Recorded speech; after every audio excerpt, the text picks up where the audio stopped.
This audiobook is brought to you by Bar 26 Publishing, LLC. All rights reserved.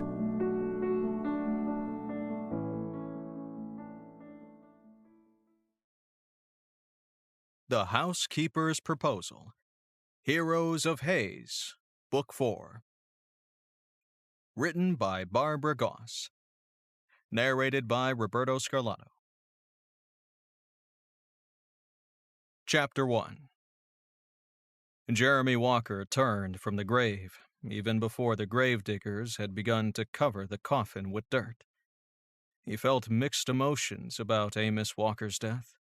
The man was, after all, his father, but he had never looked up to or respected him. He would shed no tears for the man who had lived a selfish, uncaring life. One lone person had attended the funeral, and Jeremy waved to her before mounting his horse and riding away. Mrs. Carpenter had been his father's only friend.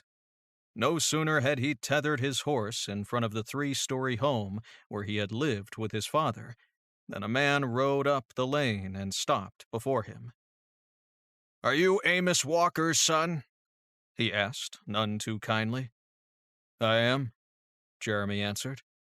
The man, dressed in a neatly pressed black suit with a string tie, reached into his pocket and withdrew a paper. "Here's what he owed me." "Owed you?" Jeremy repeated, taking the paper. He felt his eyes widen when he saw the 5-figure balance. "Gambling debt?" Jeremy asked. "Yep," the man said. "If you look on the back, you'll see he made steady payments, but he still owed me a great deal of money, and I aim to collect." Jeremy couldn't imagine where he would get that kind of money, but he knew, as a gentleman, he had to honor the debt. "Would you let me continue to make payments on it?" Jeremy asked. "No. I could take your house or land, though. They're worth less than what he owed, so you'd be making out better in the long run," he said. "Or I could take your lumber yard, and we'd break even."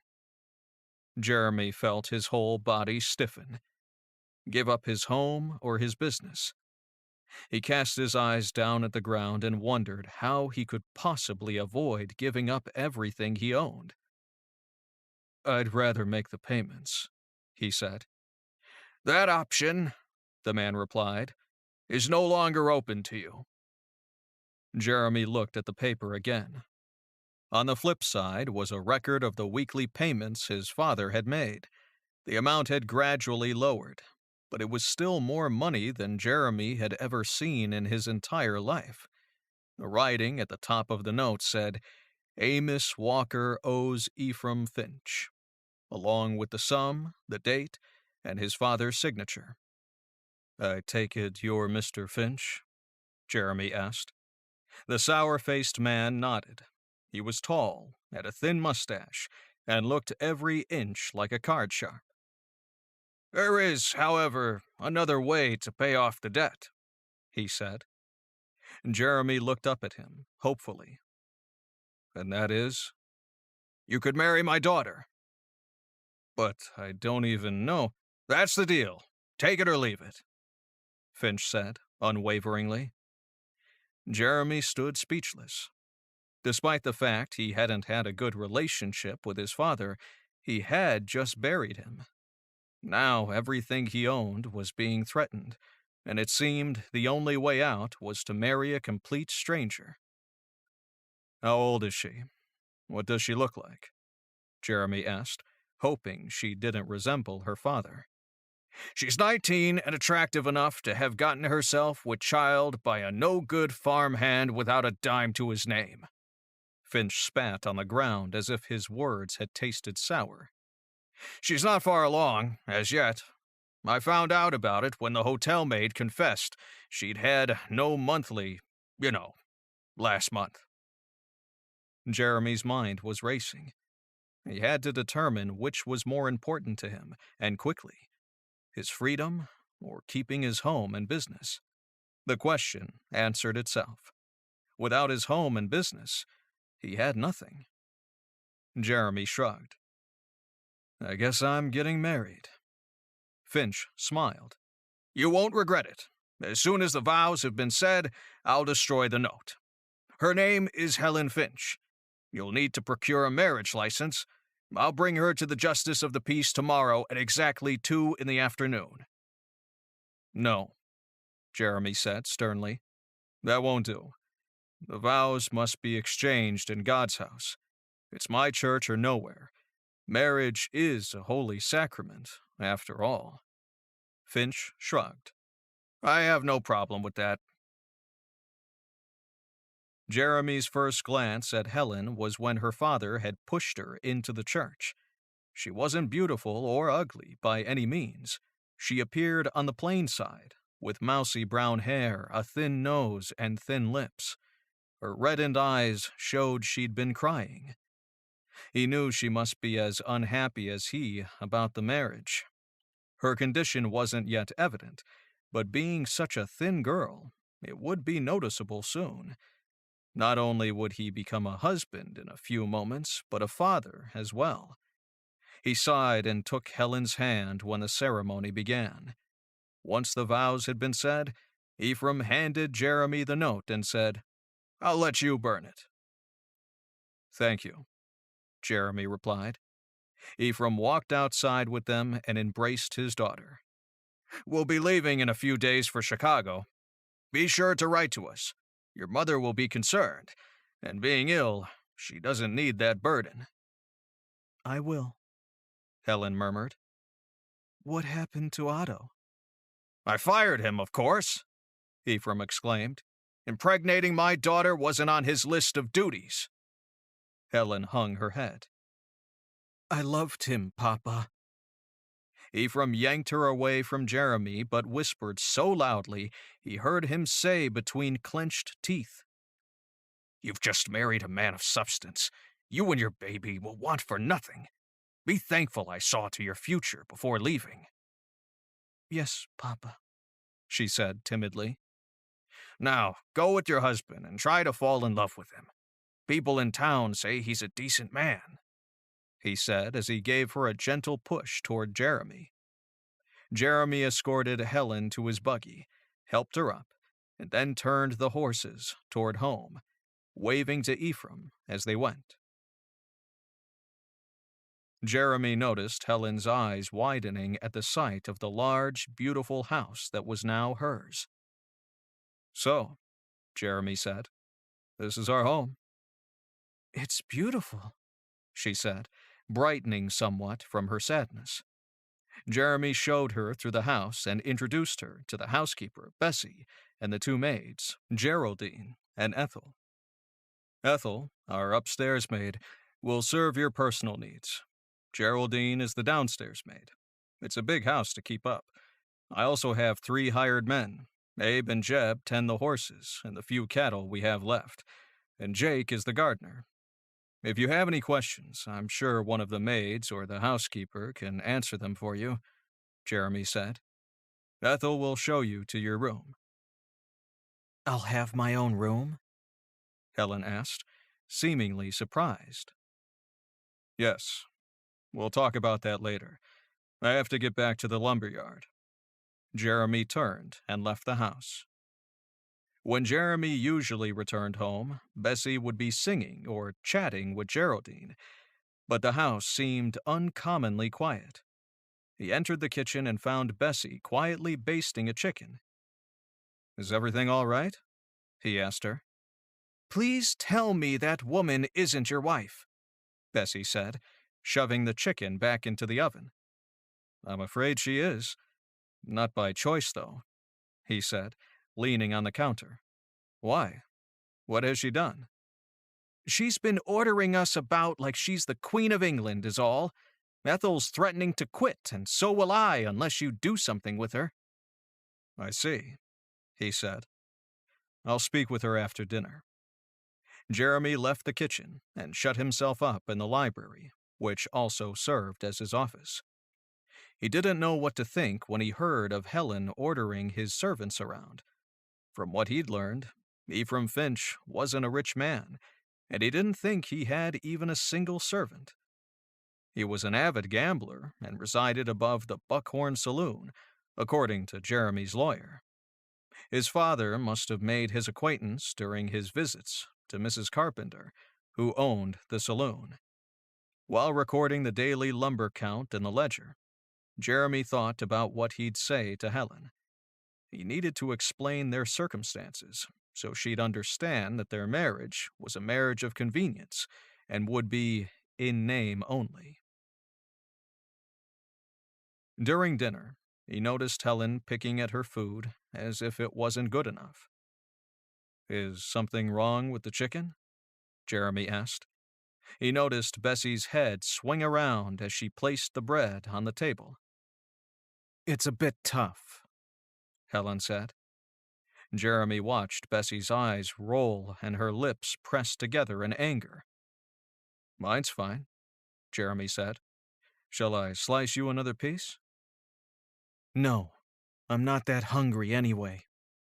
Helen threw her napkin down on her plate. No wonder she appeared so thin. She hadn't touched her dinner. Jeremy ate with gusto, since he'd always loved Bessie's cooking. When Bessie returned to the dining room to collect their plates, Jeremy said, "Excellent dinner, as always, Bessie." "Thank you," she said louder than usual, and hurried back to the kitchen. Jeremy looked at Helen. "I'd like for us to take our after-dinner beverage in the sitting room. We need to discuss a few things." She nodded. Bessie came in, set down a chocolate cake, and cut them each a generous slice. "Ah, Bessie, my favorite," Jeremy said. "You're spoiling me." Bessie winked at him and disappeared into the kitchen. Jeremy watched Helen shovel the cake into her mouth like she hadn't eaten in a week. After tasting the cake, Jeremy said, "This cake is fantastic, isn't it?" "I've tasted better," Helen said dryly. After dinner, Gertrude served tea in the sitting room. "If you'd prefer coffee, you need only ask," Jeremy told her. "No, this is fine," she said. As Jeremy stirred his tea, he studied his new wife. Thin as a fence post, she wore the same dress they'd married in earlier that afternoon. It was a soft pastel yellow that made her skin look ashen. Her brown hair had been pulled back into a bun, making her look like a schoolteacher he'd once had. "First of all," Jeremy said, "my staff is to be treated with courtesy. Good help is hard to find. They work hard and will do anything for you if you ask them nicely and thank them. Is that clear?" "Why? What did they tell you?" Helen asked. "That you ordered them about like you were the queen. I expect them to be treated well." Helen stood. "Is that all?" "No, there's more, so please take your seat." Jeremy rubbed his face with his hands. This was worse than he had expected. He'd hoped Helen would turn out to be a personable woman, whom he might one day come to love. But that dream was quickly fading. "We're married," Jeremy began when Helen had sat back down. "But not by choice. We're not in love and probably never will be. When the babe is born, I'll give him or her my name and protection as well. As for our living arrangements, you will stay in your half of the second floor, and I'll stay in mine." "Wait, you mean I have to live the rest of my life without love and affection?" she asked. "I'm sorry, but yes," Jeremy said. "I'll treat you well and see to your every need and to the babe's as well. That's all I can do." "I'm not sure I can live like that," she said. "You can have the marriage annulled at any time, since there won't be a consummation. You're not required to stay here if you don't wish to," Jeremy said. "I'll stay for now, but you can be assured I won't spend my whole life living like this. It'll be like living in a monastery," she said, rising from her chair. "Is that it?" "Yes, that's it." Helen walked to the doorway, then turned to face him and asked, "What about fidelity?" "I plan to be faithful. I'm not an ogre, Helen. I'm just not in love, nor was I ready for marriage. Your father forced me into this arrangement." Jeremy stood and walked toward her. "There's no reason why we can't be friends." "I'll try. But this whole thing is as much a disappointment for me as it is for you. I'm in love with my baby's father, Otto," she said. "I must demand that you not see him. Since I've vowed to be faithful, I expect you to be as well," he said. "We have reputations to uphold." "But a woman needs a man, in many ways," she said. "I'm sorry," he said. She turned and fled up the stairs. Jeremy sighed.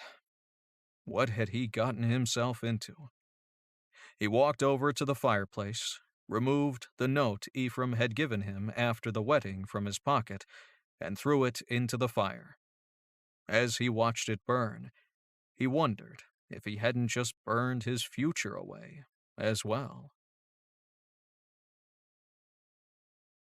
Chapter 2. 4 months later. Sheriff Griffin Hammond threw his head back and laughed so hard his eyes watered.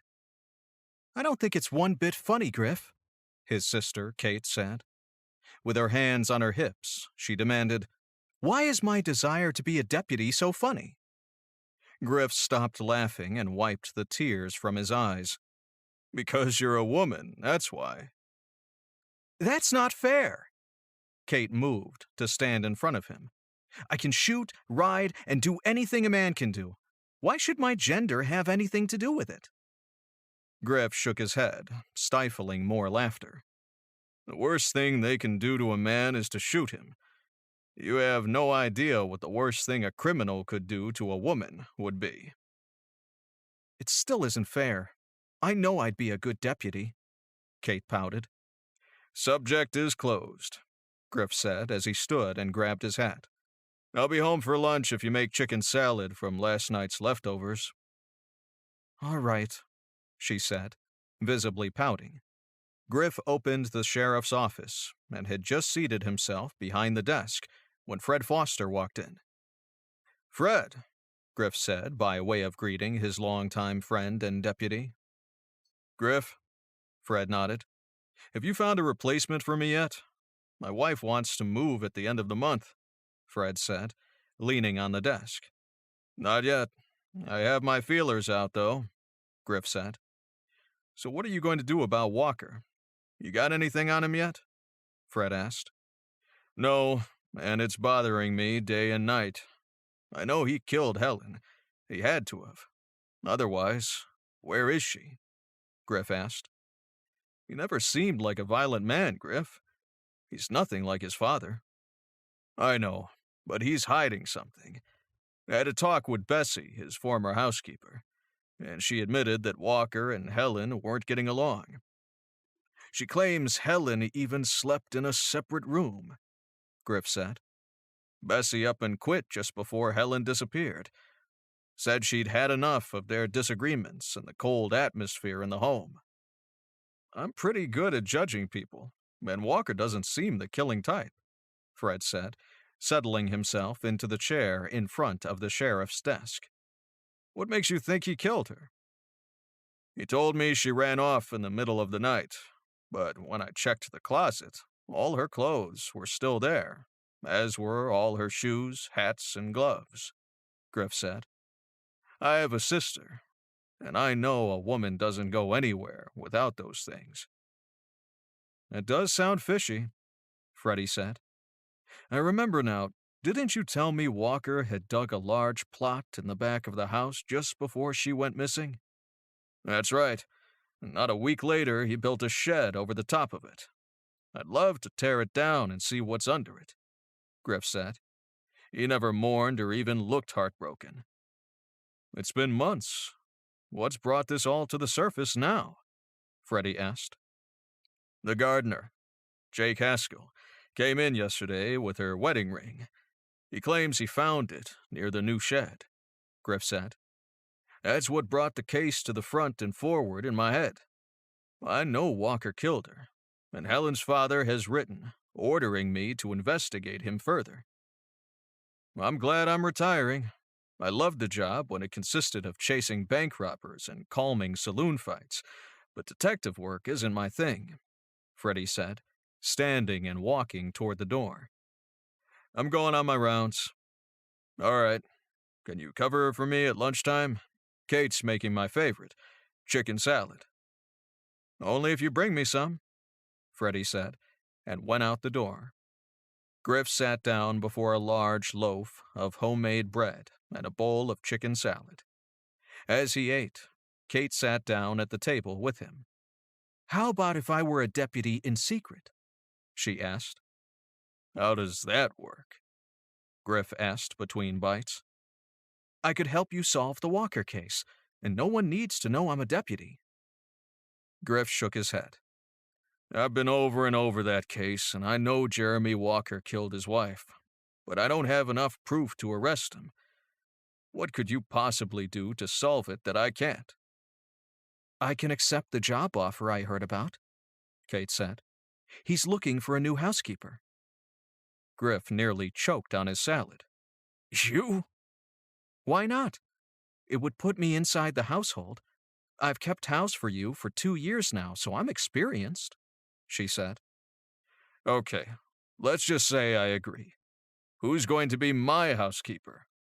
Aunt Bertha has been hinting she'd like to come out for a month or so to visit. I've been avoiding inviting her since she always wants things her way, even though it's our house. She rearranges everything and makes me feel like a stranger in my own home, Kate said. But I'd send her a stagecoach ticket if you agreed to let me take the position. I don't know, Griff said. If he's a killer, I'd be worried about you living in the same house with him. I doubt anyone else will apply for the job since everyone in town is gossiping about him being a murderer. I can take care of myself, Kate said. Jeremy Walker's at his lumber yard during the day, and he has 2 maids living in, so it would be quite proper and I wouldn't be alone. I'll also pack my guns. Have you forgotten Jeremy Walker's father ruined our father's business and brought on his heart seizure? You might say old man Walker killed our father. I haven't forgotten. It's one of the reasons I want him arrested, Kate said. Griff's mind went back to after he'd just turned 16 and his father had collapsed and died on the sitting room floor. His father had had a large sheep farm, and when Amos Walker had bought the property next to it, he'd refused to let his father's sheep graze on his land as the previous owner had. Without the water on the Walker property, his sheep would have died. His father had tried everything to get Amos Walker to allow his sheep onto his land, even if it was just far enough to drink from the creek. But he'd refused. Amos had been as nasty as they come. His father and Amos fought constantly about it until his father succumbed to a heart seizure and died. Shortly after that, the bank foreclosed on the house. He'd had to care for his sister, Kate, who just turned 12. They'd moved into town and secured a flat upstairs, over a barber shop. Griff had hired himself out on different ranches, until he'd finally become sheriff of Hayes and bought them the house in which they currently resided. The Hammonds lived in a modest home just a quarter-mile from town. Maybe that's why Griff couldn't let go of the case. He wanted to arrest Walker, so he'd feel somewhat vindicated. Old Amos had died just before his son, Jeremy, had married Helen Finch. Griff looked up at Kate's expectant face. I'll agree on one condition. You have to promise me that if you ever feel even the least bit threatened, you'll come right home. I promise. Kate sprung up and danced around the room. We'll get him, Griff. We'll finally even the score with the Walkers. Kate approached the front door of Jeremy Walker's lumberyard. She'd never met the man as he lived a good 5 miles from town, near the house where she'd grown up. Griff claimed he went to church every Sunday, but she'd never seen him. According to Griff, Jeremy had become somewhat of a loner and sat in the back, seldom socializing with anyone. She'd done a bit of research on him and was prepared for the job of uncovering his secret. His father, Amos, had made his living on the 500 acres of land by breeding cattle. He'd helped Jeremy buy the lumberyard, though he wasn't happy about his not carrying on with the cattle breeding. Kate walked into the main building and looked around. The smell of fresh-cut wood filled her nostrils, a sweet, welcoming aroma. No one sat behind the large desk, but a bell had rung when she'd entered, so she hoped someone would come to greet her. A small man with spectacles came through the door at the rear of the office. When he opened the door, she heard the sound of saws and other loud hammering sounds. When he closed the door, the sounds were almost undetectable. "Can I help you?" he asked. Kate wondered if this man could be Jeremy Walker. He looked rather sly and capable of killing someone. He frowned when she hesitated.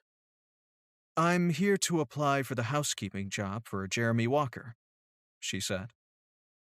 "He doesn't hire servants here at the lumberyard, miss. You'll have to see his attorney across the street, Horace Monroe. He does all the hiring," the man said. Kate thanked him and walked across the street. She had no idea applying for the job would be so formal.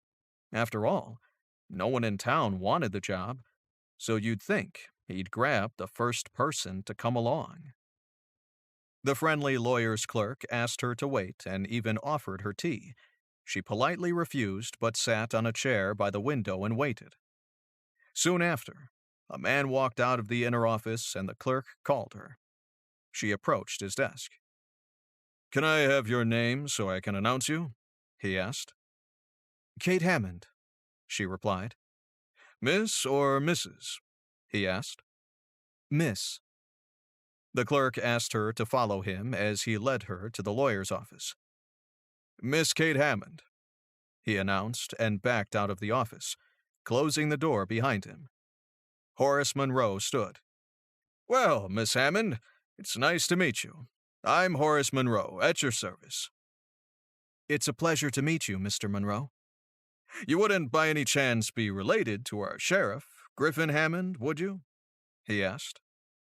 "He's my brother," she said, then quickly changed the subject. "I'm here to apply for the job as Jeremy Walker's housekeeper." The lawyer looked surprised. "Really?" he said, resuming his seat. "Won't you sit down, Miss Hammond?" "Thank you," she said, taking the seat in front of his desk.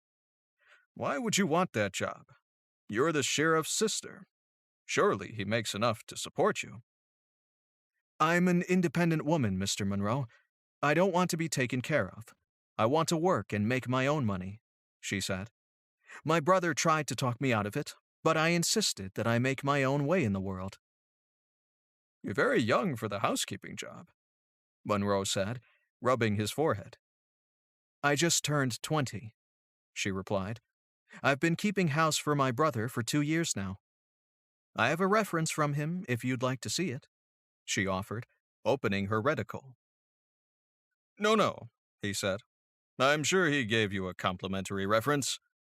He leaned back in his chair as if in deep thought. "I'll talk to Mr. Walker about this and get back to you. Could you stop back tomorrow about this time?" Kate stood.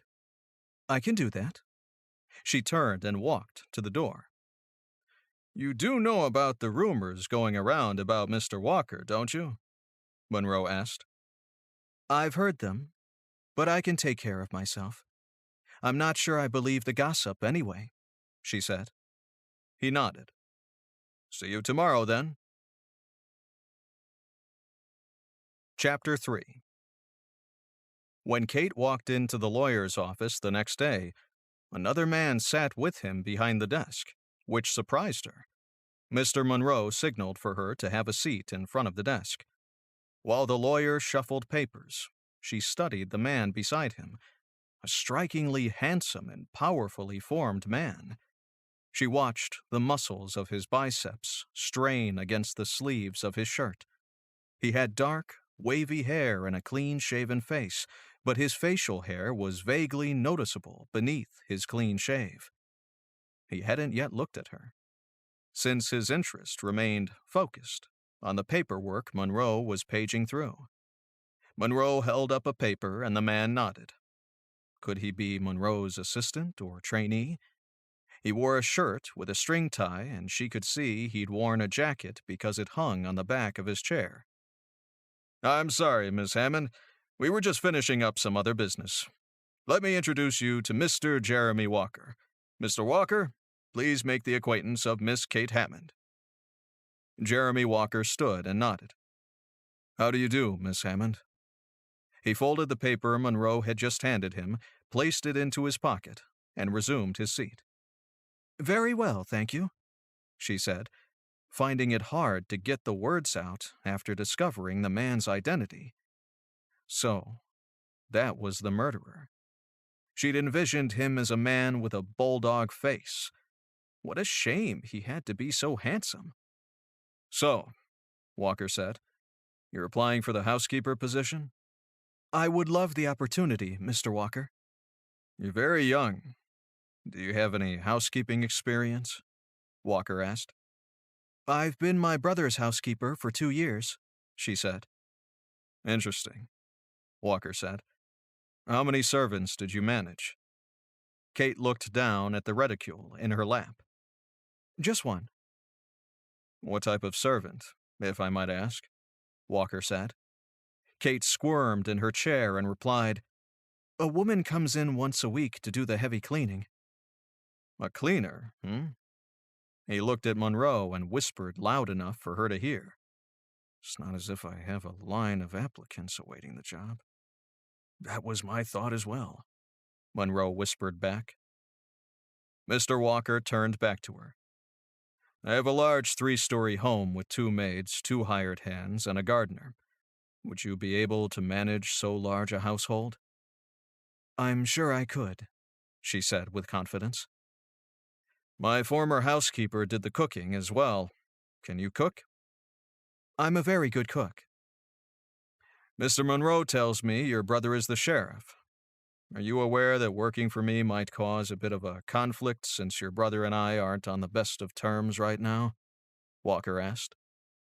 Kate felt perspiration running down her spine. This wasn't going well at all. Now that Walker knew her brother was the sheriff, it wouldn't help her to get the job, especially if he had something to hide. "I don't butt into his business, and he doesn't butt into mine," Kate said.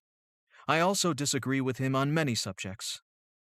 "Hiring you doesn't worry me at all, but I'm thinking that your brother may object."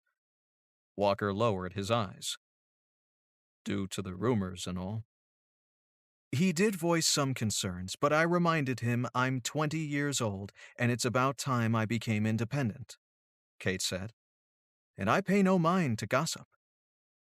Walker and Horace Monroe exchanged glances, and Monroe nodded.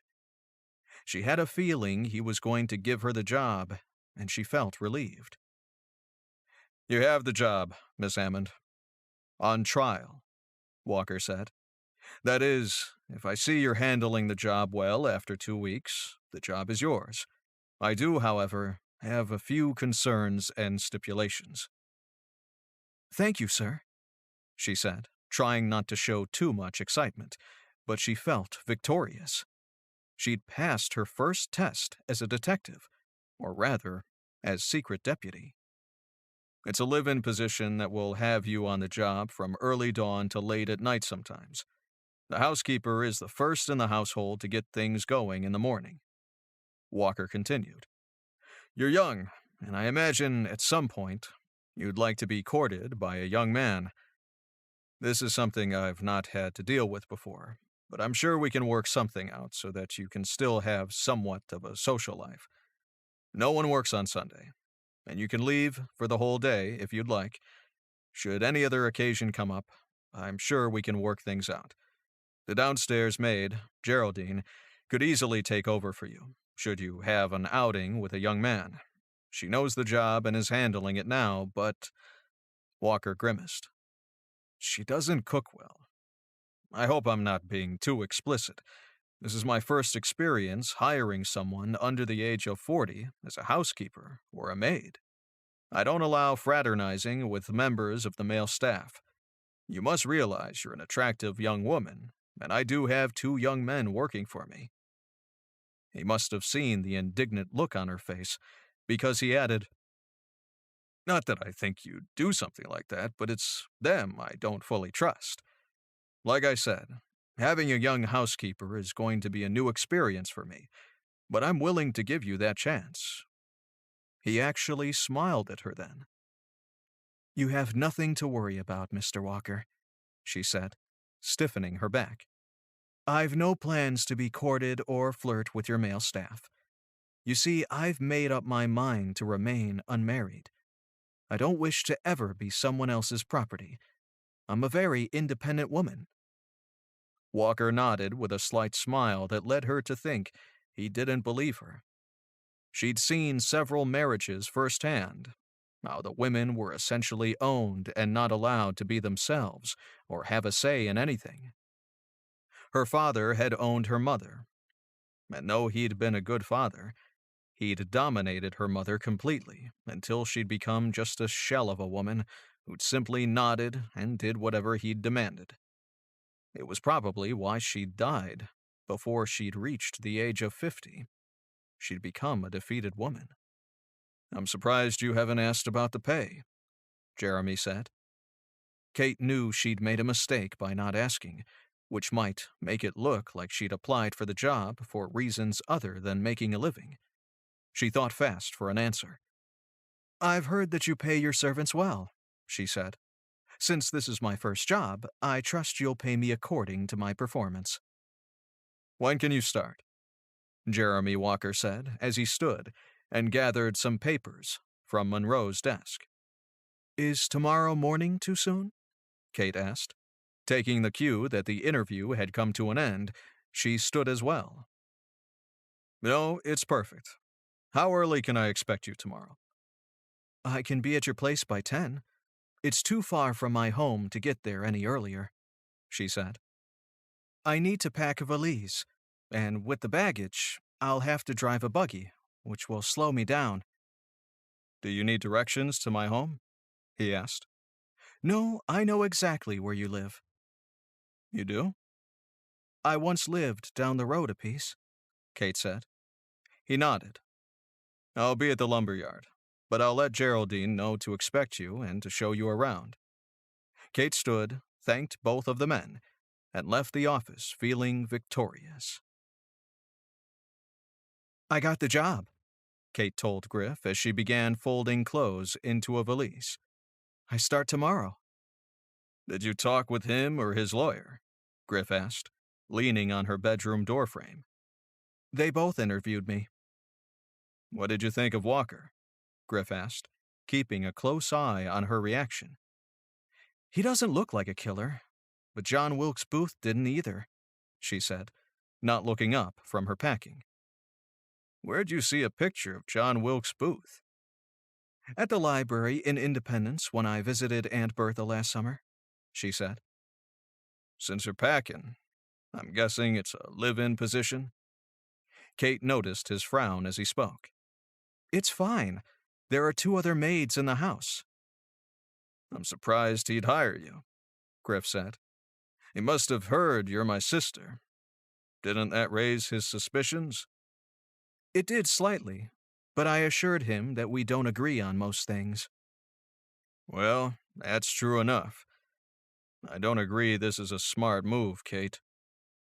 Kate turned to him and stood with her hands on her hips. If he killed his wife, I'm sure he had a reason. What reason would he have to kill me? Maybe because you know too much. If you snoop around, be careful, sis. I aim to show you once and for all that I'm capable of taking care of myself, Kate said. She snapped the valise shut and unpinned her auburn hair. I have to get up early tomorrow, so I'm going to call it a night. Griff didn't move from his position in the doorway. How do you plan to get to his place tomorrow? I'm taking the buggy, she said as she braided her hair for bed. You won't need it. Not unless I want to take Anna Samuels for a buggy ride after church, he said. I have Sunday off, so I'll bring it back for you, she said. Or I'll simply rent a buggy from the livery. How about I drive you tomorrow? He said. No, I want to do this myself. It's a long, lonely road, and at least 5 miles. I know. At least promise me you won't leave until daylight, Kate. I promise. I told him I'd arrive around 10. Listen to me carefully, Kate. The gardener, Jake Haskell, is a friend of mine. Should you need me for anything, send him with a message, all right? Jake Haskell is the gardener? Do I know him? Kate asked. I don't think so, Griff said. He was a childhood playmate of mine. I'll be sure to get a message to him should I need you, Kate said. He approached her, holding out his arms. Good night then, Kate. Be careful. Griff gave her a brotherly hug, and Kate gave him a peck on his cheek. Good night, Griff. Chapter 4. Jeremy turned to Horace Monroe after Miss Hammond had left the office. I don't know, Horace. She's very young. I'd advise you to reject her if we had another applicant, Horace said. Maybe she'll surprise you. It also bothers me that she's Griff Hammond's sister. Jeremy said. Of all people, I just can't see that woman cooking and running a household, Jeremy said. She looks like she should be sitting in the schoolroom yet. How old did she say she was? 20, Horace said. She's only 8 years younger than you. That's another problem. Jeremy sighed. I need to stay well away from her and make sure we're never alone in the same room, if that's at all possible. Why? Horace asked with a chuckle. What are you afraid of? I'm afraid of being attracted to her. She's a beautiful woman. I just have the strangest feeling she isn't really interested in housekeeping, but in spying on me for her brother. Jeremy sighed. I felt more comfortable with Bessie. Have you gotten any more threatening letters from Ephraim Finch? Horace asked. No, his wife's dying, so he's mostly concerned with her. I think he's the one who put the bug in Griff's ear. I'm sure he wrote to him and told him I killed his daughter. What would you think in his place? Horace asked. Jeremy shrugged. I don't know. Kate arrived at the Walker place with 10 minutes to spare. She pointed her buggy toward the stables, and a man scurried out of the building and toward her buggy. Howdy, he said. Are you the new housekeeper? Kate gave him a warm smile. Yes, I'm Kate Hammond. Nice to meet you, Miss Hammond. My name's Jeb Donahue. I'll take care of your horse and buggy, he said. He helped her alight from her buggy. She thanked him and walked toward the front door. No, Miss Hammond, Jeb yelled. Servants use the back door. How could she have forgotten that rule? Of course, she said, and turned toward the back of the home. Jeb looked to be in his early 30s. He was slender and seemed very friendly. She made a mental note to make friends with him, too. Sometimes, the people in the background had the most information. No one answered her knock on the back door, so she opened it and walked in. She could see why no one had answered, as the door opened into a long hall leading that to the kitchen, which looked empty. She supposed the area would be her workspace most of the time. A full-bodied woman of about 40 came running into the kitchen. Oh, Miss Hammond, you're here. I'm sorry. I didn't hear you knock. I was in the front of the house, dusting. Kate smiled at her. That's quite all right. I understand. I'm Geraldine, but you can call me Jerry. I'm the downstairs maid. I'm ever so glad you're here. Mr. Walker makes such funny faces when he eats my cooking, and it's so hard to do both the cleaning and the cooking," Geraldine said all in one breath. This will be easy, Kate thought. This one loves to talk. "Let me take you on a tour of the house," Geraldine said. "This is the kitchen. As you can see, it's very modern, brand new in fact. Bessie didn't like the stove, and that's one of the reasons she quit." "What was the other reason?" Kate said nonchalantly as she gazed about the room. "The tension in the house," Geraldine said. "Now, come this way." Geraldine led her through a long hall and into a formal dining room. "If you noticed, Miss Hammond, there's a table and chairs on the far side of the kitchen, and that's where we eat." "Oh, please, call me Kate," Kate said. "So, does Mr. Walker eat in here all alone?" Kate asked. "Very seldom. He doesn't like eating in there much and often takes a tray into his office or comes out and eats at the large table in the kitchen," Geraldine said as she led Kate on to the next room. "Bessie, Ethel, and I always ate at the small wooden table at the back of the kitchen. This is the sitting room, an informal place for Mr. Walker to sit and relax," Geraldine said. "He doesn't use it much, though. He prefers his office." Kate loved the color scheme of burgundy and light gray. The drapes were a burgundy and gray pattern, and the walls were painted an even lighter shade of gray, emphasizing the burgundy sofa and chairs. "Very pretty," Kate said, then followed Geraldine into another, more formal room at the very front of the house. "This is the parlor. It's only used for special guests, and wakes, when we have them. The last one was old Mr. Walker, just a few months ago," the maid explained. Kate didn't care for the decor in the parlor, too much wood and shades of brown. She supposed it might have to do with the wakes being held there. Geraldine led her back to the sitting room, where there was a large mahogany staircase leading upstairs. "Come on up. I'll introduce you to Ethel, the upstairs maid." "You're certainly doing your job well. Everything looks spotless," Kate said. It would help to butter up the maids and befriend them if she wanted them to talk more. "Oh, thank you. I love cleaning, but I hate cooking. I'm so glad you've arrived." As soon as they reached the top floor, another maid came forward. "This is Miss Kate Hammond. Kate, this is Ethel, the upstairs maid." Ethel and Kate greeted each other, and Geraldine excused herself. "Ethel, can you give the upstairs tour? I'll run down and grab your valise and bring it up." Ethel showed her all the bedrooms from the hall. Kate counted 6 of them. Then she showed her the master suite. "This is Mr. Walker's room." Kate gazed around the room. There wasn't a single feminine item or anything to indicate a woman's touch to be found there. "Mrs. Walker couldn't have been pleased with this masculine room," she said. "Oh, Mrs. Walker slept down at the very end of the hall, in the green room." Kate stepped into the doorway of the green room. It had a dresser, a bed, a closet, and a nightstand.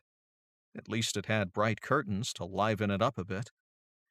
"Very nice," Kate said, trying not to act surprised that the married couple had slept apart.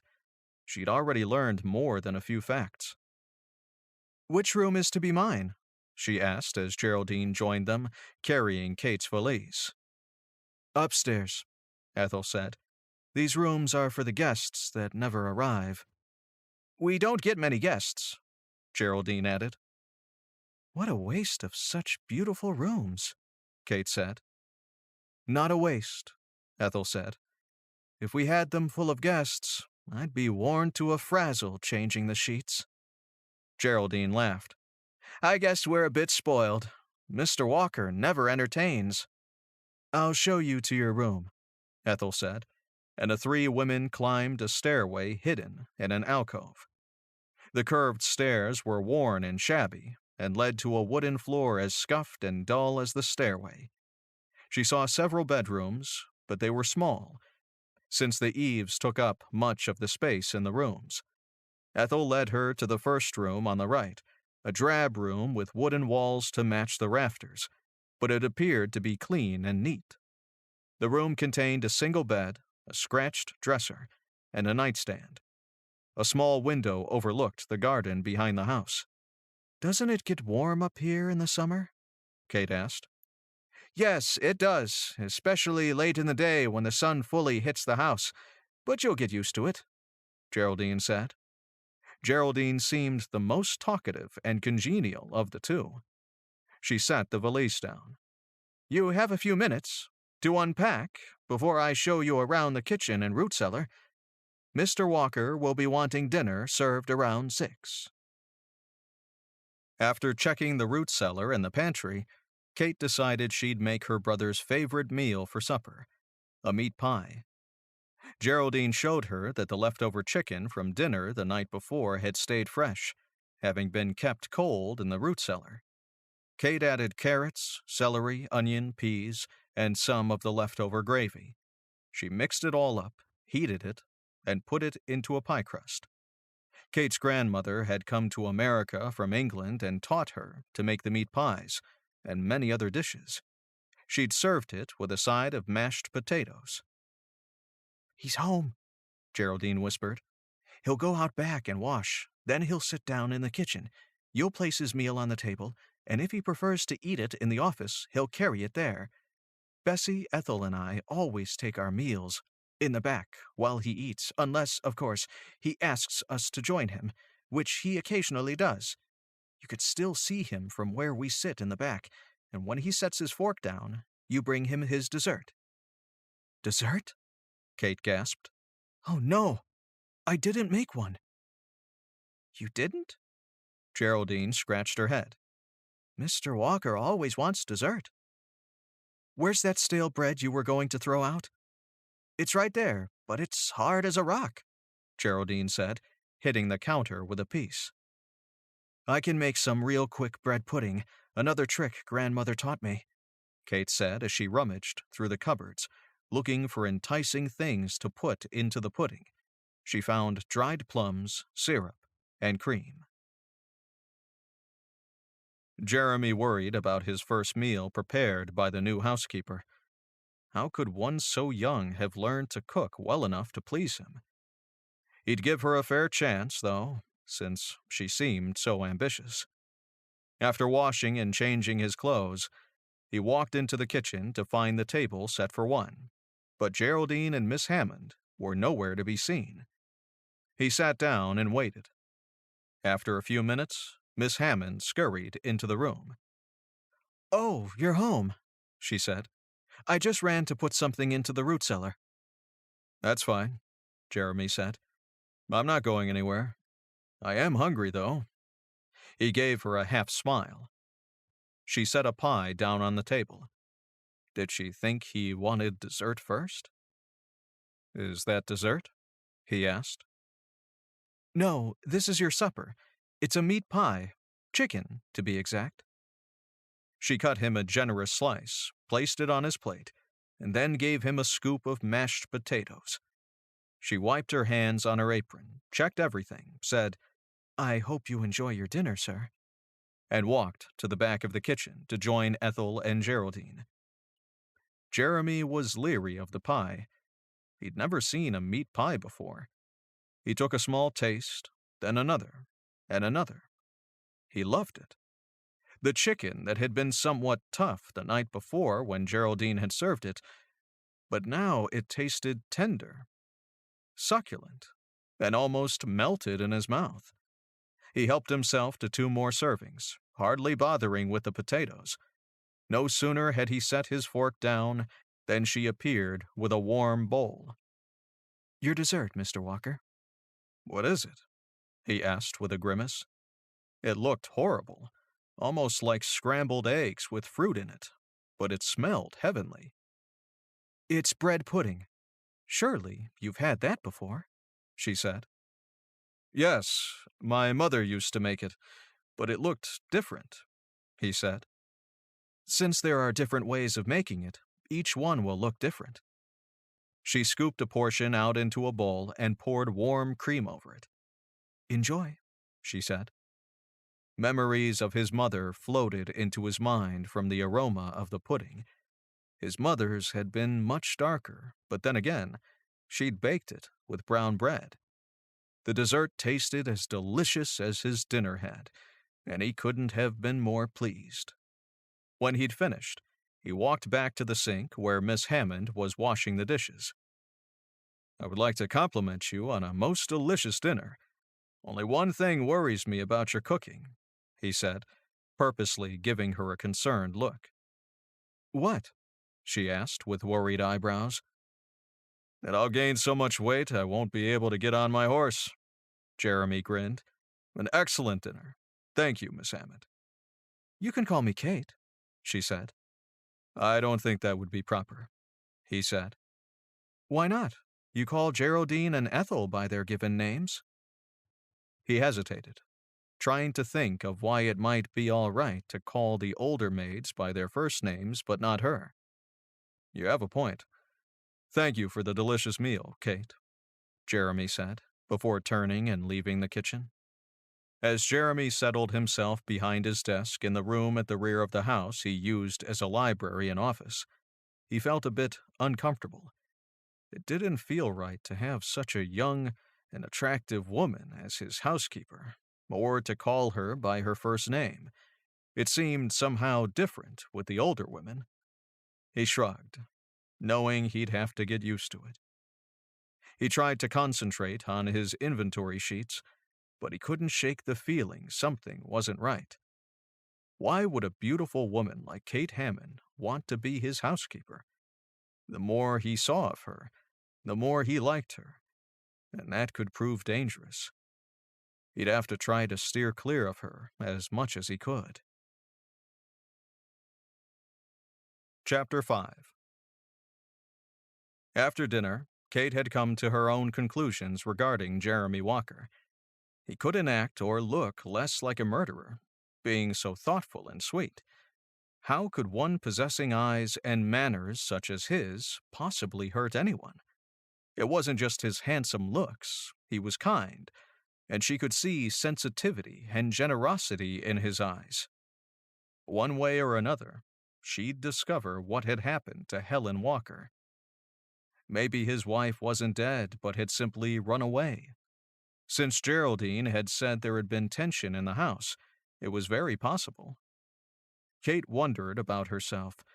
Had she done the unthinkable and fallen for Jeremy Walker's charm? He possessed plenty of it, enough to convince her of his innocence, or was he just good at fooling people? She decided she'd search his wife's room later that night, when everyone was asleep. Kate settled herself into the small sitting room at the end of the hall in the attic and read the book she'd brought with her until she felt sure everyone had gone to bed. She picked up the lamp she'd been using to read and turned it off, crept silently along the hall and down the stairs, and then felt her way to Helen Walker's bedroom, the last one on the left side of the hall. She closed the door, placed a throw rug against the bottom of the door to block the light in case someone came down the hall, and turned on the lamp.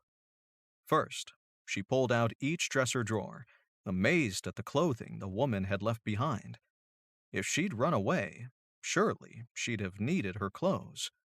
She opened the closet and saw at least 5 pairs of shoes. Dresses, skirts, and blouses hung neatly on hangers. Kate even looked under the bed pillows, but didn't find any hints to help her solve the mystery. Defeated, Kate sighed, picked up the lantern, turned it off, and replaced the throw rug. She felt her way in the dark to the attic stairway by feeling the walls and counting the doors in silence. As she neared the stairway alcove, she collided with someone huge, and she let out a small squeak in lieu of a scream. The figure in the dark grabbed her by the shoulders as the collision had nearly knocked her over. When his hand reached up to touch her hair and face, Kate became alarmed. Who could this giant, hard-bodied person she'd bumped into be? "Is that Miss Kate?" a familiar voice asked. Her body immediately relaxed. "Mr. Walker?" Yes. What are you doing down here so late? Kate hesitated. What could she possibly say? I I couldn't sleep.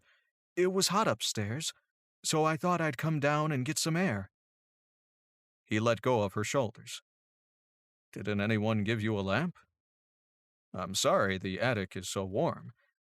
I think a housekeeper is a step above a maid, so I don't see any reason why you couldn't use one of these second-floor bedrooms. They're just going to waste anyway, he said. I must have forgotten to fill the lamp. It's empty, she said. I wouldn't feel right getting a better room than Ethel or Geraldine. They both work very hard and have been so helpful to me, she said. I'll be fine upstairs, Mr. Walker. Thank you for the offer, though. She moved around him and headed for the attic stairway. Once she was back in her room, Kate sighed. That had been close. Being so near to him had given her a strange feeling. Once she'd discovered it had been Jeremy. She'd never stood that close to him, or any man, before, other than her brother. His voice had sounded so gentle, and he'd seemed so compassionate. Could he have been putting on an act? Someone shaking her shoulder dragged Kate from a deep, peaceful sleep. What? She muttered, putting the quilt over her head. Didn't you hear the roosters? It's time to get up and start up the stove, Geraldine whispered. You're supposed to be the first one up in the morning. Oh dear, how late am I? Kate asked as she scrambled out of bed and headed for the dress she'd hung over a chair.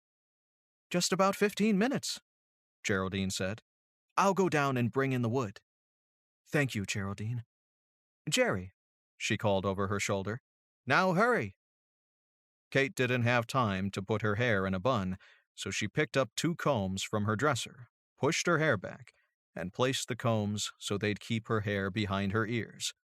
She slipped on her shoes, then her apron, and practically flew down the 2 flights of stairs. Geraldine stuffed the wood into the stove, and Kate lit it. Mr. Walker likes his coffee first, then 1 egg on toast and a slab of ham, Geraldine said. Shall I run down to the cellar and get you some ham? Yes. Oh, Jerry, I don't know what I'd do without you, Kate said. Eggs. Where are the eggs? Kate asked. Geraldine laughed. Why, in the chicken coop. I have to do that first, don't I? Kate said. Bessie always started the stove first, Geraldine explained. Then she ran out and got eggs. Abe or Jeb milks the cow and brings in the milk so you can separate the cream. There's a jar for the cream on the shelf over the stove. Then Bessie'd make the coffee and the rest of the breakfast. She always made enough for all of us, and we usually ate at the back table, where we could see Mr. Walker in case he needed something. He'd sometimes ask Bessie to eat with him to discuss household matters. Shall I get you the ham or fetch the eggs? Geraldine asked. You get the eggs, and I'll go down to the cellar for the ham. Kate gave her a quick hug. You're a lifesaver. Geraldine came in with only 6 eggs. That's strange, she said. We usually get at least 10 eggs every morning.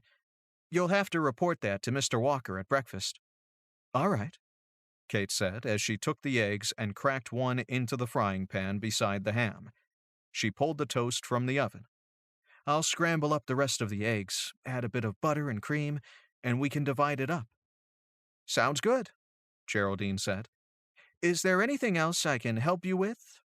Today's laundry day, and I've a pile of washing. She grimaced.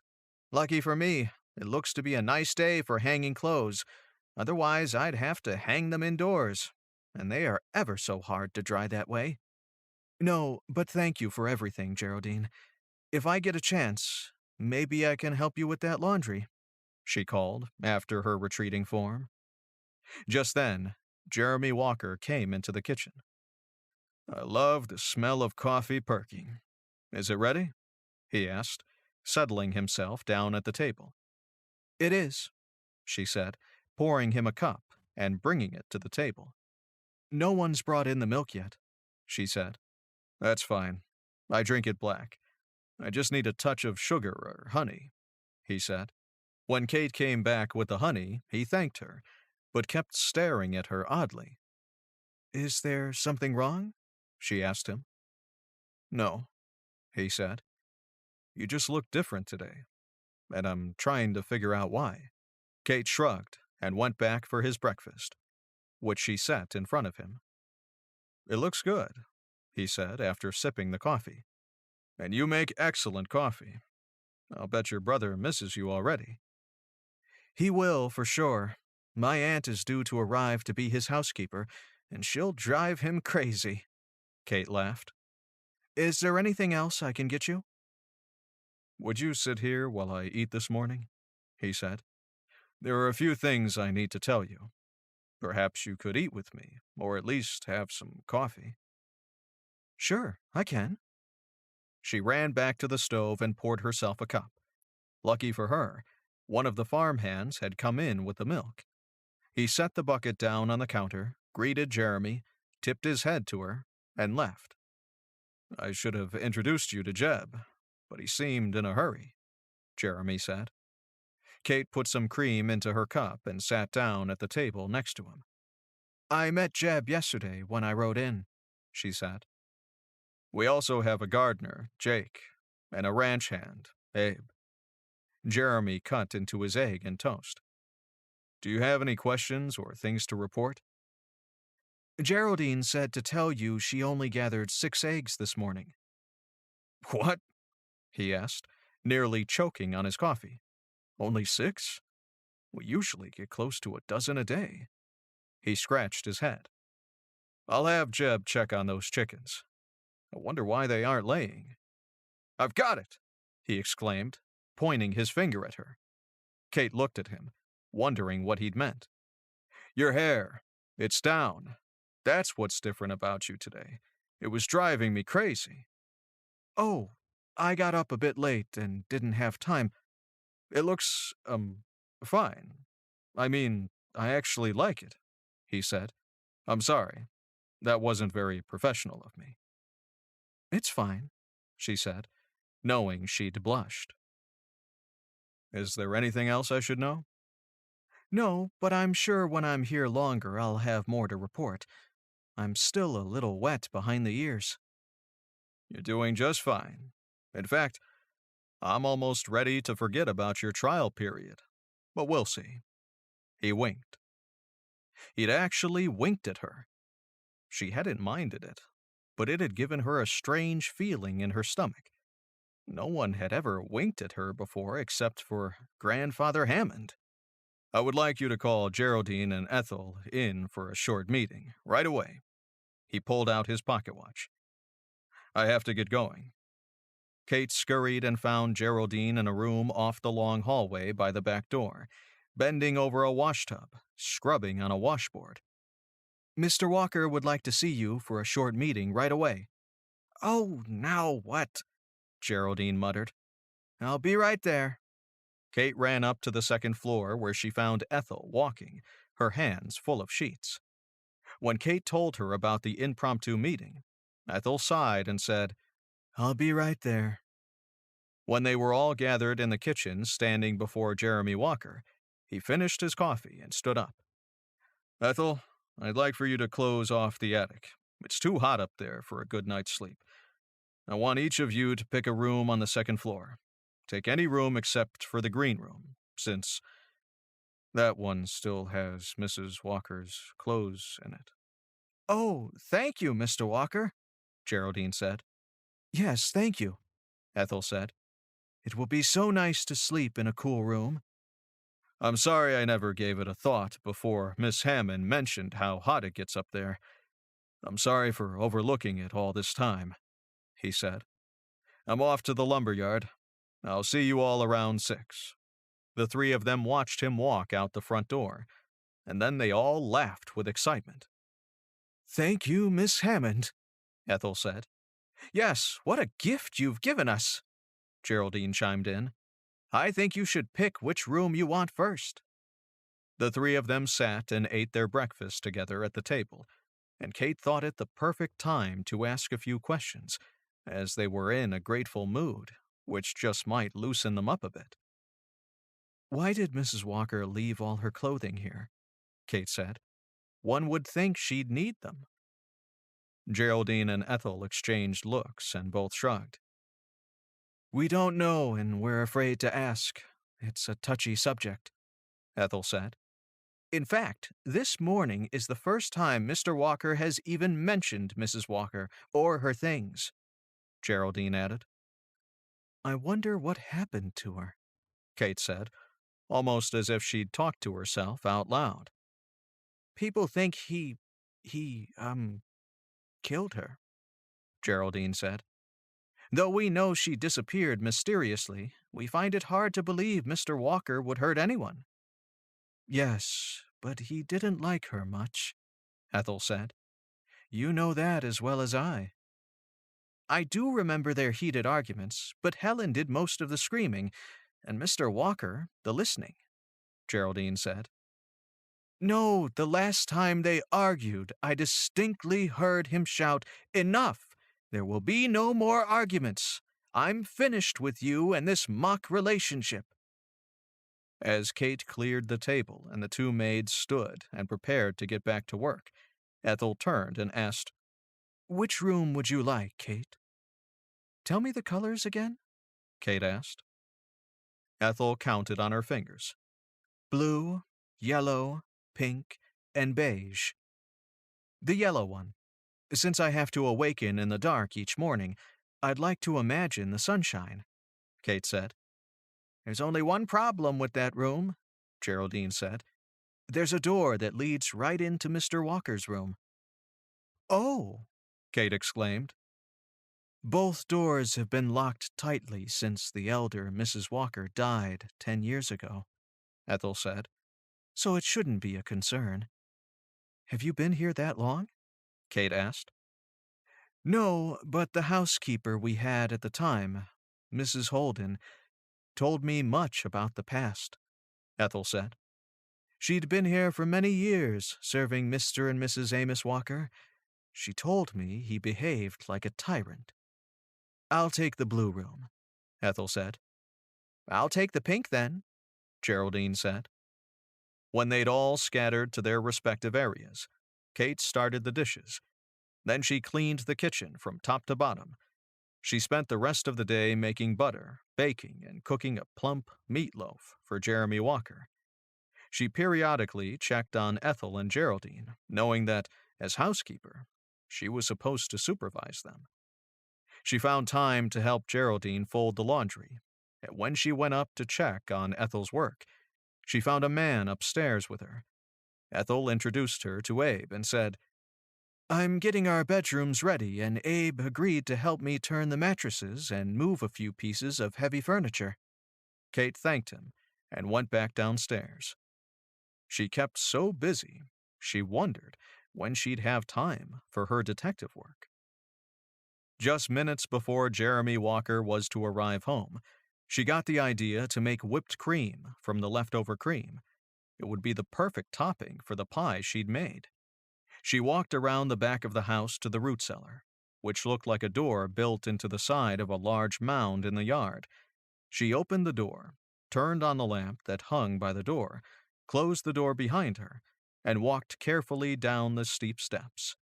She held the lamp high to scan the shelves for the cream, caught sight of something on the ground that caused her to scream, and almost dropped the lamp. She ran up the stairs and slammed the door, leaning on it, breathing heavily and shaking. Geraldine was working nearby, taking down the last of the laundry from the clothesline, and she swung around. "What is it, Kate?" the maid cried as she ran to catch Kate when she swayed into a near faint. Kate shook her head and tried to catch her breath. She gasped, There's a body down there." Chapter 6. "Jeb," Jeremy called. "You'd better ride in and get the sheriff." Not that he'd be pleased to see Griff Hammond, but it would be the right thing to do, and maybe he'd realize he couldn't have put Helen there, since he'd been at the lumber yard, or at least on his way home by the time Helen had been found. He took Kate's arm from Geraldine and led her into the house. "Are you all right, Kate?" "All right. I don't think I'll ever be all right again after seeing that," she said with a shaky voice. "I'm so sorry this happened. I really and truly believed she ran off with Otto, the baby's father. Believe me, I had no idea," Jeremy said. He led her to the sitting room. "Sit down. I've sent Jeb for your brother." "Oh, no!" Kate exclaimed. "He'll never let me stay here now." Jeremy thought that might be for the best, even though he loved her cooking and seeing her pretty face every day. He had mixed feelings about Helen's body having been found. One of those feelings made him feel less than the Christian man he knew himself to be. He felt grief for poor Helen, but he also felt like a weight had been lifted from his chest. He was single and no longer married, but he would still be Griff's prime suspect. Would finding Helen's body help him or hinder him? "All her clothes are in her room. If she ran off, wouldn't she have taken them?" Kate asked. "Not necessarily. She had already started to increase in size a bit, and I doubt any of those clothes would have fit her anymore. I woke up one morning to discover her gone. That is, well, it wasn't a love match. Her father forced the marriage in return for my father's gambling debts, and we didn't exactly get on too well." Who do you think killed her?" Kate asked, still trembling. "Otto, maybe. I don't even know who this man is. Her father claimed Helen was increasing as a result of a penniless farmhand's doing. Her father held my father's gambling debts, and he told me if I didn't marry Helen, he'd call in the debts by taking my home and land or my business, and I had no choice but to marry the girl. Helen became upset because I didn't. We led separate lives. Helen didn't like that at all," he said. Jeremy squeezed her hand. "I'm so sorry you had to be the one to find her. Can I get you a drink of water, tea?" "No, I'm okay. I'll feel better when my brother gets here," she said. Jeremy nodded and stood. "Will you be all right? I really should go out there and make sure no one touches anything until Griff gets here." "I'll be fine," she said, leaning her head back and sighing. When Jeremy went back outside, he saw everyone was still standing by the root cellar, talking. He thought they were most likely discussing the episode, since they all wore horrified expressions. "Has anyone gone inside besides Kate?" he asked. Ethel, Jeb, Jake, and Abe all shook their heads. "I went down and took a look to see if the body could be Helen, but I didn't touch a thing," Geraldine said. "So, you and Kate were the only ones down there?" "Yes, Mr. Walker," Geraldine said. "I heard her scream while I was tending the clothes on the line, and I ran to her since I thought she'd faint. Poor Kate didn't know who she'd seen lying down there.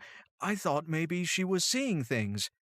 "I don't want anyone else to go down there until the sheriff gets here," he ordered. Jeremy hoped something down there might point to someone other than himself, so he'd be off the hook. He'd become tired of the whispering and staring from the townfolk. If he hadn't owned the only lumber yard in Hayes, his business would have suffered as well. Griff arrived with 2 other men and moved everyone back. After giving Jeremy a scouring look, he opened the cellar door. "Where's the lamp?" "Jeb, bring the lamp." Kate must have dropped it when she saw. "Kate?" Griff exclaimed. "My sister found the body?" "Yes, she went down there for something, probably a dinner ingredient, and came out screaming and saying she found a body," Jeremy explained. "You don't look too upset that your wife just turned up dead, Walker," Griff said. Jeb handed Griff the lamp. Come on, Walker, Griff snarled. You're going down there with me. It was the last thing Jeremy wanted to do, but he obeyed. Griff made him go first, holding the lamp up high. When he reached the bottom of the stairs, he gasped. There was Helen, lying just to the left of the stairs, lifeless. Griff ran to the body and examined it. She's been dead for some time. Strangled, looks like. There's no sign of a scuffle down here. She must have been killed somewhere else and dragged here. He took the lamp from Jeremy and held it over the steps. Someone carried her down. There are no drag marks, so it had to have been a man who brought her down here. He gave Jeremy a sideways look. Where were you, Walker? At the lumberyard. I came home in time to see your sister standing by the door, white as a sheet, with Geraldine holding her up, Jeremy said. Is she all right? Where is she? Griff asked. She's fine, but a bit shook up, naturally. When Jeb told me about the body, I sent for the undertaker, Griff said. He should be here shortly. I'll have to wire Ephraim Finch. The poor man is dealing with a dying wife, and now this. Griff and Jeremy climbed the stairs and closed the cellar door. Do you have any idea who this Otto person could be? Jeremy asked. Why do you ask? Griff said. I told you, when Helen first went missing, I thought she'd run off with the father of her baby, whom Finch said had been named Otto, one of farmhand of Ephraim's. I've asked around and found that there are two Ottos in Hayes, Otto Schmidt and Otto Kraus. Both are happily married men in their 50s. You'll have to come up with a better story than that, Walker. It's what Ephraim told me when he forced me to marry her. Oh, that's right. The gambling debts, Griff said, mockingly. Where's the note, then? I burned it. How convenient. It's the truth, Jeremy said, and then sighed. He could see Griff set his mind on him being the murderer, and nothing was going to change his mind. In the meantime, the real culprit walked around free. You need to look beyond me, Griff, or someone's going to get away with murder. Tell my sister I'll be in to see her as soon as the undertaker removes the body, Griff barked. Jeremy sighed and walked back into the house. He found Kate, still reclining in the sitting room. Your brother will be in shortly, he said. I have your dinner in the oven. I'm not hungry, he said, and walked quickly to the library and closed the door. Sitting behind his desk, he was able to look out the back window and see the undertaker carrying Helen from the cellar. He wasn't in love with the woman, but he never wanted to see her dead either. He'd felt sorry for her and did everything he could to placate her, except getting romantic with her. When he saw Griff walking toward the house, he left his office and stood in the hall to watch Griff and Kate and hear what they were saying. Kate ran to him the moment she saw him, and they hugged. Get your things. You aren't staying here another moment, Griff said gruffly. Kate pulled away from him. No, I'm staying. I've nothing to fear here. Mr. Walker has been nothing but kind to me and the maids. Whatever happened to Helen has nothing to do with us. Griff looked up, saw Jeremy standing there, and he aimed his next words at him. If anything happens to my sister under your roof, I'll kill you with my bare hands. He kissed his sister's forehead and left. Jeremy went back into his study. Things had just gone from bad to worse. He rued the day he ever met Ephraim Finch. He'd have been better off parting with his property than his personal freedom and good name. In the morning, everyone remained quiet. Kate served him his breakfast in silence. He ate without speaking and left for work. He had a big lumber order to put together, and he hoped it would be enough to take his mind off Helen's death. Kate hadn't gotten much sleep the night before and felt depressed and morose. She served Jeremy's breakfast, and since he wasn't talkative, she also remained silent. He ate his breakfast and never questioned why she hadn't given him ham. Perhaps he'd realized she had no desire to fetch it from the cellar. She wondered why he had appeared so withdrawn. Could it be he'd felt sad for Helen, or was he worried about being blamed? He couldn't have put Helen's body in the cellar. Helen hadn't been there in the morning when she'd gone down to get ingredients for breakfast, and she hadn't been there at noon when she had last visited the cellar. Helen must have been placed there between noon and 6 in the afternoon. Jeb, Abe, and Jake were all there, but no one else. Could one of them be the killer? Griff stopped in just before noon, and Kate invited him to have lunch with her. She made them sandwiches from the meatloaf she'd made for Jeremy's dinner the night before. They ate and made small talk. Over their tea, Griff said, "I need to ask you a few questions." Kate inhaled deeply. "All right." "When was the last time you were in the cellar before the time you found Helen?" "Around noon, when I went down there for a bit of ham for sandwiches." "Who was on the property that afternoon?" "Jake, Abe, Jeb, Ethel, Geraldine, and myself," Kate said. "Only a man could have carried her down, Helen being dead weight." "Mr. Walker doesn't get home until 6. He came home at just about that time, minutes after I found her," Kate explained. For some reason, she didn't want her brother to put the blame on Jeremy. He couldn't have put her there. She didn't want him to be guilty. "No, but he could have had someone do it for him," Griff said. He emptied his cup and stood. "Are you sure you want to stay here? I can solve this case without your being here, Kate. It's becoming dangerous." "Why? Mr. Walker treats us very well," she said. "I'm not worried. I'd like to stay. I haven't even had a chance to do much interrogating before yesterday, but I'd like to find out what the men here know." "Be careful, then," Griff said. "I will." Kate stood up on her tiptoes and kissed his cheek. Griff scratched his head. "Do you think there really is an Otto?" "I don't know," Kate said thoughtfully, "but I'll try to find out." "Just be careful.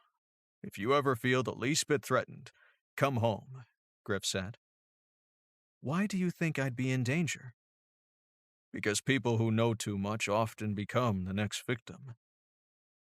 "I'll be careful," she said, walking her brother to the door. "Oh, by the way, Griff, how are you and Aunt Bertha getting along?" "Don't even ask. I couldn't find my boots this morning. She decided they needed washing and scrubbed them with lye soap and hot water. I found them hanging on the clothesline." He pointed to his feet. "Just look at them." Kate saw the faded, dull boots and stifled a laugh. Chapter 7. That afternoon, Kate wandered out to the stables on the pretense of visiting the horses and feeding them some carrots. She was standing, leaning over a stall feeding a horse, when Jeb walked up to her. "That's Sheba," he said. "Looks as though she likes you." "I love horses. I started riding at the age of 4, Kate said. "Just don't try and pet the stallion."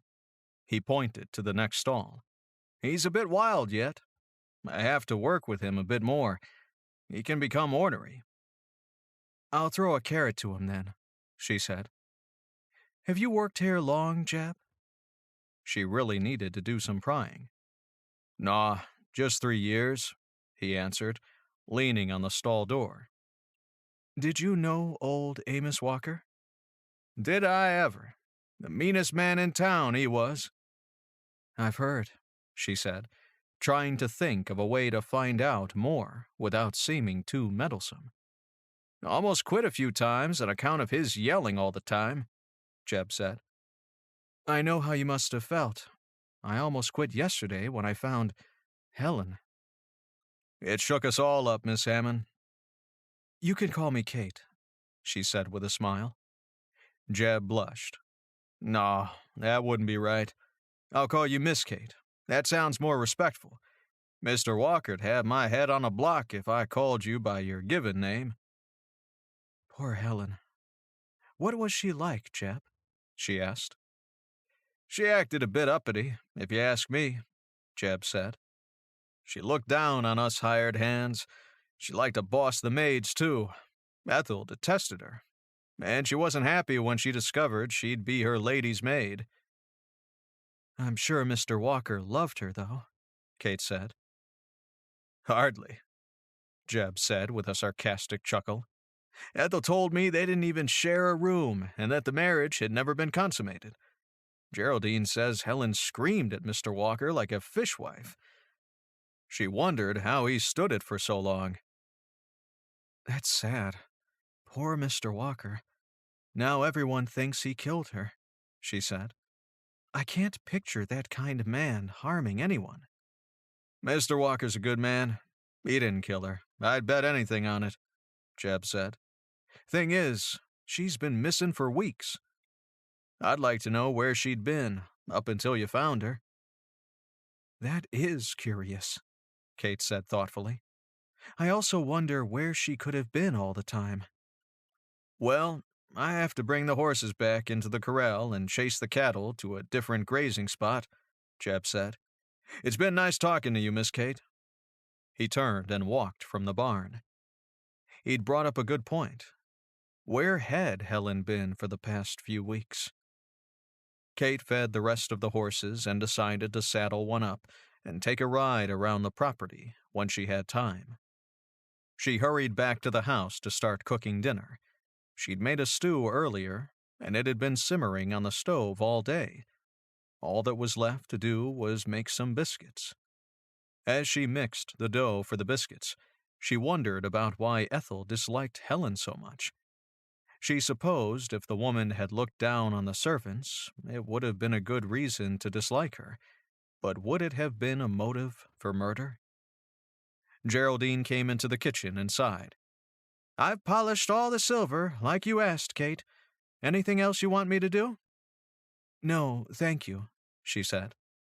On the next windy day, we'll hang all the curtains and drapes outside, and maybe the rugs, too. We'll give them a good airing out. Good idea. They haven't been done since last spring, Geraldine said. Tell me, Jerry, did you like Helen?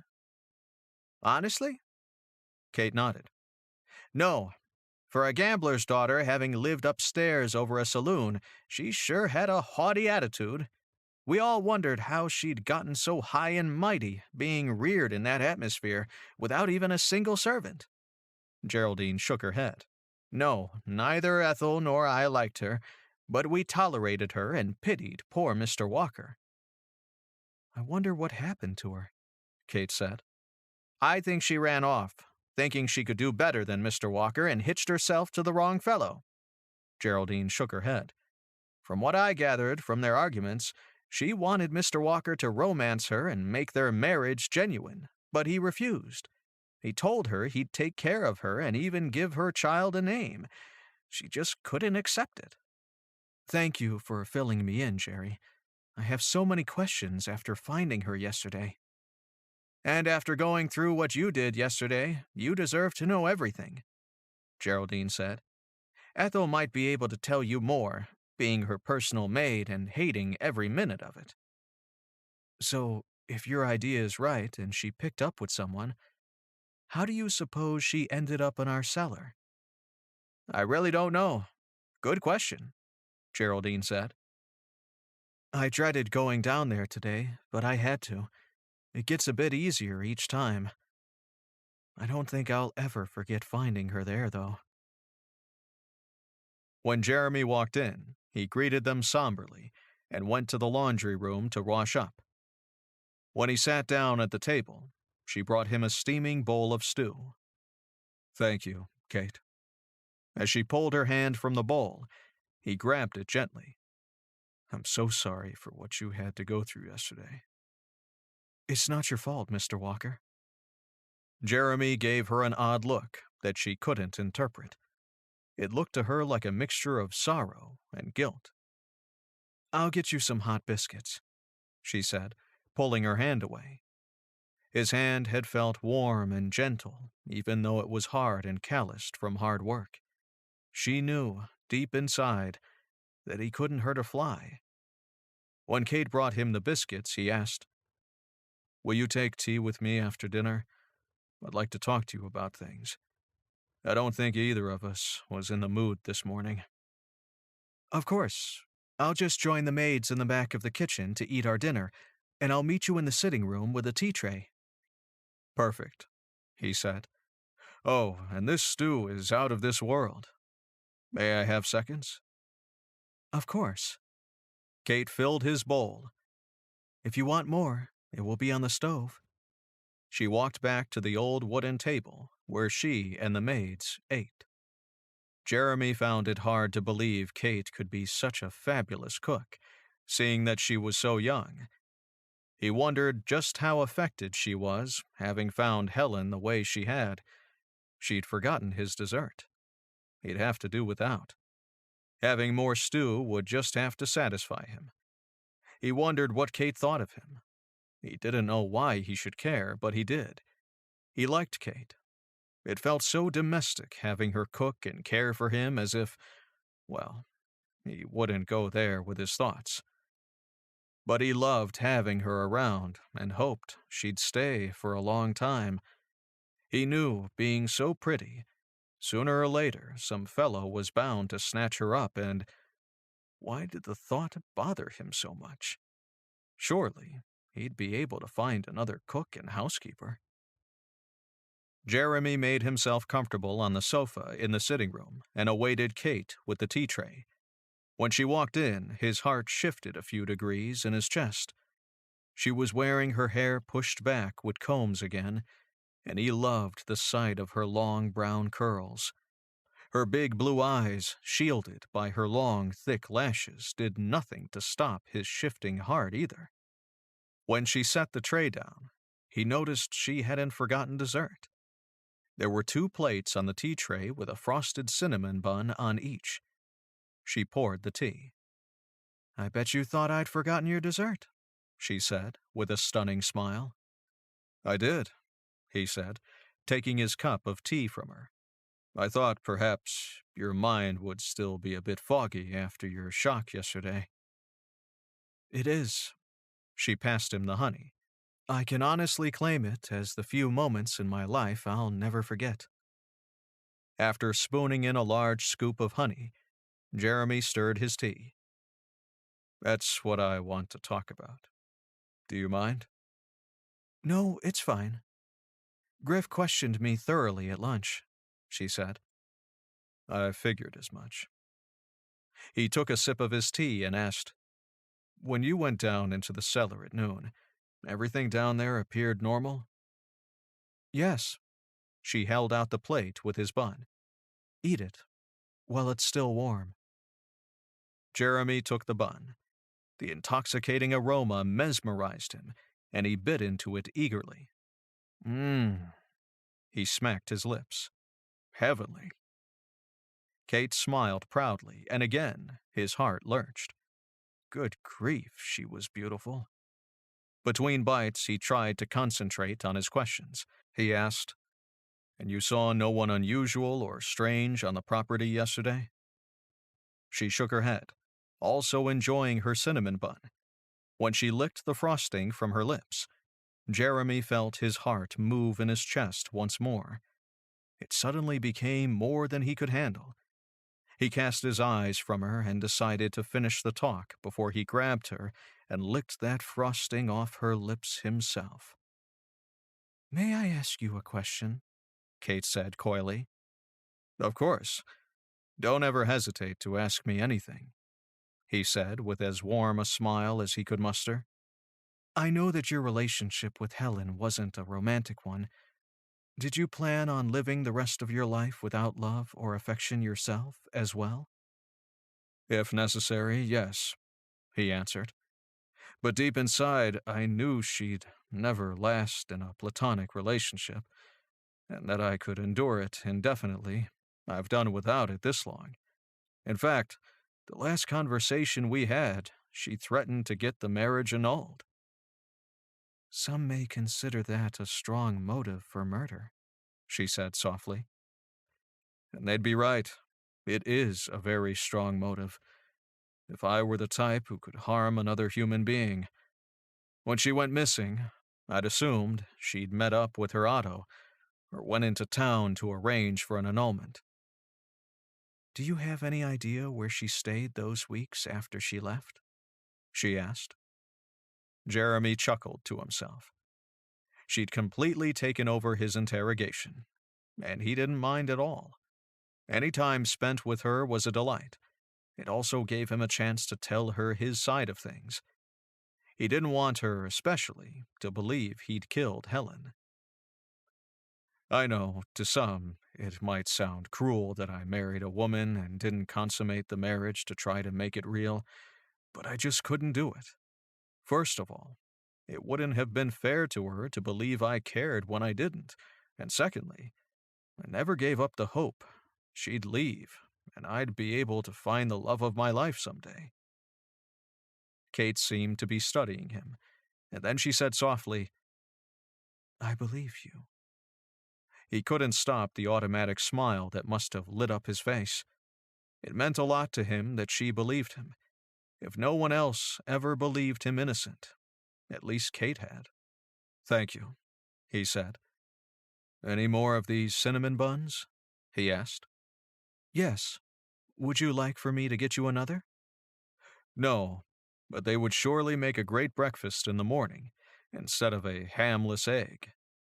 She gave him a guilty smile. I wasn't ready to go down into the cellar yet. I figured that might have been the reason. I'd lost my appetite anyway. I'll warm the buns and serve you some for breakfast, she said. He set his empty cup down and Kate quickly poured him more tea. Could that be a signal she wanted to prolong the tea party as much as he did? He had to spoil it by asking something he guessed would upset her, but it had been the main reason he'd called the meeting in the first place. I have another question for you, Jeremy said. I hope this question doesn't offend you or cause you to leave because you're doing a fantastic job. He hesitated until she nodded. Did you take this job to prove me guilty? Was it your brother's idea to plant you here as a spy? Chapter 8. Kate nearly choked on her tea when he'd asked if her brother had planted her in his employ to find him guilty. He'd been so honest with her. She could do no less for him. No. The idea to come and unravel the mystery was my own, and I wanted to find you guilty. She kept her eyes down at her tea as she spoke. Griff all but forbid me to come here. She didn't want to see the disappointment in his eyes. Your father was indirectly instrumental in killing our father. Were you aware of that? She asked him. He sat back, noticeably surprised. Excuse me? Your father refused to allow my father's sheep access to his creek, and my father lost everything and had a heart seizure resulting from the stress of it, she said. How long ago was this? I'd just turned 12. Jeremy shook his head. I suppose I'm to forever cover my father's debts. All I can do now is apologize. I can't blame you for wanting to find me guilty under those circumstances. I did come here to investigate, and while I believe you're innocent, I'd still like to stay and help you solve the mystery and clear your name, she said, looking up at him in time to see his smile. Thank you, Kate. I'd welcome the help. I'm sure people will talk more freely around you than they would around me, and I get to keep the best housekeeper I've ever had. Tomorrow I plan to saddle a horse, if that's all right, and tour the property to look for anything suspicious, she said. I also spoke to Geraldine and Jeb at length, and both were helpful in reassuring me you were innocent. I think Ethel might have something you haven't heard yet. It's just a feeling, but with her being Helen's personal maid and all, she must know something, Jeremy said. She isn't as forthcoming as Jeb and Geraldine, Kate said, but I'll certainly try. So are we partners now, rather than just boss and servant? Jeremy asked, hope evident in his voice. Yes, certainly, she answered. I'd like that. Good, Jeremy said. Each morning we'll discuss household matters, but after dinner, tea will be in here, with dessert, and we'll discuss the case. You're on, Kate said, and held out her hand to shake on the deal. Jeremy, however, took her hand and kissed the back of it instead. It's a legally binding contract now, he said, his eyes sparkling with humor. I'd like to accompany you on your ride around the property, but I don't want to arouse suspicion. We're working together, so I won't. But please, be careful, he said. No need to worry. She hiked up her skirt a few inches and removed a six-shooter from her boot. No need at all. She watched Jeremy's eyes widen. Do you know how to use that? I can shoot as good as my brother, she said. I believe you. Tuck it away, please. He laughed. Remind me to keep on your good side, Kate. The next morning, after Jeremy had left for work, Kate planned her dinner menu, took out the necessary ingredients, and headed out to saddle a horse. She donned her riding skirt under her apron, and while she knew Jeremy had noticed it, he knew why she'd worn it, which made things easier than if she'd had to hide it. When she entered the stable, she was surprised to see Griff there, looking at the ropes hanging on the walls. Griff, what are you doing here? She asked. I'm trying to match the rope that strangled Helen. You think it's one of those? Might be, he said. I may need to take them back with me. According to the coroner, the rope made a distinctive pattern on Helen's neck that will make it easy to match the rope to her murder. So what happens if one of those ropes match? Then Walker's our man, he said. Wait, there are other people here who have access to those ropes. True, but it will sure narrow down the field, won't it? The more I hear from his employees, the more I'm certain Jeremy is innocent, Griff. What? You were supposed to come here to help me find him guilty, he said. Yes, but I'm finding out he isn't. I can't believe it. You're falling for his charm, aren't you? Griff asked in an accusing tone. That's ridiculous. He's been a perfect gentleman around me. He'd better be, he said. I'm not taking any of these ropes back with me. The rope marks on Helen's neck indicated a rope with a finer pattern than these thick ones. Are there any thinner ropes around? Not that I know of. I'll keep my eyes open for something thinner, she said. Griff cuffed her chin lightly. Don't let me down, sis. After Griff had left, she saddled a horse and rode out to the far perimeters of the property. She didn't see anything unusual, just fields, stone, some grazing cattle, and a few trees. Then she came upon a man bent down near the ground close to a fence. She reached down to her boot, felt for her gun, and approached him slowly. The man turned and she let out the breath she'd been holding. Hello again, Abe, she said. Howdy, Miss Kate, he said, as he stood and removed his hat. I'm just out for a leisurely ride around the place, she said. Looks like you're mending a fence. Yep, not sure what keeps knocking them down, the weather or the animals, he said. I seem to spend a lot of time mending them. I'll leave you to your work. Nice talking to you, Abe. He waved as she progressed across the property line marked by the very fence Abe was mending. She cantered to the west end of the property, where she was able to vaguely see the old house where she grew up.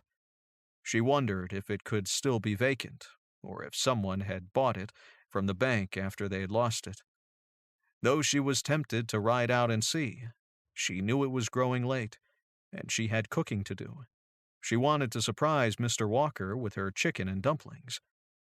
He appreciated her cooking, and had remarked so favorably on it that it spurred her to cook even better dishes. He was a cook's delight. She'd put the chicken in the oven earlier to let it roast for a few hours before she'd shred it into her special dumpling sauce, which she had yet to make. Then she'd whip up the dumplings in no time and drop them into the chicken and sauce. She couldn't wait to see Mr. Walker's delight when he tasted it. As she trotted along the west property line, she spotted another break in the fence, a large break. Should she ride back and let Abe know about it? Would she have the time? She doubted Mr. Walker would mind if dinner was a few minutes late, so she trotted back to where she'd seen Abe. "Abe?" she called. He jumped as if startled by her reappearance. "Yes, miss?" he said. "I just noticed a large break in the west fence. I thought I'd report it in case you hadn't noticed it," she said. "I'll check on it, miss. Thank you for letting me know," he said. "Looks like I'll be fixing that one tomorrow." Her chicken and dumplings turned out perfectly, and she couldn't wait to see Mr. Walker's face when he tasted it. She glanced at the grandfather clock in the dining room and realized Mr. Walker was late. Jeremy sat in front of Horace Monroe's desk, in need of legal advice. He'd just finished telling him the events of the other day when Helen's body had been found. "I'm not sure, but it could be good news rather than incriminating," Monroe said. "Any number of people could vouch for your whereabouts that day, couldn't they?" "Definitely. In fact, Griff's already checked on that. Everyone saw me leave, and since I leave at just about the same time every day, it became a dead end for Griff Hammond. He's like a dog chasing a cat. He never lets up, not even after the cat's climbed up the tree," Jeremy said. "Who do you think killed her?" Monroe asked.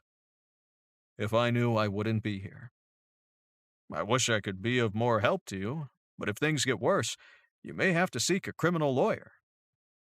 "Yes, but you know enough about the law to give me a bit of advice.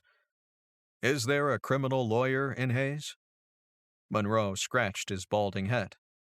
"No, you'd have to ride to Salina. I think they have one there. I know Kansas City has several." Jeremy sighed. "That's a long ride."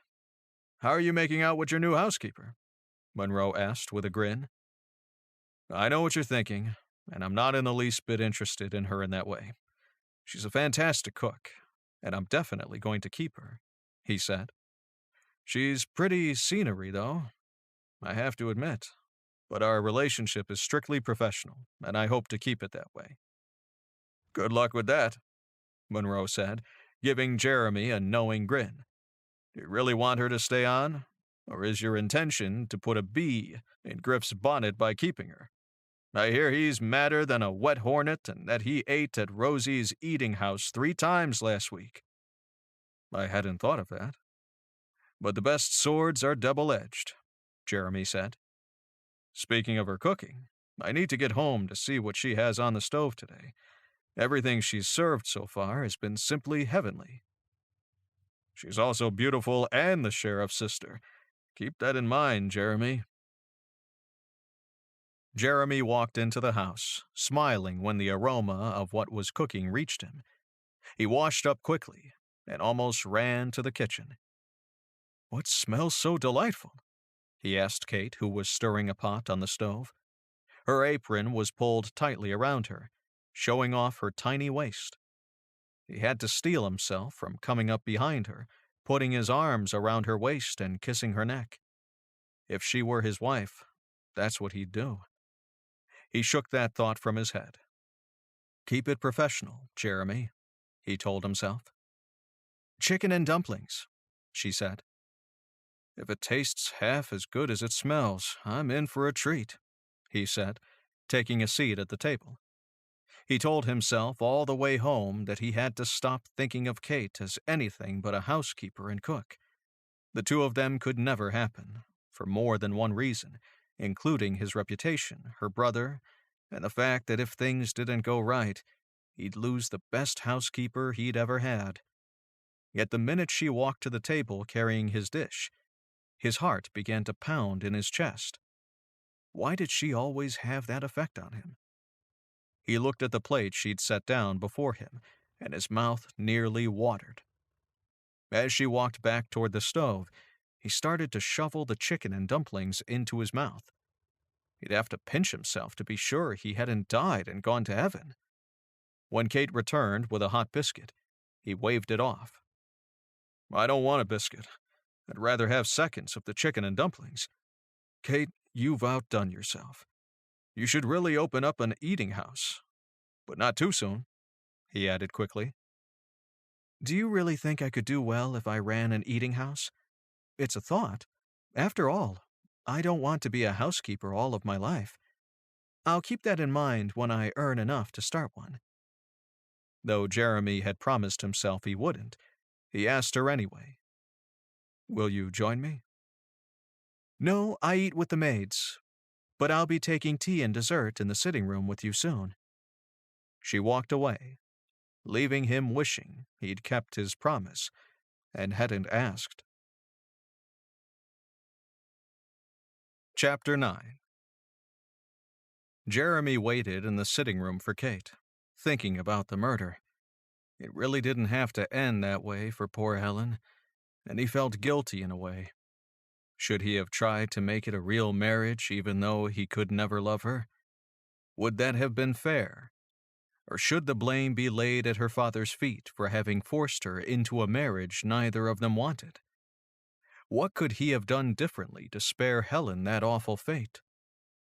He had told her that she could get an annulment several times, and if she had agreed, they could have filed for it together. She didn't have to go running off like she did. The one time he'd yelled back at her happened to have been the last time he saw her, which was why he felt guilty. He looked up from his contemplating when Kate walked in carrying a tea tray. She set it down on the table in front of the sofa, and Jeremy could only stare. "I couldn't possibly eat that," he said. Kate frowned. "Why not?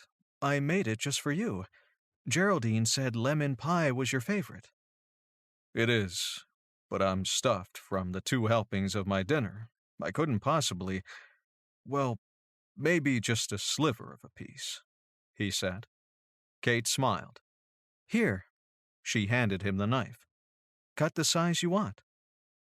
"Kate," he said, "next time I ask for seconds, please tell me no."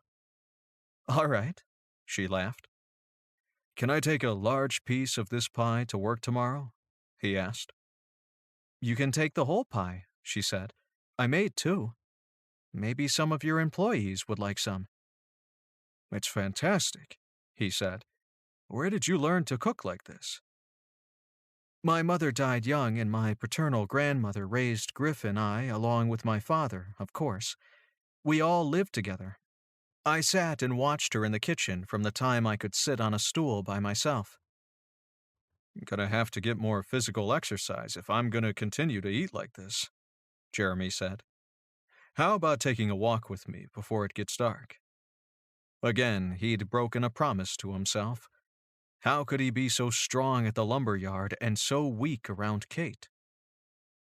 "I also need exercise, I must admit," Kate said, patting her flat stomach. "I've been overeating myself, so I'll take you up on it. In fact, maybe we could do it each evening, since it would be better to discuss the crime without anyone overhearing." "Fantastic idea," he said. Jeremy led Kate out the front door, and together they walked toward the road. "I inspected your property today, and on the west end, I could actually see the house where I once lived," Kate said. "Do you know if anyone is living there?" "I don't know. Let's walk down that way and see," he said. They walked side by side without touching. Jeremy had been tempted to put his arm out for her to take, but then thought better of it. No sense in tempting fate. He had to keep their relationship professional, but it got harder each day. The dirt road wound around a curve, and the house came into view about a half-mile away. "So many memories," she said. "My father died in the sitting room and my grandmother in one of the bedrooms. I wish we could buy it back, now that you own the land next to us. Would you have allowed our sheep to drink from your creek?" "Of course I would have.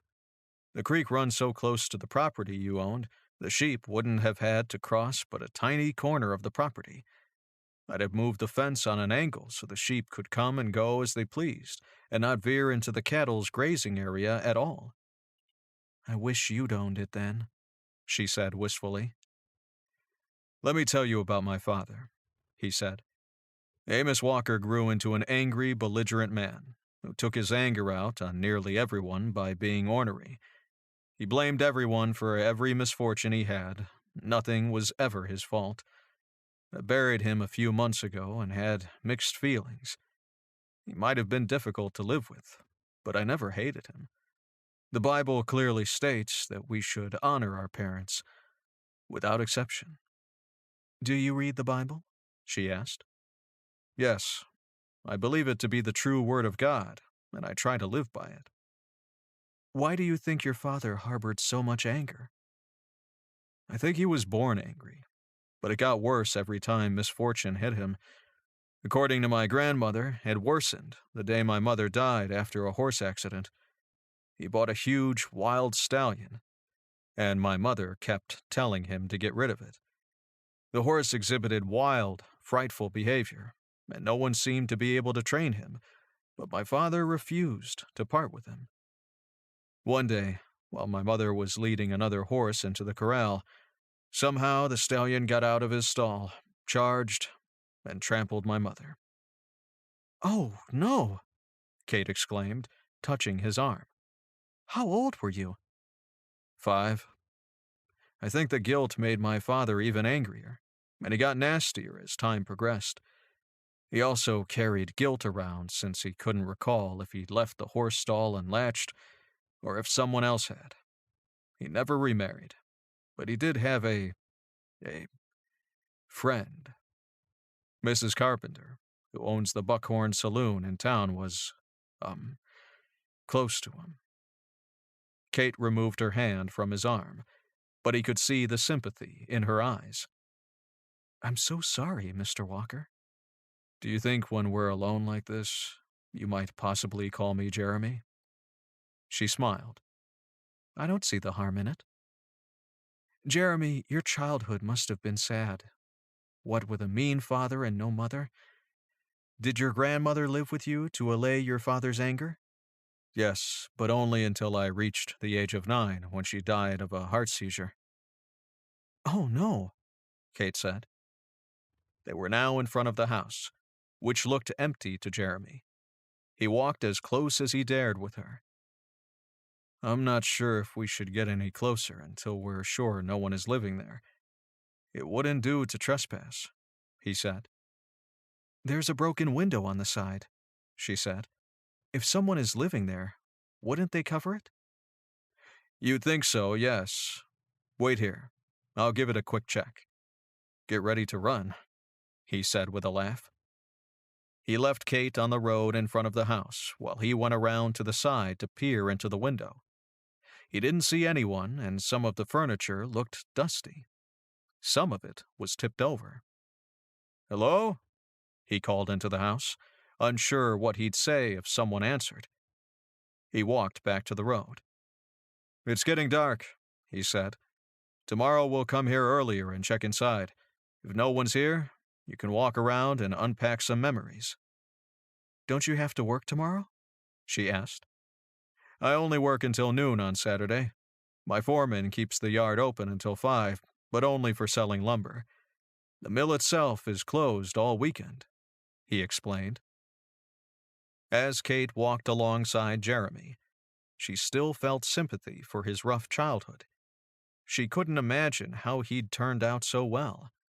Just knowing these facts about him made her feel closer to him, and knowing his past helped her to understand him better.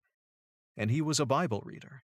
How could anyone who followed the Bible so strictly that he couldn't hate a horribly mean father ever kill anyone? They walked back mostly in silence. She pictured Jeremy as a little boy who had been reared by a monster. He must have been heartbroken when his grandmother passed away.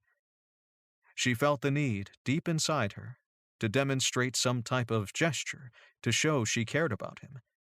She slipped her arm through his as they walked. He looked at her in surprise but didn't say anything. She felt him squeeze her arm closer to his side. I also ran into Abe, mending a fence between the east and west ends of the property, she said as they walked. As I continued on, I saw a very large break in the fence on the west end, so I rode back to let him know. He said he'd fix it tomorrow. The fence needs to be replaced. Who'd believe I own a lumber yard and my wooden fence is in such a sorry state? I'll have to see about replacing the whole thing, he told her. Have the chickens been laying better? He asked. Yes, I got 10 eggs this morning. Good, he said. Any other problems? No. I checked Helen's room briefly, but found nothing important. I plan to check it more thoroughly later. She looked up at him and said with a grimace, That was the night I ran into you in the hallway. Jeremy nodded and smiled. I'd wondered about that. Kate continued. According to Geraldine and Jeb, Ethel hated Helen, but she hasn't said too much about it to me. I think I'll try to question her more tomorrow.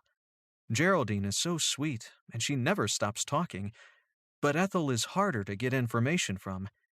Abe's hard to read, though he's always proper and not as outgoing as Jeb. Well, he said as they walked up to the front door, you've gotten their personalities down pat. I agree with your observations. Kate stopped dead in her tracks. I can't go in the front door. Why ever not? He asked. I'm a servant. I have to use the back door. She turned to walk around to the back, but he grabbed her arm. When you're with me, you can enter any door you want. Now come, he said, opening the front door. Kate could hardly wait for Jeremy to come home and take her to visit her old homestead. In the meantime, she decided to discover what Ethel might tell her about Helen. She went upstairs and found her making a bed in the blue room. Hello, Ethel, she said when Ethel looked up from her work. Any problems to report? No, Kate, all's well, she said without so much as a smile. Ethel rarely smiled. Kate sat down on a wooden chair by the bed. I'm convinced Mr. Walker couldn't step on an ant, much less kill someone. She tried to sound nonchalant. What was his wife like, anyway? A royal pain. Always get this, do that, Ethel said. Mr. Walker didn't care for her, and I think he may have been pushed a bit too far. Still water runs deep, you know. Kate was taken aback by her answer. So far, Ethel had been the only one to even hint at the possibility that Jeremy could kill someone. She certainly wouldn't have visited an abandoned house with him if she'd thought, even for one moment, that he could kill anyone. That's true, of course, Kate replied. Where do you think she went for the weeks before she died? I think she tried to find the father of the baby, and when she couldn't find him, she came back. Mr. Walker had to be disappointed at her return and had to think about getting himself out of the marriage another way, Ethel said. Kate considered her words before saying, He could have gotten an annulment. They take time. Once the baby had been born, being her husband, he'd legally be the kid's father and have to support him or her for years. Ethel picked up the dirty linen and walked to the door. Don't let him fool you. He runs his business with an iron fist, and he can do the same at home, Ethel said. Beware of the wolf in sheep's clothing. She left the room. Kate shivered. Could Jeremy be a murderer? She tried to banish the notion, But even the slightest bit of doubt was enough to give Kate the shivers. Ethel had brought up some interesting arguments in regard to Jeremy having to support Helen's child if they'd stayed married. Would she be safe going to an empty house with Jeremy? She waved away her fear. Of course she'd be safe. She wouldn't let Ethel's opinion faze her. She still had time before Jeremy came home, so she made preparations for their pot roast dinner. The roast had been warming on the stove for a few hours by then, and she just needed to mash some potatoes and whip up some biscuits. For dessert, she'd made him a strawberry and rhubarb pie. It was another lovely spring day, so she decided to spend some time outside. She walked around to the back of the house to admire the garden. Jake had made the flower bed in the shape of a figure 8, and some of the annual flowers had already started to pop up from the ground. She saw that Jake was planting some new flowers on the other side of the bed, so she walked over. "Hello, I'm Kate Hammond, the new housekeeper." The young man stood. "Nice to meet you, Miss Hammond. I'm Jake Haskell. I've known your brother for years. How is he?" "Ornery as ever, Jake." He's a good one, Griff is," he said. "Say, aren't you the one who found that body?" Kate nodded. "I'm the unfortunate one." "A shame. She was too young to die." He shook his head. "I think Mr. Walker got himself into a jam and didn't know how to get himself out of it." "You think he killed her?" she asked in a loud whisper. "Who else?" "I don't know, but he couldn't have put her in the cellar," Kate said. "He was on his way home from the lumberyard at the time." "No, but Jeb would do just about anything for him," Jake said. "As would Abe, for that matter." "Have you ever seen Mr. Walker angry enough to kill someone?" she asked. "No," Jake said. "But just the same, he's the only one with a motive." "It was nice meeting you, Jake. I'll let you get back to your planting." So far, Kate had only heard good things about Jeremy from Jeb and Geraldine, and she still felt sure he wasn't able to harm anyone. But so far that day, however, she'd heard the total opposite. She didn't know what to think. Chapter 10. Once again, Kate and Jeremy headed down the road toward her old homestead. She didn't put her arm through his this time, so they walked side by side. The night before, she'd felt the need to show him she cared, owing to his sad childhood story, but now that element of sympathy was missing. She'd had slight doubts after questioning Ethel and Jake, but upon Jeremy's arrival home, when he'd walked into the kitchen, his eyes lit up when he spotted her, and that was when the doubts had vanished. "How was your morning at the lumberyard?" "Great. 2 big orders were successfully delivered, and we took 4 new orders. People are moving to Hayes and building houses, and since we're the only lumberyard, it's profitable, but busy." "Yes, the whole north side of town has one home after another popping up. I think it helped when Hayes stopped the cattle drives from coming here, don't you?" she asked. "Oh, certainly," Jeremy said. "No one wanted to go into town when the cattlemen were around. There were constant shootings and killings. Having a good sheriff helps too, I have to say. Although there's little love between Griff and me, he does a good job." Kate smiled proudly. "He does." "Have you accomplished any more of your interrogating?" Jeremy asked. "Yes, but I don't feel up to talking about it just now." "I thought we were partners."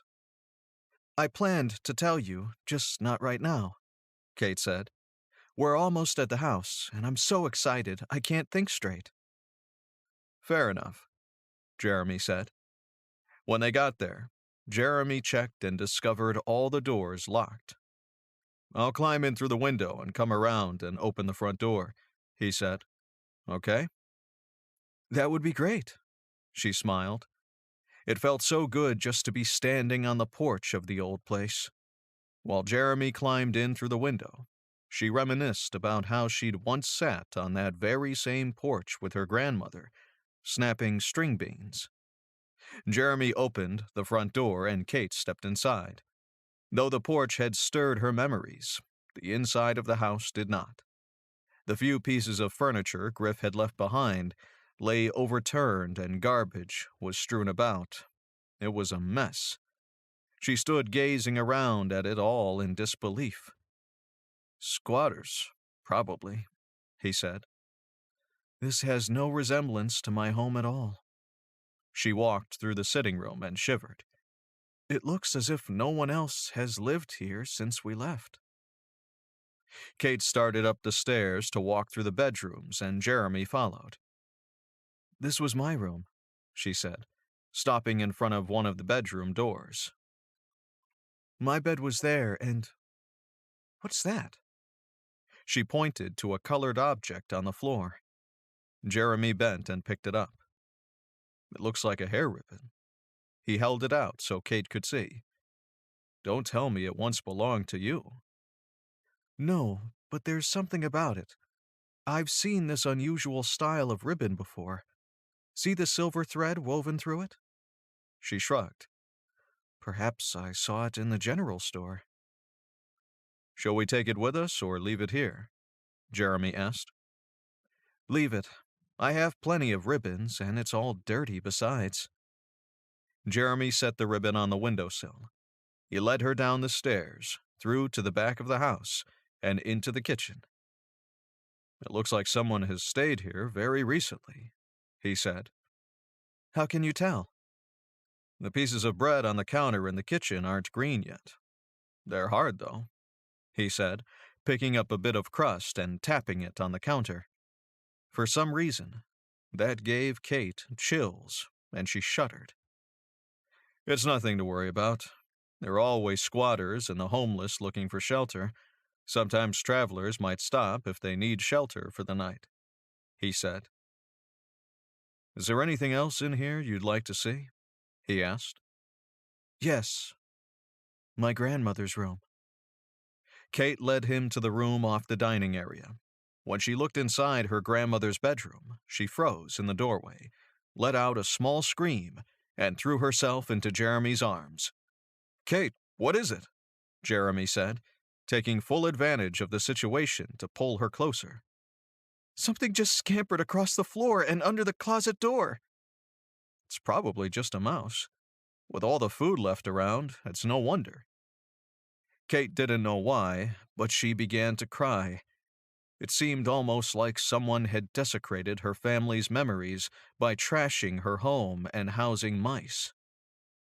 Jeremy rested his chin on her head and patted her back. Still clutching Jeremy tightly in case the mouse returned, Kate turned slightly and looked into the room. She stared at the bed, the very bed her grandmother had died in. She and Griff hadn't taken it with them when they'd moved. There was no room for it in the small flat they'd rented. There it stood, alone in the room and unmade. Kate clearly remembered they'd left the bed neatly made up, covered with a quilt their grandmother had made. Now, the quilt was all crumpled up and entangled with the sheet. The bed had been slept in. Could it have been recently? She turned, rested her head on Jeremy's chest, and continued to weep. "I'm sorry, Kate. Have you seen enough? Shall we leave?" She nodded against his chest, but instead of letting her go, he pulled her a bit closer. "I would have never brought you here if I had known the condition of the house and that it would upset you so." Kate welcomed the comfort of his arms and chest. She found herself putting her arms around his back and clinging to him. Jeremy wasn't sure how he should react. This beautiful, albeit upset, woman clung to him tightly. He felt so affected by her nearness that his mind led him to places he dared not go. He kept telling himself that she was just scared and upset. He had to remind himself that she wasn't clinging to him because she cared for him, but because she was frightened. He kept patting her back, trying to console her as well as keep her close to him. When she raised her head and looked up at him, he came undone. Her watery eyes and blotchy red nose melted him, and, without giving it a moment's thought, he found his lips moving toward hers. The moment their lips touched, he knew he'd made a huge mistake. He thought she'd pull away, maybe slap him, and that would be the end of their relationship, but she didn't do any of those things. She seemed stunned at first, but then she began to return his kiss, driving him to the brink of his sanity. She actually kissed him back. Then, while still kissing him, she put her arms around his neck and caressed the back of it. Feeling lost and weak, he pulled her closer.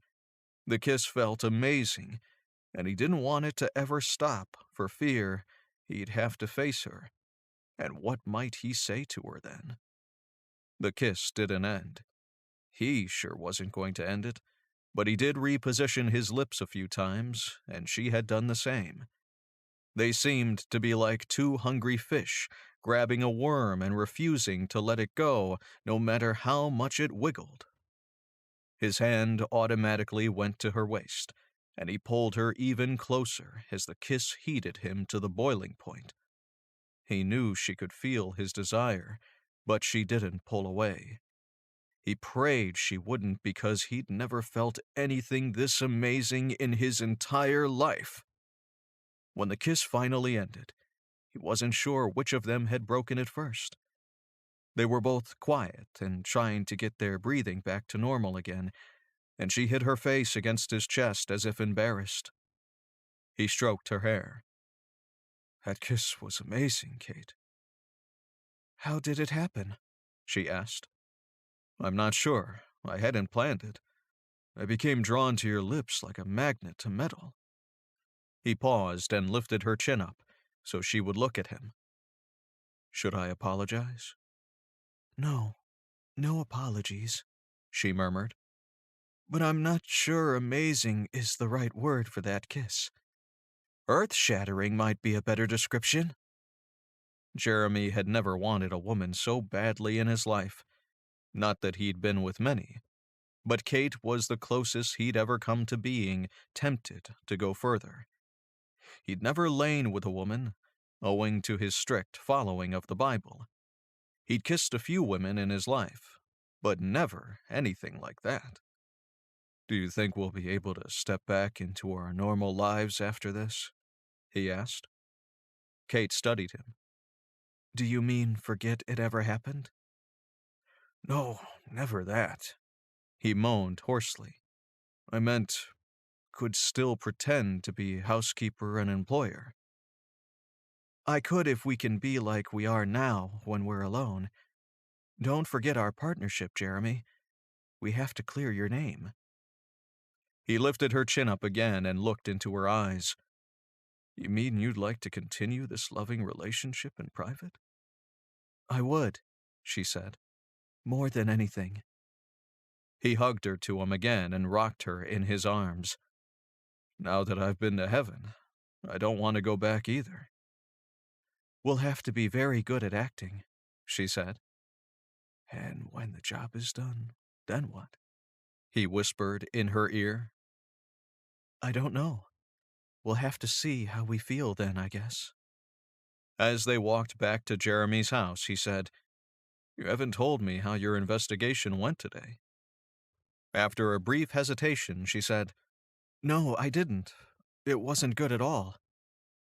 "Tell me," he said. "Ethel thinks you killed Helen, and so does Jake. It upset me because their arguments were so convincing. I started to have doubts." Jeremy stopped walking and turned her to face him. "Tell me you don't still think I killed Helen. I really need to hear that from you." How could he dream of a future for them if she thought him capable of doing such a heinous act? "I don't. I did have lingering doubts, but now that I know you so much better, I know you couldn't harm anyone," she said. "Are you sure?" he asked. "No more doubts?" I would never have returned your kiss, or even allowed it, if I had even the slightest doubt. My negative interviews today had instilled small doubts that nagged at me, but as soon as you came home from work and I saw the look in your eyes when you saw me, the doubts vanished."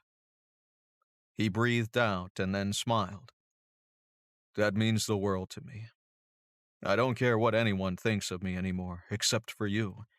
I need you to believe in me. I knew that even before today, but I didn't know why. I think I know why now." Chapter 11. Early Sunday morning, Kate rode the buggy back home so Griff could take a woman he was sweet on for a Sunday drive. After she and Griff attended church, she went home and laundered her clothes despite her aunt's offer to wash them for her. She enjoyed chores that would keep her mind off the body she'd recently found. While her clothes were drying, she pulled down the old wooden recipe box from on top of the stove. Inside were all of her grandmother's recipes, though her favorites were never put down on paper.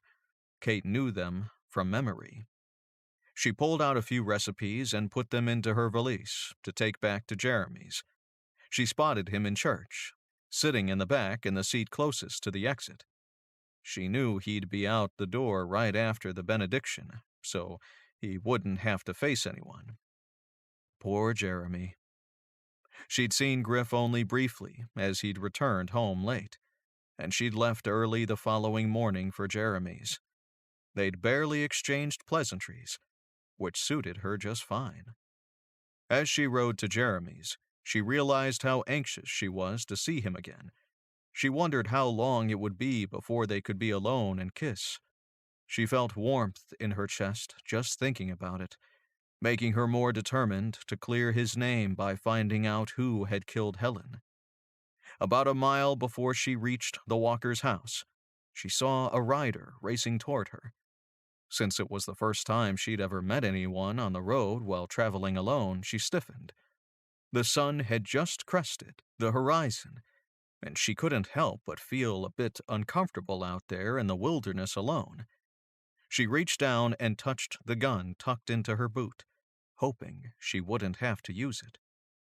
As the rider approached, she saw him rein in, and she immediately smiled. Jeremy. He jumped off of his horse and walked over to her buggy. "I have to start earlier today, but I didn't want to miss seeing you to wish you a pleasant day," he said. She smiled. "I would have been very disappointed if I'd arrived at your house to find you'd already left for the day." As he stood by her buggy, he reached out and touched her arm, sending goosebumps through her body. "May I sit with you for a few minutes?" "Yes, please," she said. He walked over to the other side of the buggy and jumped up onto the seat beside her. "I missed you yesterday," he said. "Me or my cooking?" "Both," he laughed, then quickly sobered and looked into her eyes. "But mostly you." Kate said, "I missed you too." They sat in silence for several moments, and Kate wondered if he had something on his mind that he hesitated to broach. Finally, he asked, "What are your plans for today?" "Besides slaving in the kitchen for you, I'd like to talk to Abe." "Be careful." "I will. You sound like Griff." Again he sat in silence, looking down at his hands. "Is there something you want to say to me, Jeremy?" "Yes, there is," he said finally. "I'm beginning to worry about you.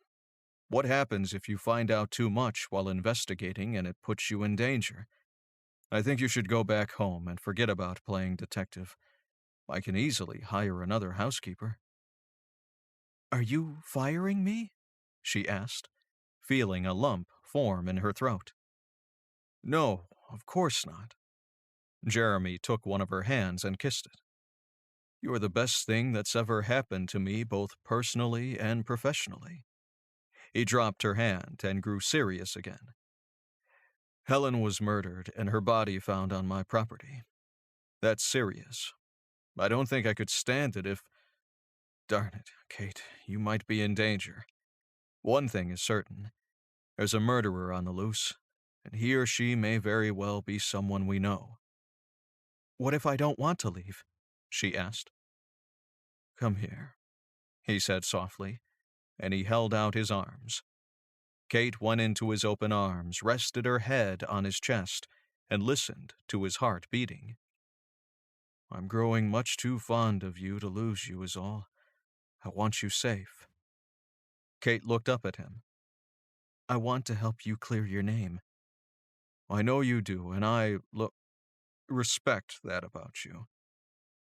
Just let me stay a bit longer.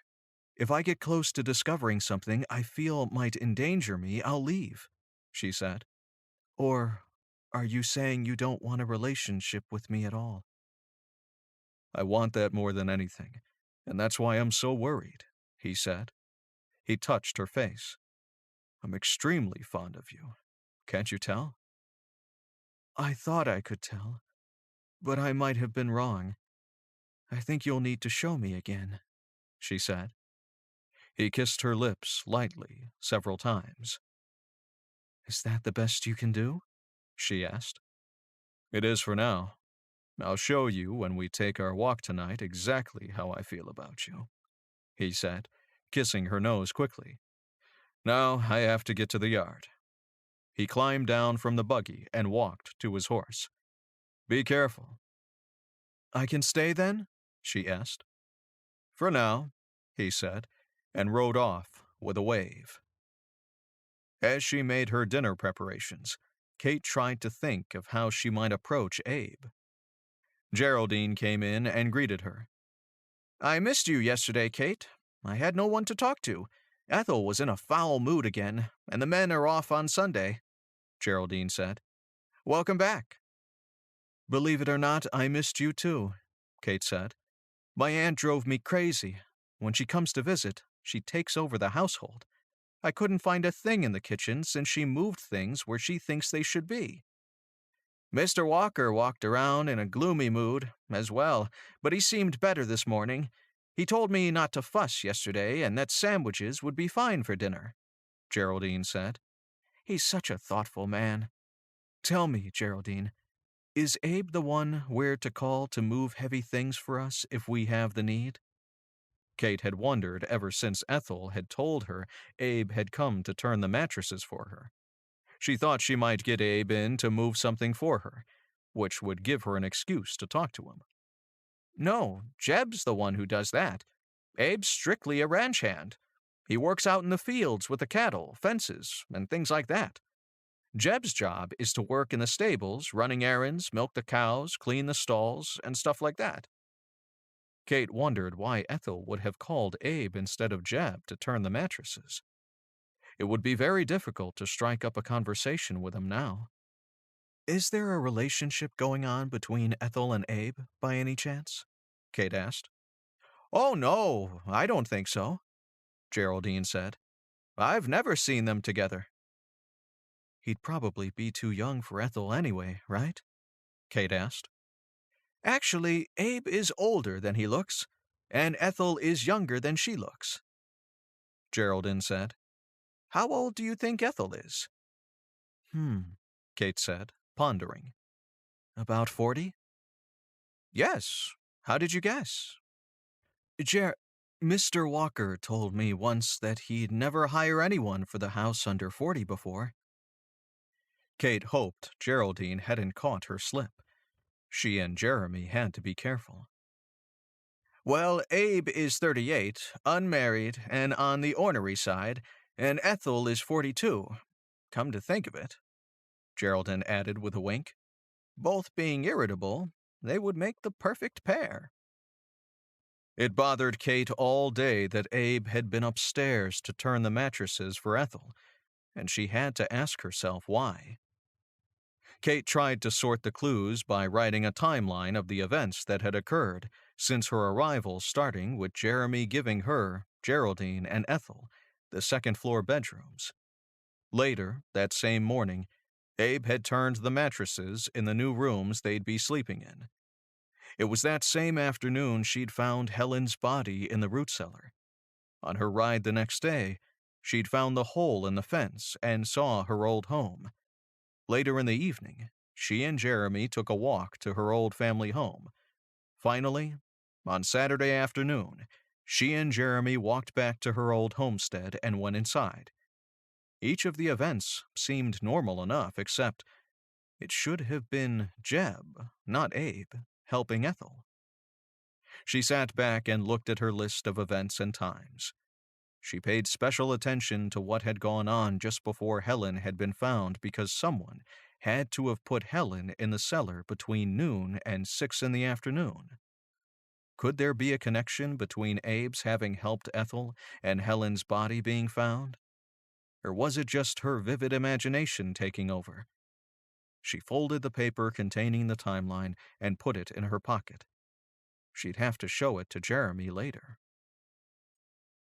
Jeremy came home from work as Kate bustled around the kitchen, making the finishing touches to his dinner. She knew he'd gone to wash up. They had to continue acting like employer and housekeeper. She just wouldn't look him in the eyes because, if she did, she knew her love for him would surely show. She froze while stirring her gravy. What had she just thought? Was it love? Surely it couldn't be love, not yet.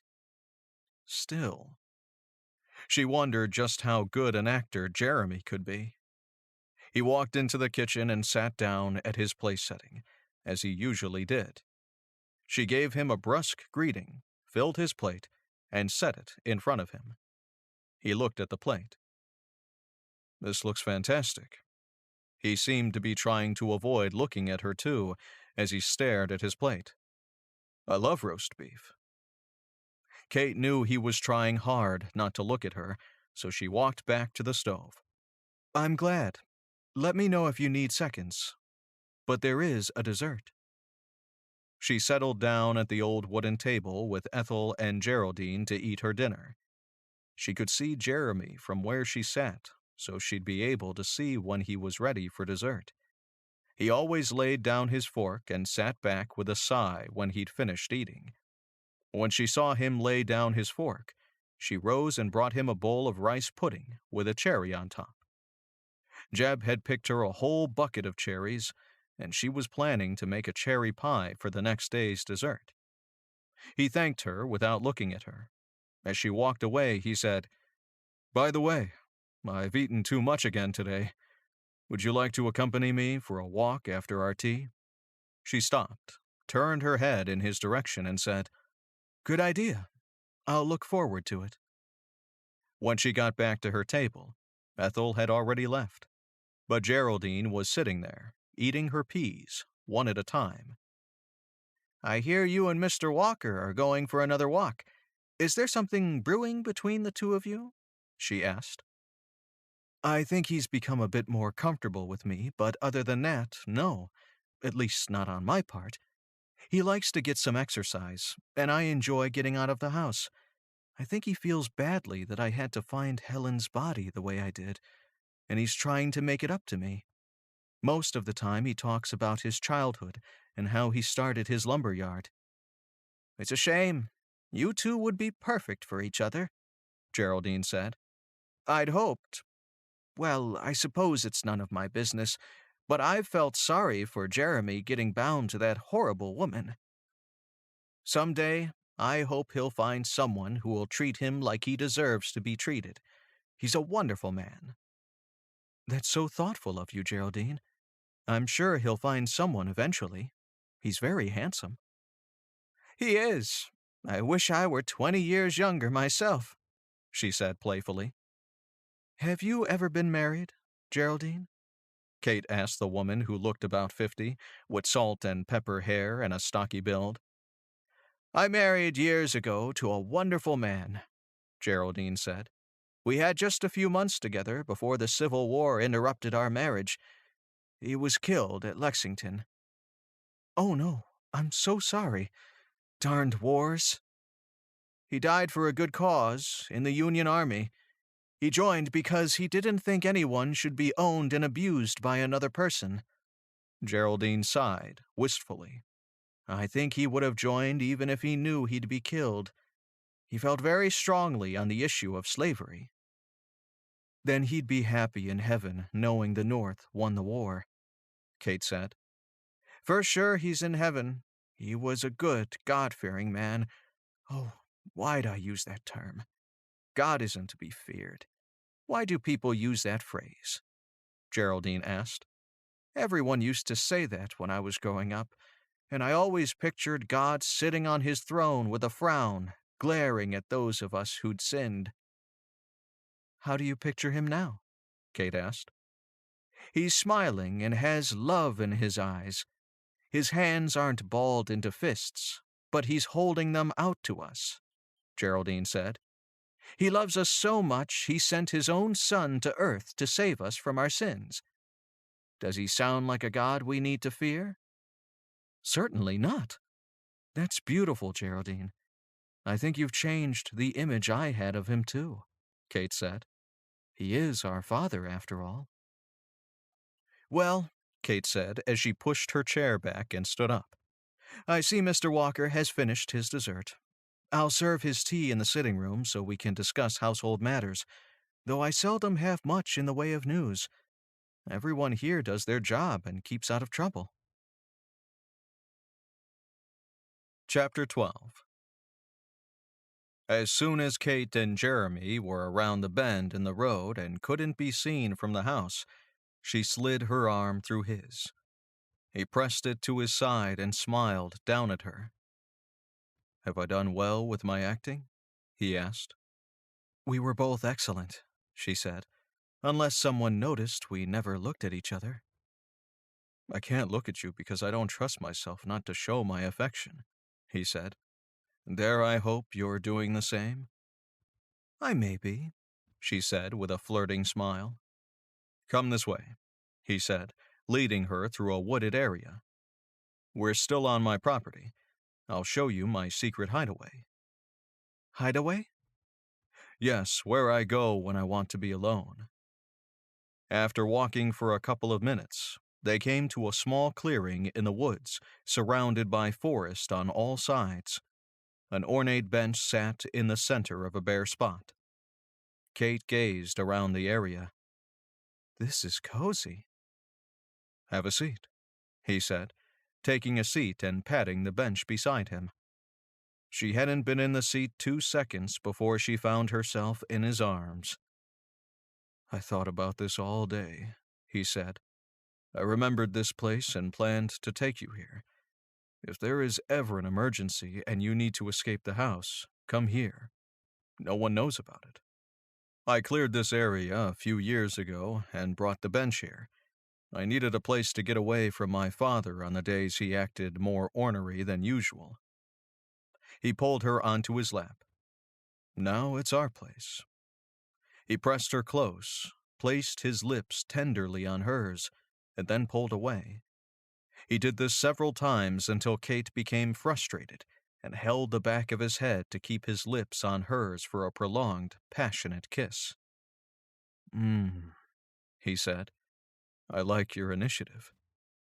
You're a tease, she said, looking into his dark, gray eyes. She ran her fingers through his thick, dark hair. So, you like it when I'm the aggressor? Yes, I do, he said. It gives me confidence that you want to kiss me as much as I want to kiss you. He bent down and kissed her again, passionately. I'm starting to feel something I've never felt before, but I'm afraid to say the word. She reached up and pulled his head down to her lips for another passionate kiss. Again, I agree and feel the same way, she said. Could we just stay here forever? It's so serene here, I wish we could.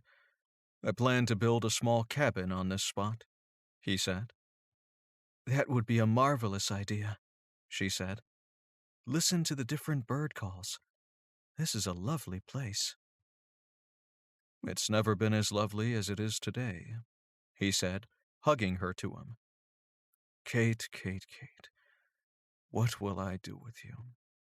He stroked her face. You're driving me out of my mind. I can't think straight. I see your face everywhere I turn. and I'm afraid I'm hopelessly in love. There, I've said the word." Kate's heart thumped hard in her chest as she looked up at him and whispered softly, "I love you too." He stood and pulled her up with him. He stared down at her, piercing her with now serious eyes. "That's why I want you to go home. I can't bear to have you in such danger." "If I go home, we won't be able to see each other like this. Griff would never allow it," she said. "I need to help clear your name." "I'd rather never see you again than have you hurt or killed," he said. "I mean it. I love you too much." He hugged her to him tightly. "Give me one more week, Jeremy, and then I promise I'll leave," she said. "I don't know. I'm so afraid." "I'll be careful, please," she begged. "All right. When you go home for church on Sunday, I don't want you to come back," he said. "I'll find a way to clear my name, and then I'll come for you. I want to court you properly." Kate knew she had to find something before Sunday, and she knew where she'd start. Geraldine. After lunch the following day, when Ethel had gone back upstairs, Kate had her chance. "Jerry, who do you think killed Helen?" Kate asked. "Maybe Jake." Kate could only stare at Geraldine. "What? Why Jake?" Geraldine moved closer to Kate and practically whispered, "I think he and Helen had something going on." Kate forced herself to act nonchalantly with her answer. "Why would you think that?" "I saw them laughing together a few times and Jake hugged her," Geraldine said. "I didn't think much of it until she turned up dead." "How many times did you see them together?" Kate asked. "She went out to the garden every day to sit near where Jake was working, talking to him," Geraldine said. "But I only saw them hug once. I think it might have been the day before she went missing." "What about Abe?" Kate asked. "I don't know him well," Geraldine answered. "I hardly ever see him." "And Jeb?" "He's as gentle as a kitten. I very much doubt he could hurt anyone. Jeb cried when they had to put a horse down last year. No, he didn't care for Helen. None of us did, except for Jake, really," Geraldine said. "That's why he's the killer in my mind." After she got her dinner in the oven, Kate went upstairs to sneak into the room Helen had used. The door was closed, so after entering, she closed it behind her. Once again she searched the room. Surely there would be something there. She opened the dresser drawers, rummaging through the clothes. She froze when she came across a ribbon with silver threads woven through it, just like the one she found in her family's homestead. She slipped it into her pocket. In the bottom drawer, she found a wadded-up piece of paper. She opened it carefully to see it was a letter to someone named Kenneth. She skimmed it, recognized it as a love letter, and slipped it into her pocket. She then turned to the closet and went through the pockets of every dress or skirt. In one pocket, she found an envelope addressed to Helen. The return address read, Kenneth Otto, Hayes Hotel. It was no wonder Griff couldn't find him. Otto was his surname, not his given name. She pocketed that too, but hadn't found the letter that had been inside the envelope. After looking inside shoes and under the bed, Kate finally sat down on the floor, having decided there were no other places to look, when she spotted something beneath the dresser. She got down on her hands and knees and reached for the object. She scooped up a folded piece of paper and slipped it into her pocket. She straightened, opened the bedroom door a crack, peered around, and stepped out into the hall, closing the door behind her. Walking stealthily to her own room, she safely entered and silently closed the door. Once seated on a chair by the window, she emptied her pockets of the crumpled letter, the folded paper, the ribbon, and the envelope. As she straightened the crumpled letter, she realized it was a draft. Words had been crossed out and rewritten. She had no doubt Helen had copied the draft and sent it off.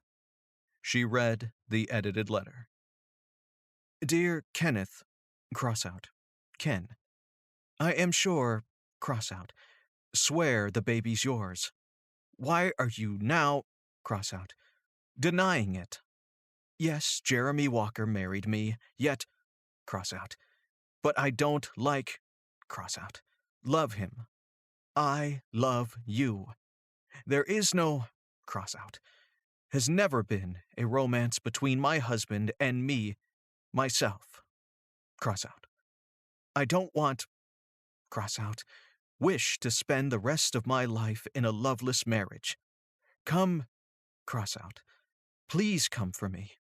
I'll meet you anywhere, cross out, wherever you say, and we can run off together. Please respond and, cross out, address the letter to me here because Jeb picks up the mail and he just hands it out and doesn't ask questions. Yours, cross out, love XXX, Helen. Kate checked the date of the letter against the envelope from Kenneth and could see Helen had written to him first. She then opened the folded paper and read the letter Kenneth had written back to her. Helen, I ain't got a job or money.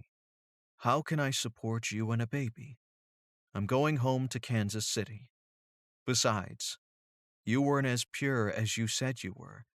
How do I know that baby's mine? Someone was there before me, maybe several more, before I touched you. Good luck. Kenneth. Kate sighed. She almost felt sorry for Helen. She placed the letter for Kenneth inside his envelope. It fit perfectly. She put all the items back into her pocket. She'd show them all to Jeremy when they took their walk after dinner. Trying to digest all she'd discovered, she came to a conclusion. Helen had written to Kenneth Otto to ask him to save her from a loveless marriage, but he had refused. When she received Kenneth's letter, she left the Walker home. Finding her ribbon at her and Griff's old home next door was proof Helen had been staying there. So who had killed her? She still didn't know. Kenneth? He had no reason to, since he'd already broken it off with her and probably had left for Kansas City. Walking out to the stables with determination, Kate stopped short when she remembered her roast in the oven. She stopped and turned back. She'd have to check it first. The roast fell apart when she stuck a fork into it, done to perfection. She removed it and set it on the part of the stove that always stayed warm when the stove was lit. She walked to the hall and checked the grandfather clock. It was almost 6. She'd have to postpone her visit to Jeb until morning. Kate busied herself by mashing potatoes and thought about topping the cherry pie she'd made with whipped cream. She went down to the cellar. She always did so quickly as the memory lingered, and brought out some cream. About the time she finished, she heard Jeremy walking through the front door. He had a habit of whistling on his way to wash up, so she'd know he was home. Her heart gave a little pitter-patter when she heard him whistling. Just knowing the signal was for her gave her a warm feeling. She couldn't wait to see him, yet she couldn't show it. It was going to be a long week. As she waited for Jeremy to come into the kitchen, she counted her suspects. Jake, Abe, Ethel, and now Jeb as well. Chapter 13. Jeremy came into the kitchen and sat down at the table. They exchanged mumbled greetings without looking directly at each other, as Kate set his dinner before him. Call me if you want seconds. I'll be in the back, eating dinner with the maids, she said, turning away. Fine, thank you, Jeremy said, trying not to watch her walk away. He loved the swing of her hips when she walked, but never knowing who might be watching, he dared not look. Jeremy thought they were doing just fine. No one would ever guess they were in love. Dinner tasted delicious, tender, roasted chicken cooked with carrots that took on the flavor of the meat, and creamy mashed potatoes covered in thick, rich gravy. A meal fit for a king. He'd never liked carrots, but cooked that way, they were delicious. When he set his fork down to use his napkin on his mouth, Kate jumped up to deliver his dessert, piling the whipped cream onto the pie before setting it before him. "Tea in the sitting room to discuss the household?" he asked without looking up. "As you wish," she said, and walked back to where the maids were eating. Just in case someone might be listening, they talked about the household while taking their tea. He didn't trust Ethel, and though he did trust Geraldine, she had a habit of talking too much. Once outside and around the bend in the road, Jeremy put his arm around Kate's waist and pulled her close. "I missed you," he said, kissing her temple. Kate smiled up at him. "I have news that may take away from our kissing time." "You'll have to talk fast then, because I've been looking forward to this all day," Jeremy said. They turned into the forest, walked to their special secluded place, and sat on the bench. "Tell me your news quickly," Jeremy said, putting his arm around her. Kate pulled some items from her pocket. "I found some things in Helen's room." She dangled a ribbon before him. "Recognize this?" "Is that the ribbon from your old house?" he asked. "No, this is another one. I found it in Helen's dresser drawer." Kate laid a crumpled paper on his lap. "Read the letter Helen wrote to Kenneth Otto." Jeremy read the letter. "Holy buffaloes!" he exclaimed. "Otto was his last name!" He shook his head. Kate held out another paper. "This is Kenneth's response." "This is big," Jeremy said after reading the letter. "If Kenneth wasn't the first man Helen was with, then God himself only knows who the father of that baby could be." "Or," Kate added, "Kenneth could have been worming his way out of it. We can't be sure he was lying." "You're right," he said. He handed the items back to Kate. "Can we kiss now?" She placed the items in her pocket and smiled up at him. "Not quite yet. I need to know what conclusions you've drawn from what you've just learned," she asked. Jeremy scratched his head. "I'm not much of a detective. But first off, I'd say that Jeb may not be as trustworthy as I'd thought. You should have told me about the letter when she disappeared. Secondly, because of the ribbon, Helen must have been staying at your homestead for a while. Thirdly, I don't think Kenneth killed her. He had his way out and could have just turned away. He had no reason to kill her. Someone wanted her dead for another reason. Maybe Kenneth wasn't the father of the baby, and the person who was, or thought he was, killed her." "That's interesting," Kate said. "I like your deductions, and I agree. Now, we just need to figure out who wanted Helen dead." "Now, can we kiss?" Jeremy asked impatiently, reaching for Kate. Kate put her arms around his neck. "Yes, please." He pulled her onto his lap so she'd be as close to him as possible. He found her lips, kissed her passionately, and groaned when she returned his kiss with enthusiasm. He thought he might explode from wanting her. When he became too heated, he started reciting Bible verses in his head. He had to gather the strength to pull away. He was unable to do it on his own. He breathed so heavily, clutching her so tightly, he feared hurting her. When she started playing with his chest hair, he knew it was time to stop the torture. He ended the kiss and just held her, taking her hands from his chest and placing them behind his neck. "You're pushing me beyond my limits, Kate," he said breathlessly. "I'm sorry," she said. "I didn't realize." He held her until he got his breathing under control. "It's different for a woman, I think." "How so?" she asked, still breathless. Some of the workers were talking at the lumber yard about romancing women just a few weeks ago, and how a woman could kiss and hug all night long without needing more, while a man, it's very difficult for a man because his anatomy changes and he gets a strong urge to satisfy. Well, you know. Anyway, he continued, I made myself a promise to try to live according to God's word, and that means no intimate relationships until the woman is my wife. So, Kate said, so I love you more than words can say, but we can't keep doing this, he said, kissing her forehead. I want to save it for our wedding night. If you'll have me, that is.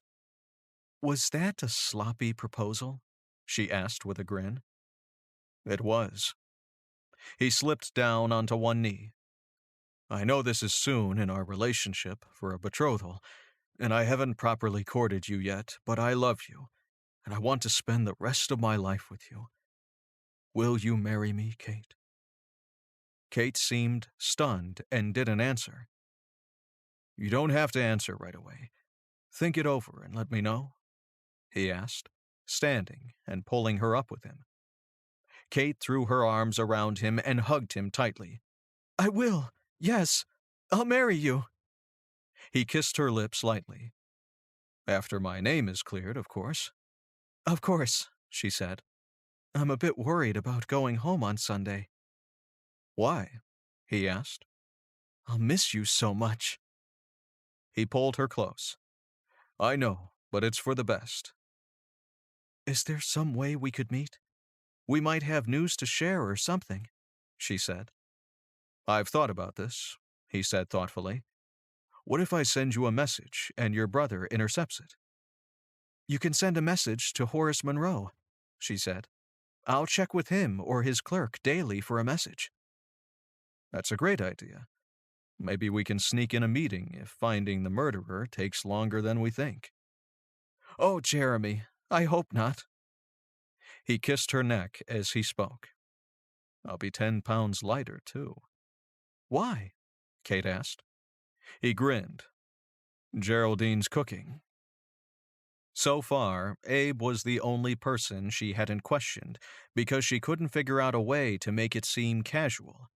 She rode out into the fields where he was working at mending the fence between the Walker's property and her old homestead. Hello, Abe, she greeted.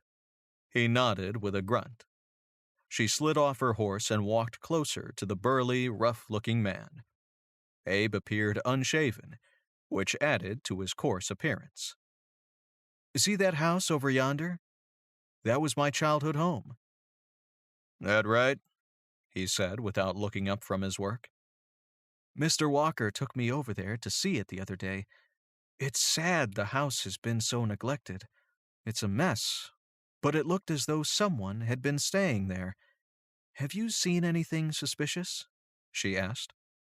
Abe stopped working and stood. I haven't seen a thing unusual. Not since that body turned up, that is. I'm wondering if that's where Helen had been hiding out. Kate tried to sound casual, but hadn't failed to notice his sudden interest. I keep to myself pretty much, miss, and mind my own business, too. If you want information, try talking to Jake. Not much gets past that man.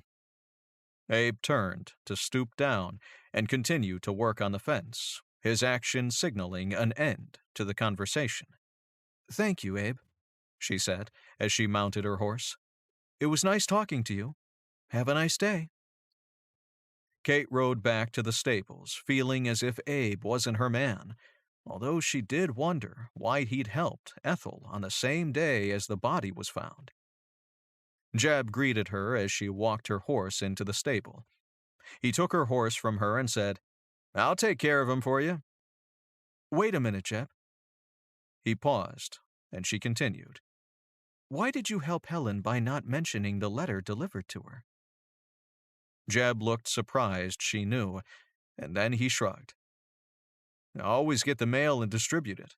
I never report to Mr. Walker as to who got mail and who didn't. That's true, but after she went missing, It would have helped Mr. Walker to know that, she said. I'd forgotten all about it, Jeb said. Sorry. I can understand that. Thank you, Jeb, she said in dismissal. Kate scratched Jeb and Abe off her mental suspect list. Ethel and Jake were now at the top of her list. She had only a few more days to solve it. In the evenings, Kate and Jeremy still took their walks but agreed to keep the passion at a low pitch, for now. She agreed with Jeremy, whom she respected for the way he lived according to the Bible, that too much passion was just too tempting. Their feelings were too deep and powerful to control. She looked forward to becoming Mrs. Walker one day and enjoying her husband to the fullest when the time was right and the union was blessed. During their walks, Kate filled Jeremy in on all of her findings. Kate wondered how seriously Jeremy considered her reports because he said little about them. All he seemed to want to do was to hold her close. Chapter 14. Jeremy made mental notes of every clue or hint Kate reported. He made few remarks on her findings, however, because he really wanted to discourage her from doing more investigating. When she left for home on Sunday, he'd take over. He felt just as anxious to clear his name as she, and now he had a reason to clear it quickly, so he could marry her. He truly loved Kate. She was all he thought about. Surely, once his name had been cleared, Griff wouldn't have a problem with him marrying his sister. If he lost Kate, well, he didn't know what sort of sorry shape he'd be in if that happened. Someone in his employ, maybe even in his home, had committed murder. He had to discover who it was and within a reasonable length of time because he would miss Kate intensely. Kate's findings were important. They'd come in handy when he started his own investigations. He'd arranged to have Harold, his foreman, temporarily take over a few hours at the end of each workday so he could spend more time solving the mystery. Harold wouldn't be able to start until the following week, owing to his wife having just given birth to a baby. He promised he could start on Monday, so instead of arriving home at 6 each day, he'd get home around 3 in the afternoon. He had to find out who killed Helen, or live with a broken heart. On Saturday night, Kate and Jeremy went for their last walk together. They walked slowly, as if by doing so, it would last longer. They made their way to the bench in their secluded hideaway, but they were in each other's arms before they even sat down. Kate began to weep. He felt like doing the same. He'd only loved her for a short time, but she'd already changed his life. He rubbed her back as they hugged. It won't be for long. You've done most of the work. Now all I have to do is pull it all together. Kate looked up at him with tear-filled eyes. You'll get messages to me through Horace Monroe? I promise. He kissed her forehead. I love you so much, Kate, and I'll miss you, but just knowing you're safe will be a comfort. I wish we could just pack up, move far away, forget all this, she said, and live happily ever after, she said. And one day, when we have children, someone would walk up to us and say, Hey, aren't you the man who murdered his wife in Hays, Kansas? Kate put her head against his chest. I know. It was just a wish. When we marry, we'll live happily ever after, right here on this land. I'll build a cabin on this very spot, where we can go to get away from everyone, he said. I'd love that, she said with a sniffle. Jeremy handed her his handkerchief. Do you want to sit down? No, I just want you to hold me until it's time to go, she said. Hold me tightly, so I can remember it when I'm alone in bed each night. Jeremy threw his head back and laughed.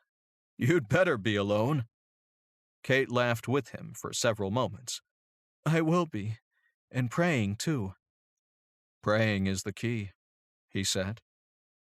I know we've curtailed the kissing since it became too tempting, but tonight, can't we kiss just one last time? She asked. Jeremy's answer was to capture her lips between his and ardently explore her lips, relishing the taste of them. When the kiss ended, he found himself murmuring her name over and over. I'm leaving early in the morning. Please don't get up and see me off. I couldn't handle having to say goodbye again, she said. When he opened his mouth to object, she placed her finger on his lips and said, Please? Jeremy nodded. What should I tell the staff? That I quit because my brother needs me? All right. It sounds plausible. In the morning, Jeremy remembered Kate had wanted to leave without saying goodbye again.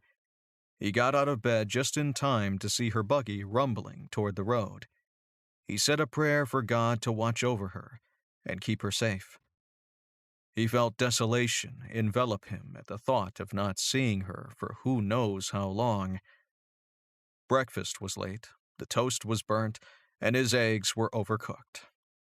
He could live with the bad food, but he felt lost without a woman he hadn't even known only a short month ago. He thought it strange his life had changed so abruptly, from being a miserably married man to a widower in love with his housekeeper. Jeremy wanted to begin immediately with his detective work, but the men were off on Sunday. He'd just have to start with Ethel then. Jeremy found Ethel making his bed. Can I have a word with you, Ethel? Sure, she said as she smoothed his quilt. Here? Yes. He led her to the nook, where he had a sofa and armchair. Have a seat, he said. She settled on the sofa, and he sat on the armchair.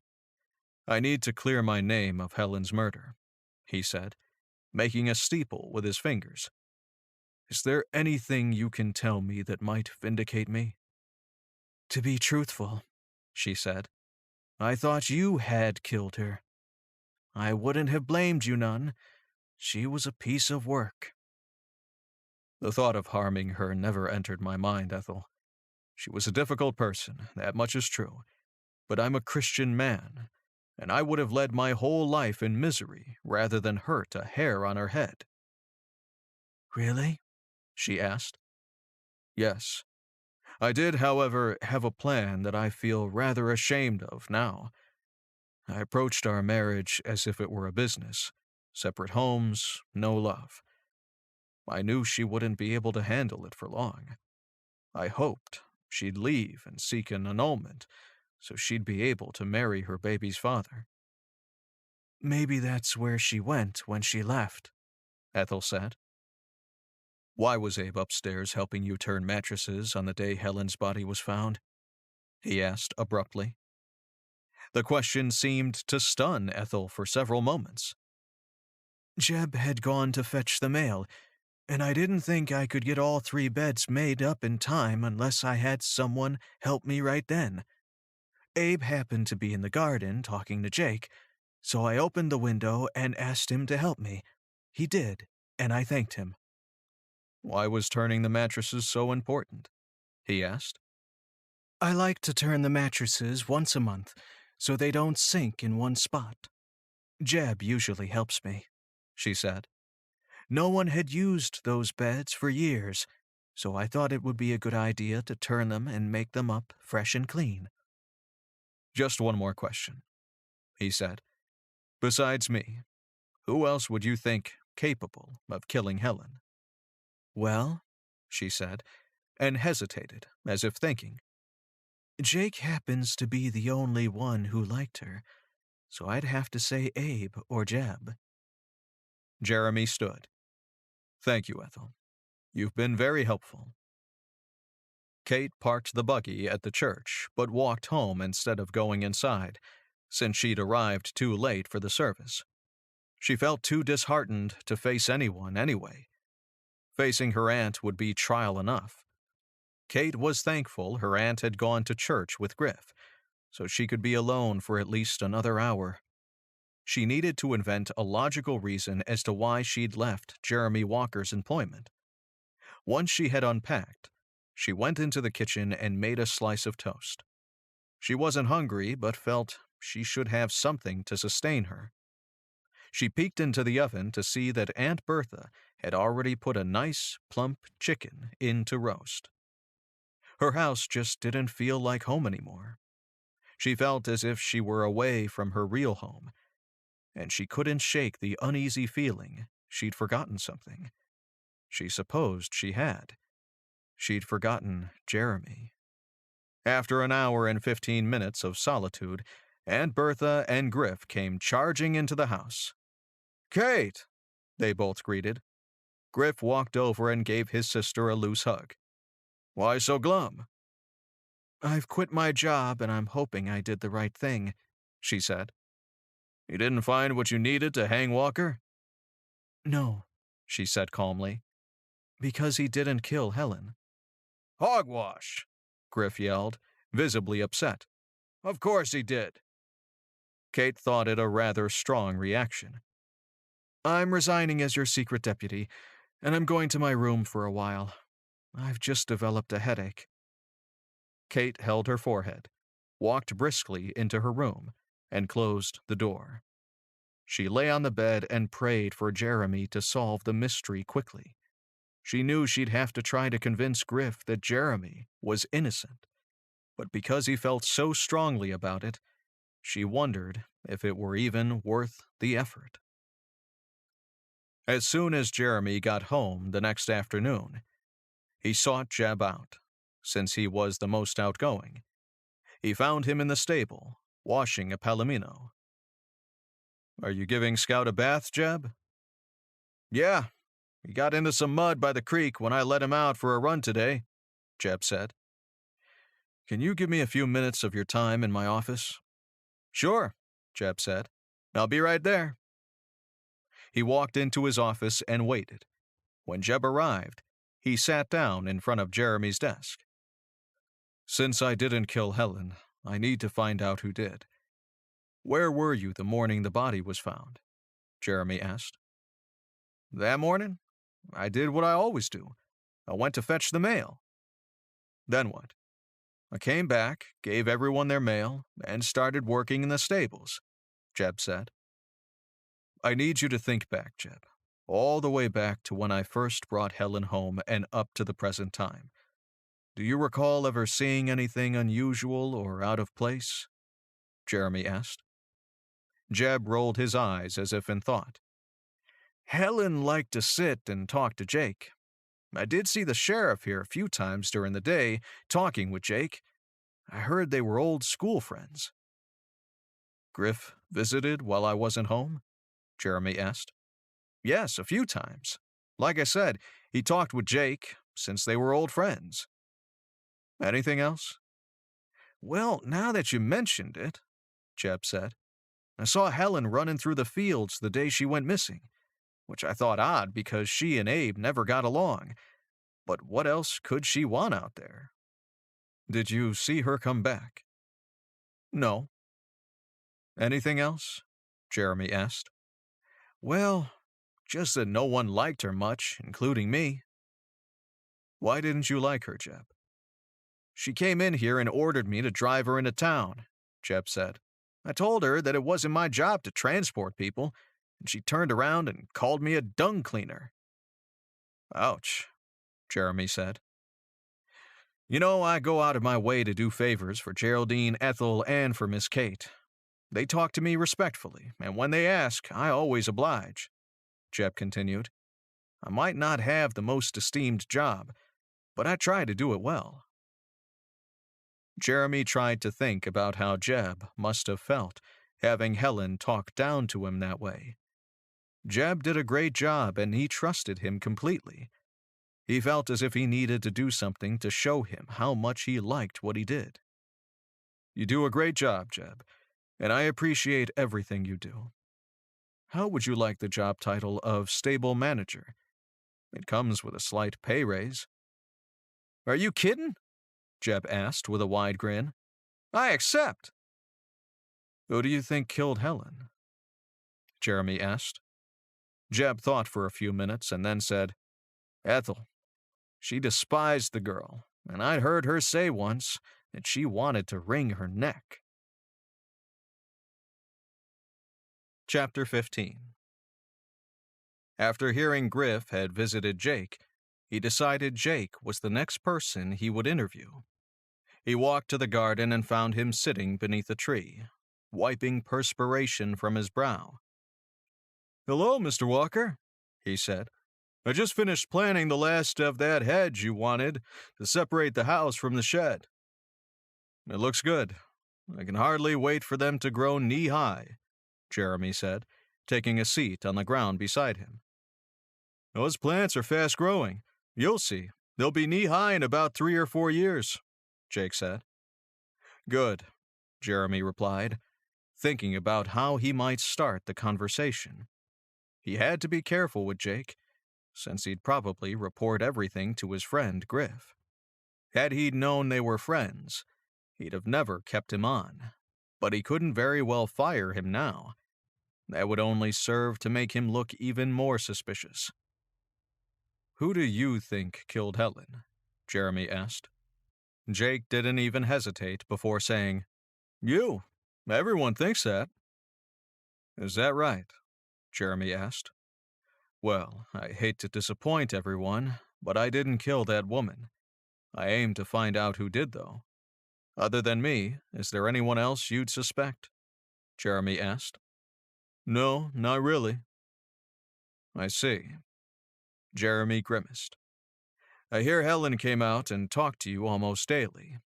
Were the two of you friends?" "Yes," Jake said. "Helen told me your marriage was cold and unaffectionate, and she wasn't happy." Jeremy had heard enough. He stood and said, "Not that it matters now, but it wasn't a marriage of choice. My father's gambling debts forced the union." "I'm not judging. I'm simply telling you what she told me." Jake stood also. "She was a very likable young lady." That last statement gave Jeremy the feeling Jake might be the killer. No one had liked Helen other than him, and it didn't seem that anyone else felt like they needed to say they liked Helen so they wouldn't look guilty. "I have just one more question for you, Jake. You work here in the garden all day, and the root cellar is in plain sight of the garden. Are you going to tell me you didn't see anyone carry a body down into the cellar?" Jeremy noticed Jake pale slightly, and he paused, as if trying to think up an answer. Finally, Jake said, "I didn't see a thing." That lie would have been enough to fire Jake right there on the spot, but it wasn't the time. He didn't like him, but he'd have to keep him on until after the case had been solved. By the time he'd finished with Jake, it was after 6, and he went into the house to try to enjoy whatever Geraldine had made for him to eat. His after-dinner tea hadn't seemed so enjoyable as it once had. He felt so alone, and there would be no walk in the woods or kisses to look forward to. He sighed. One thing he knew for certain: Griff wasn't doing his job. He hadn't been questioning anyone but him, and was most likely just waiting for something to trip him up. Why was he Griff's only suspect? Was it just because he felt Amos Walker had a hand in killing his father? There had to be more to it than that. After leaving the lumberyard the following week, instead of heading home, Jeremy walked across the street to see Monroe. He'd gone back on his regular hours since he'd concluded his investigations. There was no one else to interrogate. The clerk showed him in, and he sat in the same chair as Kate had sat on the day of the interview. He wished she were there now, and that gave him an idea. "Has Kate been here lately?" he asked. Horace Monroe smiled. "Every day since she's been back. She asks if there's any word from you." "Tell her—" Jeremy felt a bit embarrassed giving Monroe the message, but he had no choice. "Tell her I miss her." Monroe slapped the desk with his hand and laughed. "I knew it!" It took me somewhat by surprise, but I've fallen, and fallen hard, Jeremy said. I'll tell her.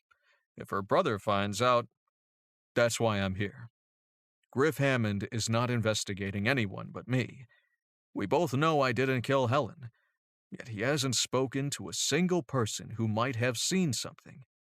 Kate and I have been doing all the investigating ourselves, Jeremy said. That's odd, Monroe said. He's usually right on the crime scene, checking everything and everyone. Are you sure he hasn't been out investigating while you weren't home? I'm positive. Monroe leaned back in his chair. The only option you have is to contact a federal marshal. His authority exceeds that of the local sheriff. When I tell him how Griff is neglecting the investigation, he'll probe the case thoroughly. How might I contact a marshal? Jeremy asked. There's one stationed in Salina. I could wire him for you. What exactly would this man do? He'd investigate the crime for you, as well as why the local sheriff isn't doing his job. What do you suppose Griff will say when he finds out? He'd be madder than a wet hen. All right, let's do it then, Jeremy decided. Don't tell Kate about it. I'm not sure how she'll take it, Jeremy said thoughtfully. She might feel hurt that I'm accusing her brother of not doing his job. I'll just give her the message that you miss her, Monroe said. Would it be all right if I meet her here one day to talk? I suppose that would be okay. You love her, don't you? I do. Can you tell her to meet me here on Friday at about 5? Consider it done. I leave early on Fridays, so you can have the place to yourselves if you don't mind locking up.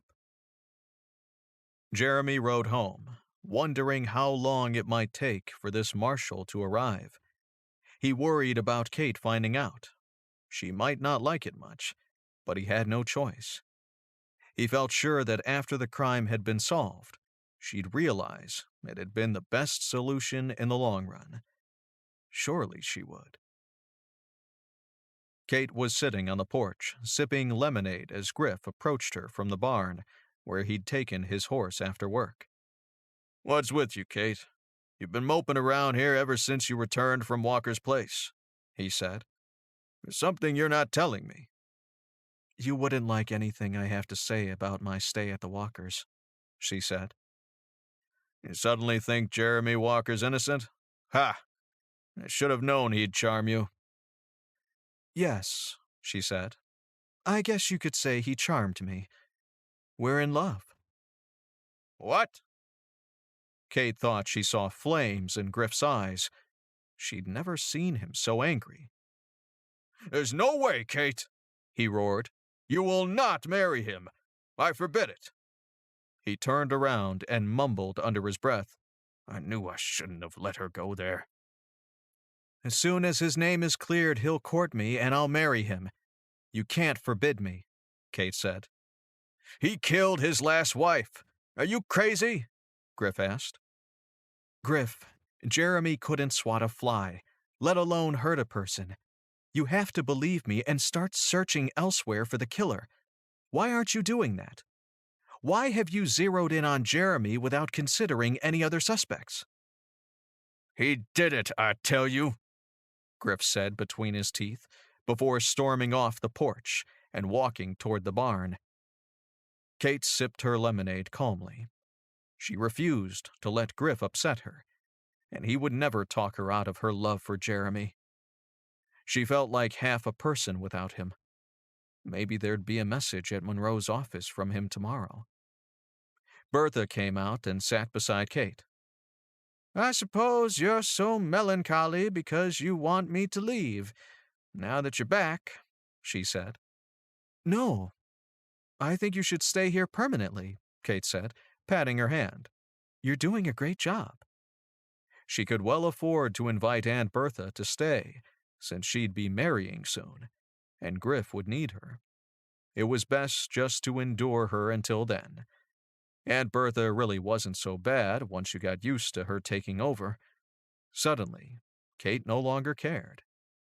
I'd love to. I'll have to wire Cousin Bert to send me the rest of my things, if you're sure. I'm sure. We'd love to have you, Auntie. In the morning, Kate rode into town and stopped at Monroe's office. He's in a meeting, the clerk said. He knew you'd be stopping by, so he gave me the message from Jeremy Walker to give to you. Kate's heart thumped loudly in her chest. What's the message? Now remember, this is from him. He said to tell you, I miss you. Kate smiled and held her hands over her heart. Thank you. And, the clerk said, he wants to meet you here on Friday, about 5. Now that she knew, she wouldn't have to go back to Monroe's office until then. She wished he'd have left some clue as to how the investigation was going. As she left the lawyer's office, she gazed across the street at the lumber yard. What might Jeremy do if she just showed up there? She stood there wondering if she dared to go inside or not. Finally, she decided against it. If Jeremy had wanted her to visit him there, he'd have told her she could. The meeting had been set for Monroe's office. If he had wanted her to stop by the lumberyard, he'd have made that the meeting place. He must have had a reason. Maybe he feared that if she'd visited the yard, it would eventually get back to Griff. She couldn't wait until Friday. Since Jeremy had been leaving the yard early every day, he'd managed to question each of his staff again. On Friday, he left work at about 4, so he'd be able to speak to Monroe before his meeting with Kate. The clerk had him wait for several minutes while Monroe finished with another client before calling him into his office. Jeremy, I have good news for you, Monroe said as Jeremy entered his office. I need some, Jeremy said. I got a wire from the U.S. Marshal's office in Salina. They're sending an agent out sometime next week, a man named Daniel McCall, Monroe told him. He'll report to me, and I'll fill him in on the whole case. Should I tell Kate? Jeremy asked. That's up to you. I wouldn't, if it were up to me. It's your call, though. Why wouldn't you tell her? I'd be afraid she'd tip Griff off, and I think it best if I caught him by surprise. Jeremy rubbed his temples. That makes sense. I hate to keep things from her, but when she finds out why I couldn't tell her, I'm sure she'll understand. After Monroe had left for the day, Jeremy paced the lobby, waiting for Kate. When she walked through the door, his whole body reacted, as she looked more beautiful to him than ever. She wore her hair back with combs, just the way he liked it. She was wearing a blue blouse and beige riding skirt. The color of the blouse made her eyes look bigger and bluer. He rushed forward, and she ran into his arms. I missed you so, Kate. I felt empty since I left your house. How much longer? Kate asked. Not too much longer. I have some new ideas, and I've learned a few hints this week, he said. I'm thinking it was Jake. I think so too, she cried. Why can't Griff arrest him? I'm afraid Griff isn't doing much except trying to find me guilty, he replied, stroking her cheek. I'll talk to him. No need. I think I have things covered for now. Just pray that it happens quickly. I will, she cried. I will. She took the initiative and kissed him passionately. Jeremy melted.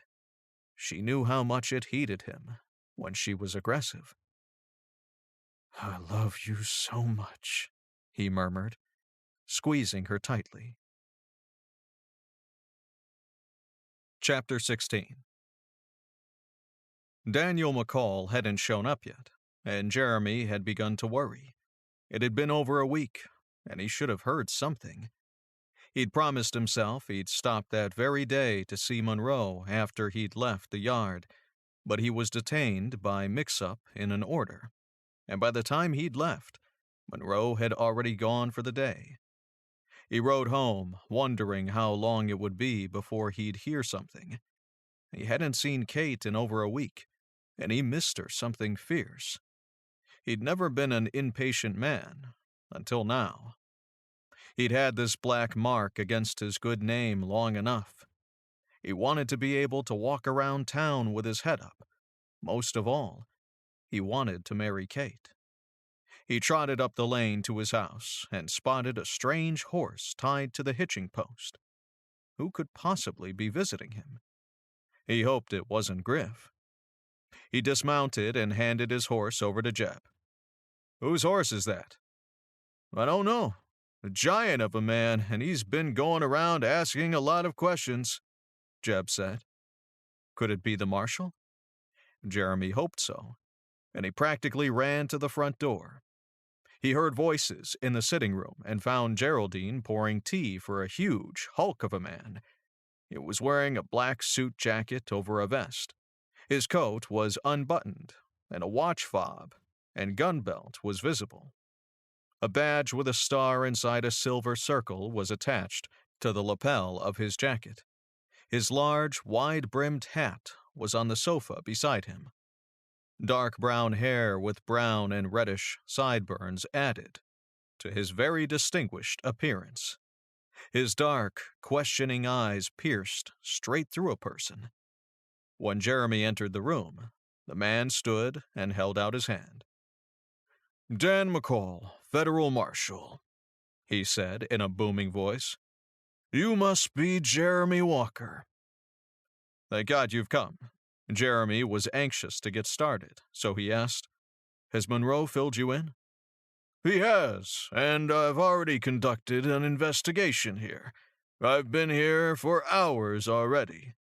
McCall sat back down on the sofa, and Jeremy took a seat on the wing chair. "What is your feeling about the case?"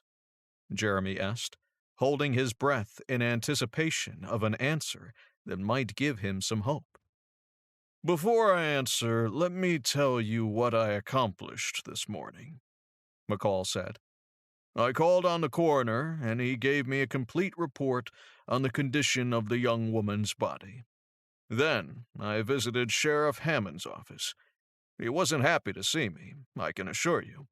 He demanded to know who'd sent for me. Don't worry, I didn't tell him. I wasn't too surprised to see that same type of rope hanging in Hammond's office. Of course, anyone could have that kind of rope, so at this point, it doesn't mean too much. Mind you, I'm not implying Hammond had anything to do with the murder, but he sure as shootin's hiding something. I've had years of experience interviewing people and can spot something like that right away. I think your suspicions about Hammond are well-founded." "Thank you, sir," Jeremy said. "Call me Dan. My nickname's Big Dan McCall, but to you, it's just Dan." Jeremy nodded. The man exuded respect, and the feeling he had everything under control. He felt relieved Dan was on his side, for he knew McCall could be a dangerous adversary. "So, what's next?" Jeremy asked. "Monroe is letting me use his office while I'm here, and I want to bring Jake Haskell in for a formal interrogation. Bringing a suspect in for an official interview always produces better results than an informal talk at a place where they feel comfortable. That man is hiding something. He worked just a few feet from the entrance to the cellar. He had to have seen something. He's lying through his teeth." Big Dan McCall stood and picked up his hat. "I understand you own the lumber yard across the street from Monroe's office. If I need to talk to you, do I have your permission to drop in?" "Certainly. Come in the side door, walk straight down the hall, and you'll run into my office," Jeremy said. Jeremy's only worry now was what Kate's reaction would be when Griff informed her of the marshal's taking over of the investigation. She'd either be thrilled to have the case solved faster, or she'd be angry because he'd gone over her brother's head by calling in the marshal. Kate had seldom heard Griff swear, but when she came outside to sit on the porch, she heard him in the barn, swearing up a storm. She walked to the barn and found him pounding on the wall, spewing words she'd never heard before. "What is it, Griff?" she asked, suddenly frightened to see him so upset. He pointed his finger at her and shook it. "It's your friend, Walker's fault. That's who did this. I know it was him. Are you going to stick up for him over me now?" "Griff, what are you talking about?" Kate asked. "He sent for a federal marshal, that's what. He's taken over the investigation of Helen's death, insinuating I haven't done enough to solve it. Do you know how that makes me look in the eyes of the town?" "Oh, dear," Kate said. She didn't know what to think about the situation. Of course, she wanted Jeremy's name cleared, and quickly, too. But to ruin her brother in the process? Where should her loyalty lie?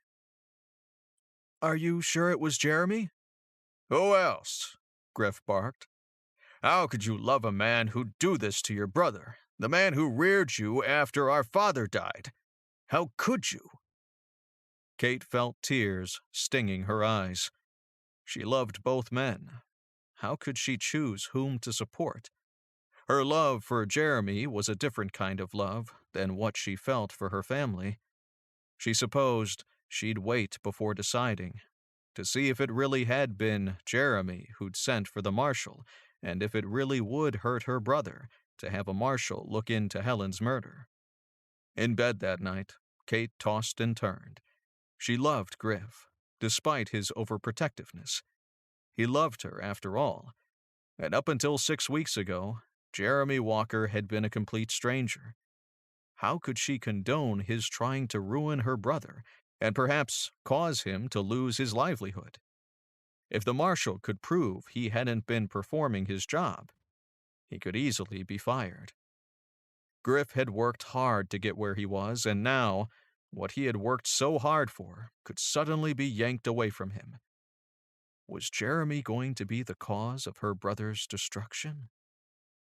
After Jeremy had eaten a hasty lunch at the lumberyard, he looked up to see Big Dan McCall walking down the hall toward his office, and he stood to welcome him. "News already?" Jeremy asked. "Not yet," McCall replied. "I'm interviewing Jake Haskell at 2 today in Monroe's office.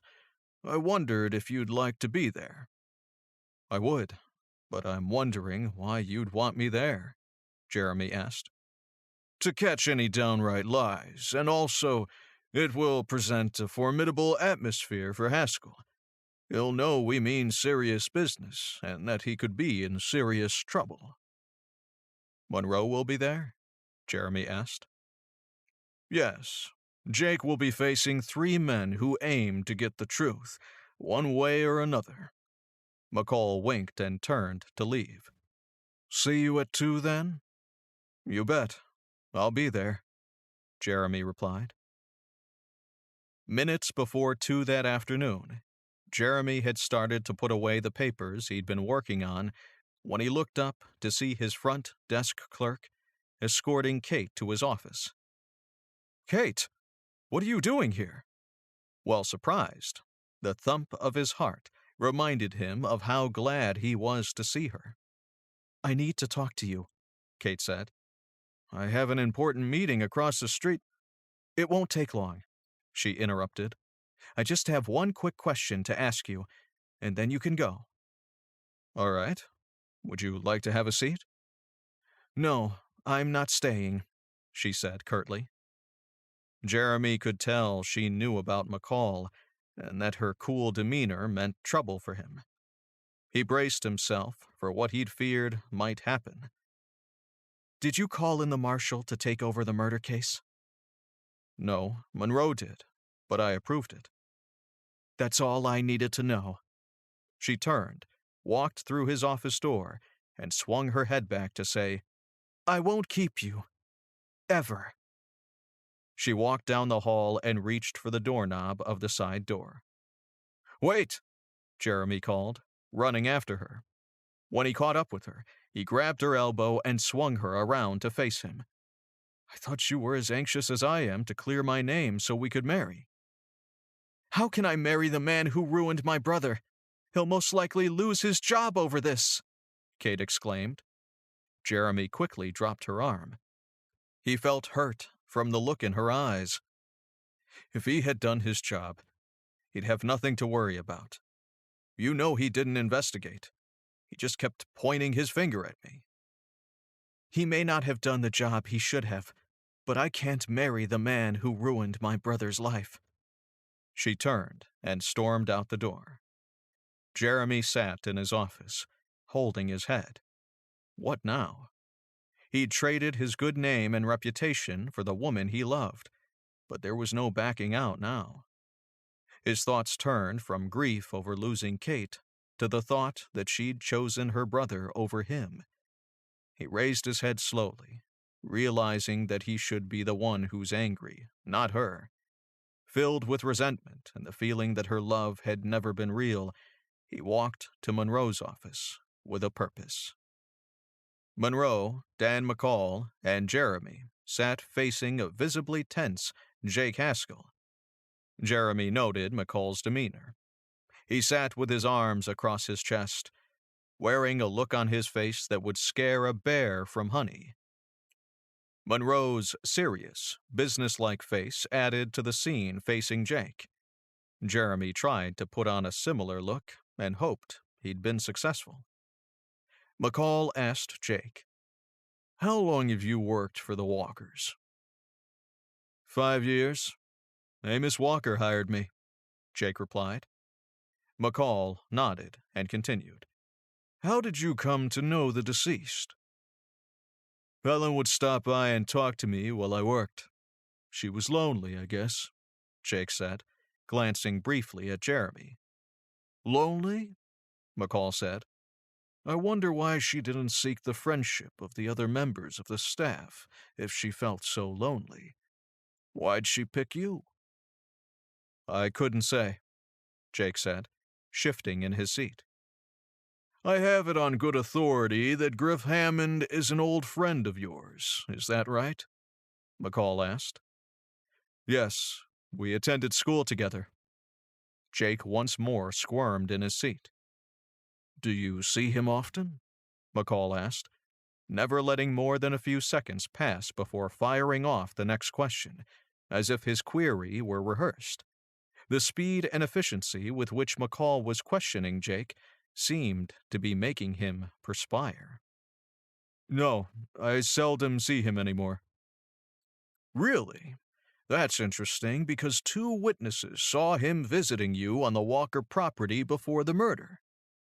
Jake simply shrugged, but McCall wasn't accepting that as an answer. Why was Hammond visiting you? He barked. When Jake shrugged again, McCall said, raising his voice, Why?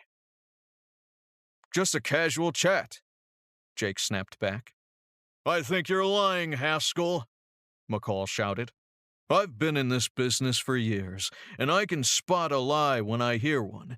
You're seriously involved in a murder case. You could go down for murder and hang.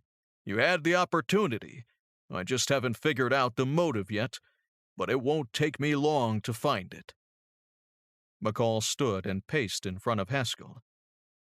You worked just a few feet from where the body was found. It was placed in the cellar in broad daylight, and you claim you saw nothing? Haskell paled, and Jeremy thought he might be cracking. Well, McCall roared at the man. What did you see? Nothing, I swear. I didn't kill her, Jake said. And you sure as shootin' know who did, McCall said loudly, leaning over Haskell. I carried the body down to the root cellar, but I didn't kill her, Haskell cried. McCall squatted down so he'd be eye to eye with Haskell. Who asked you to put her there? Haskell squirmed. I can't tell you. He's got something on me. McCall turned briefly and winked at Jeremy, then turned back to Haskell. So, what's Hammond holding over you? Whatever it is, it can't be as bad as murder, and you can hang for being an accessory to murder. Haskell's head shot up. I didn't even know he'd killed her. He came to me after the fact and blackmailed me into helping him hide her body. I had no choice." Haskell had tears in his eyes. It was obvious he was frightened. "He also ordered me to insinuate Walker committed the murder." "Now," McCall asked, resuming his seat, "what does Griff Hammond have that he's holding over your head?" "What will you do with the information if I tell you?" Haskell asked. McCall rested his elbows on his knees and leaned toward Haskell. "Whatever it is, it can't be as bad as murder or accessory to murder. I'll drop the accessory charges and take into consideration whatever Hammond is blackmailing you with if you tell us what he's holding over you." Chapter 17. Silence filled Monroe's office. Jeremy was afraid that if he blinked, he'd miss something. He never expected this sort of outcome to the meeting. "I raped a woman," Haskell confided, looking down at his feet. "Griff caught me at it. He paid the woman off to keep her quiet, and then he told me I owed him. That was 8 months ago. I thought he'd forgotten all about it until recently," Haskell said, tears streaming down his face. "Who was the woman?" Monroe asked, speaking for the first time. "Dorothy Kramer," Haskell said softly. Monroe laughed. Jeremy thought he was laughing with relief that it hadn't been someone he knew. But Monroe's next words shocked him. "Haskell, you didn't rape that woman," Monroe said. Jeremy wondered where this was going. McCall looked on, visibly curious too. "Yes, I did," Haskell confessed. "She came on to me outrageously, but I'd barely gotten started with the act when she abruptly started to fight me off, and that's when Griff came by and broke it up. It was out on the old post road." "Dottie works at Annie's boarding house. She's a prostitute." A light seemed to dawn on Haskell's face. "Are you implying it was a setup?" "It might have been," Monroe said. "I don't know if Hammond set you up with her in order to hold something over you, or he stumbled onto the alleged rape and then got the idea." Jake Haskell's face suddenly turned to anger. "And maybe I need to tell you the rest." "We're listening," McCall said. "Griff had been seeing Helen for months before she married Walker. The baby was his," Haskell said. "He told you this?" McCall asked. "No, Helen told me. I befriended her because I felt sorry for her. She liked me for some reason," Haskell said. "She'd sit and talk to me, and I'd just listen. She said Griff met her at his old homestead next door at least once a week, and that the baby she carried was his. At Griff's insistence, she'd told her father it was the farmhand who'd fathered the baby. Griff had ordered Helen to throw herself at this Otto so he could be blamed for the baby, to let himself off the hook. I guess this Otto had turned Helen down and left town, so she threatened to point the finger at the real culprit, Griff Hammond." "Interesting," McCall said. "But that only proves he fathered the baby, not that he killed Helen, although it's the perfect motive. What exactly did Griff tell you when he asked you to plant the body in the cellar?" Haskell scratched his head. "If I remember correctly, he simply said that someone had killed the woman, and while he didn't know who'd killed her, he needed to pin it on Walker. He didn't say why," Jake said. "He told me to dispose of the body or he'd arrest me for raping that woman. Putting her in the cellar was my idea. I didn't know where else to put her." "So," McCall said, "he never actually confessed to the murder?" Haskell looked up at Jeremy and said, "No. I'm sorry, Mr. Walker. I was desperate." "I understand," Jeremy said, still stunned by the facts that had just been exposed. All he could think of was poor Kate. This would break her heart. "I think that's enough to warrant an interview with Griffin Hammond. I'll summon him to appear here tomorrow at 2 in the afternoon," McCall said. "You too, Haskell." Jeremy returned to the lumber yard to finish for the day, but his mind wasn't on his work. He was glad the truth had come out, but at what price? He grieved over Kate and knew he'd probably never hold her in his arms again. He needed to pray, but he didn't know what to ask for. He knew Griff was guilty, and he'd likely be imprisoned or hanged. Since the discovery had been his fault, he knew a continued relationship with Kate would probably never happen. Upon leaving the yard, Jeremy mounted his horse and gazed across the street to see Monroe leaving his office at the same time. He waved Jeremy over. "I just wanted to let you know that McCall sent an officer to Griff's office with the order to appear tomorrow," Monroe said. "I have a feeling it will be interesting." Jeremy cast his eyes downward. "I had no idea it would turn out like this. Kate will never forgive me." "I hadn't thought about that," Monroe said thoughtfully. "But your name will finally be cleared." Jeremy let out a deep sigh and said, "Yeah, I'm happy about that part." He nudged his horse toward home. Jeremy left the lumber yard at 5 minutes before 2 the next afternoon and walked into Monroe's office. McCall, Monroe, and Haskell were already there. They greeted him, and as he took his seat, Monroe pulled out his pocket watch. Haskell looked extremely uncomfortable, knowing he'd have to face Griff. McCall was his usual gruff self, but Jeremy only had one thing on his mind, and that was Kate. After waiting until 2:30, McCall said, "I think we can safely say that Hammond isn't coming. He'll be arrested as soon as possible. It's against the law to ignore a federal order to appear." The fact that Griff hadn't shown up bothered Jeremy more than if he'd shown up and blasted them all to Hades. If he ignored an order to appear, something was wrong. Had he fled? Or had he simply thought himself too high and mighty to lower himself to respond to questions he couldn't answer? McCall turned to Haskell. "Did you warn him?" "No, sir," Haskell said. "I'd hoped to never have to face him again." They all nodded. They couldn't believe it. "I'll ride out to his place this evening when I know he's home. I'll get to the bottom of this," McCall said. Kate had just finished supper when she heard Griff ride in.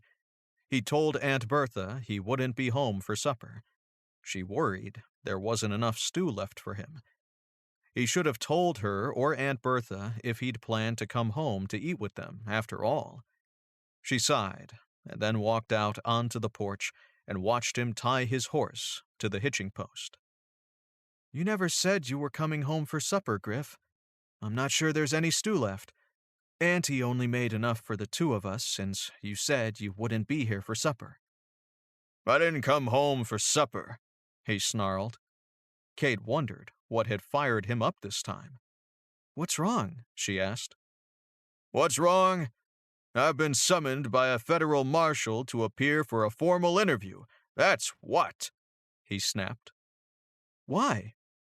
He laughed sarcastically. "Ask your darling Jeremy Walker." He walked past her and into the house. Kate followed him up the stairs and into his room, where she found him gathering some of his clothes and stuffing them into a duffel bag. "Where are you going?"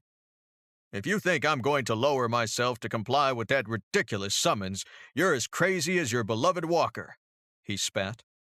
"He isn't my beloved anymore," she said with downcast eyes.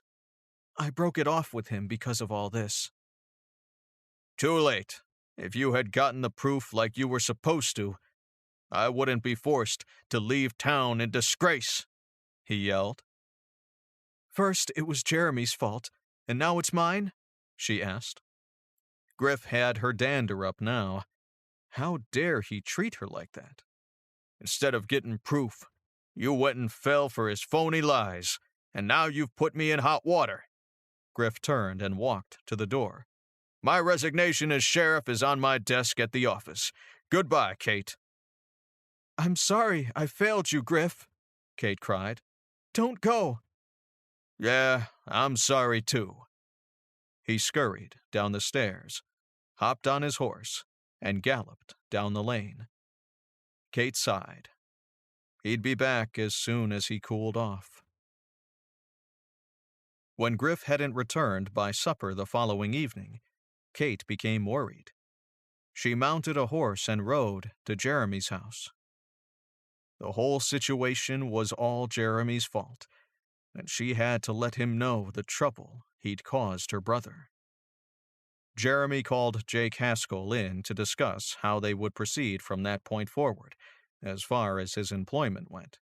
They sat comfortably in the sitting room, and Geraldine brought them tea. I know why you've called me in here, and I understand why you have to let me go, Jake said. It's important for me to have a staff I can trust, Jake, and while you did a wonderful job on the gardens and grounds, Jeremy shook his head. I just don't know if I can trust you. I've worked here for almost 6 years without any problems. No, I feel... Excuse me, Mr. Walker, but you have a visitor, Geraldine announced. She came in the back door. Who is it? Jeremy asked. It's the sister of the man you've ruined, Kate said, bursting into the room. Now, Kate, Jeremy said, you don't know the whole story. Kate counted his offenses on her fingers. You called in the federal marshal. You were behind his being called in for questioning, and now you've caused him to leave town. Kate's tears tugged at Jeremy's heart. He stood and went to put his arm around her to comfort her. Don't touch me, she cried as she drew away from him. Griff raised me, cared for me, protected me for years. He said some terrible things to me before he departed, for good. He resigned, and now he's left town. She wiped away her tears. Why didn't you just confess that you murdered the woman? Now poor Griff has had to leave his home and the job he loved, all because you accused him of not doing his job. Kate backed closer to the door. He was doing his job when he sent me here, to gather proof against you. But you sweet-talked me instead of owning up to your sins. I never want to see or hear from you again. Wait, Kate, Jeremy started to say.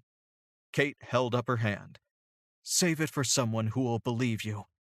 With that, she turned and left the room. Jeremy sank back onto the sofa and held his head in his hands. Oh, what have I done? You did nothing, Mr. Walker, Jake said. When she finds out the truth... No, I can't allow her to know what Griff did. It will spoil her memory of the brother she adores. I can't do that to her. I love her, Jake. I know, but... I have to think of a way to shield her from finding out about the horrid things Griff did.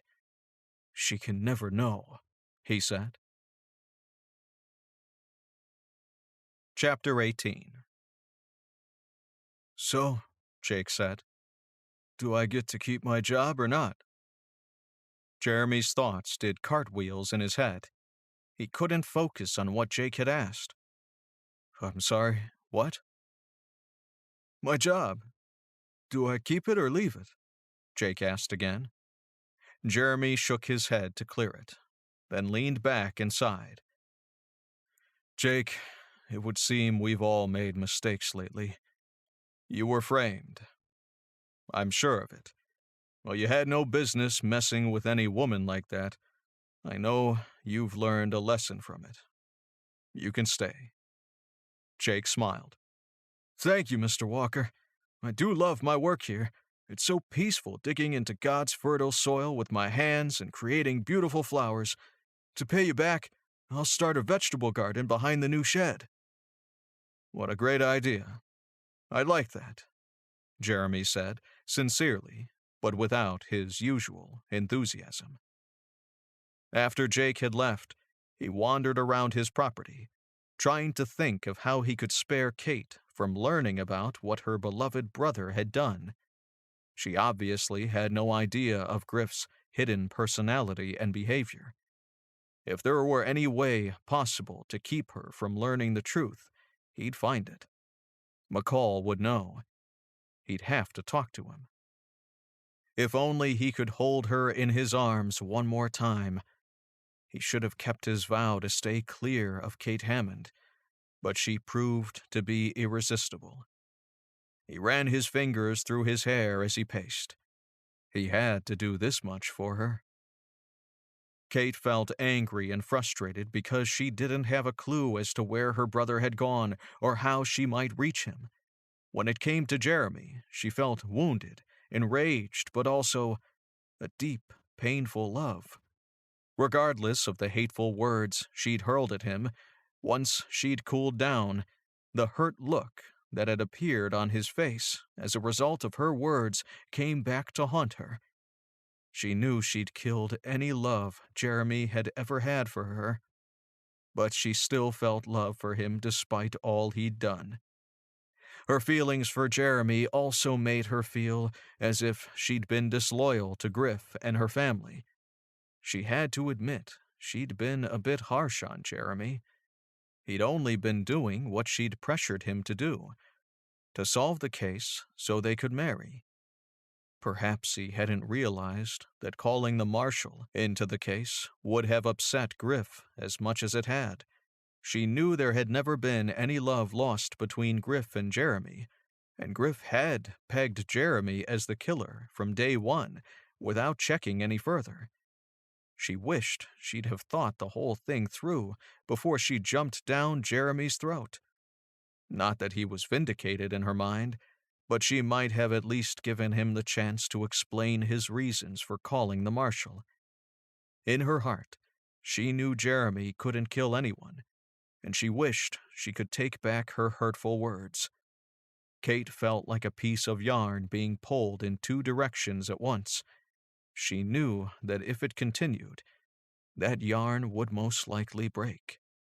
Kate marched into the marshal's office, which had, no more than just a few days ago, been her brother's office. When she entered, the marshal stood.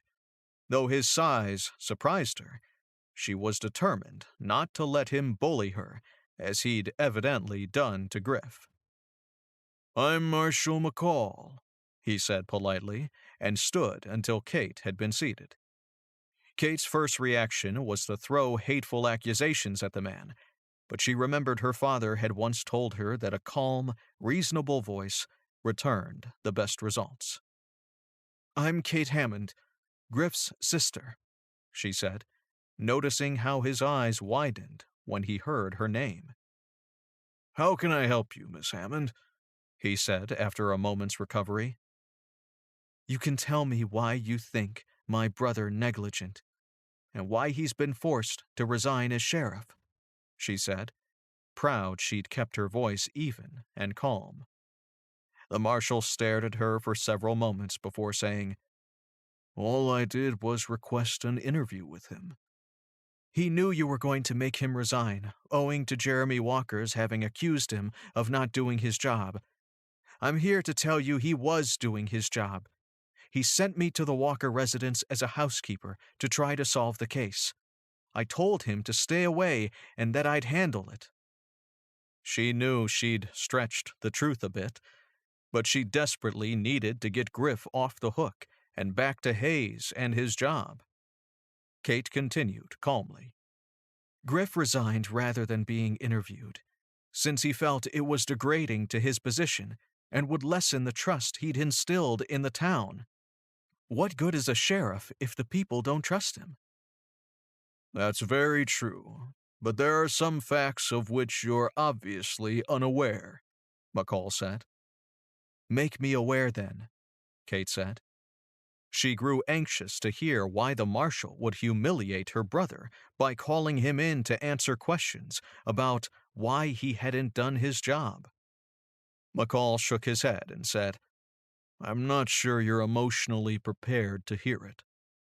"Oh, I'm more than ready, Mr. McCall. I want to know," she said. "All right." He pursed his lips, reclined in his chair, and then hesitated, as if planning his words. "Jeremy Walker, his attorney, Mr. Monroe, and I had an interview a few days ago with Jake Haskell." He hesitated again. Kate wasn't alarmed. Griff had told her Haskell was his friend. He'd even warned her to run to him if she were ever in danger at the Walkers. She raised her eyebrows at McCall as a cue for him to continue. "This interview left us with some important questions unanswered. Your brother was the only one who could answer these questions, and they had little to do with his ability to do his job," McCall said. "Maybe I can answer some of those questions, Mr. McCall," she said. "I doubt you'd know anything about this area of his life," he said. "I don't feel I should say any more at this point. Having never interviewed your brother, I can't have all the answers. Without them, I'm afraid the case will just have to remain open, although we did establish some strong evidence regarding Griff's actions. One thing I've proven without a shadow of a doubt is that Jeremy Walker is innocent," McCall said. "I need to know everything," Kate demanded. McCall sighed and threw a pencil at the wall. "I don't think you can handle it." "I demand to know. I should have been invited to that interview with Jake Haskell, since I was working on the case on Griff's behalf," she said in a calm but demanding tone she hoped would yield the results she wanted. "Were you aware that Griff knew Helen Finch Walker?" he asked. "It's possible. He might have met her somewhere, but I know all his friends, and she wasn't one of them," Kate said. McCall smirked. "I'm afraid your brother kept more from you than you think." "I demand to know what you're insinuating," Kate said, growing more vocally aggressive. "Griff fathered Helen's baby," McCall blurted. "Helen told Jake the whole story." "I don't believe it." Kate stood, moved closer to McCall's face, and asked, "Can you prove that?" "Griff's having skipped town tells us almost as much as an interview would have," McCall said. "Sit down and listen to the whole story. You wanted to hear it even though I warned you weren't ready." Kate sat and folded her arms over her chest. "Go on." "Haskell tried to lie, to defend Griff because Griff was holding something over his head. Griff had sort of blackmailed Haskell by threatening to expose his secret if he didn't do as he said, which was to hide the body and point the finger at Jeremy. I was able to get Haskell to finally admit it all, though I hear poor Haskell's still hiding out in fear of Griff, seeking revenge for having revealed his secret. For months, Griff has been meeting Helen at his old home, just a mile down the road from Walker's place. Walker claimed both doors had been locked when he first tried to take you through the house, and Griff possessed the only key. He hated Walker, but you knew that. Griff got Helen with child, told her to become intimate with Otto, and then blame him in order to protect himself. Otto knew she'd been used before he came along, so he denied the child was his for certain, and left town. Helen then threatened to reveal the truth, since she couldn't stand living in a loveless relationship with Walker, but Griff couldn't allow her to do that. See those ropes on the wall? McCall reached over and took one of them down. The coroner has the one that most likely strangled her. The rope has a defect, a break in the pattern that proves without a doubt it was the murder weapon. We found it hidden under papers in the bottom drawer of this desk." He slapped the top of the desk. "Anyone could have used that rope. It didn't have to be Griff," she said, her aggressive demeanor lessening. "True enough, but he was the only one with access to the rope that had a motive," McCall said. "We called him in to get answers we needed, to offer him the chance to explain it away." "And he ran instead," Kate said, deep in thought. Had her brother killed Helen and framed Jeremy since he hated him so much? It was hard to refute the evidence, and Griff had run instead of answering the questions. Had he been innocent, she knew he'd have stood up for himself. Kate began to sob hysterically, fumbling in her reticule for a handkerchief. McCall stood, came around the desk, and handed her his handkerchief. He squatted down and took hold of both of her hands. "I'm so sorry, Miss Hammond. There was no way to soften the facts," he said. Kate nodded. She knew he'd tried, yet she couldn't stop crying. Her brother was a murderer and would hang if caught, and she'd lost the man she once loved with all her heart. After weeping for several minutes, she calmed down a bit and thanked McCall for his concern. She looked up after wiping her tears and gazed out the front window to see Jeremy Walker sliding off his horse in front of the office, and she stood quickly. "Is there somewhere I can go to pull myself together? I don't want Jeremy to see me like this," she cried. "You can sit in one of the cells around the corner," he said. Kate flew to the first cell and sat down on the cot. She tried to pull herself together by taking deep breaths. She developed hiccoughs from the fierce crying. She heard Jeremy enter and greet McCall.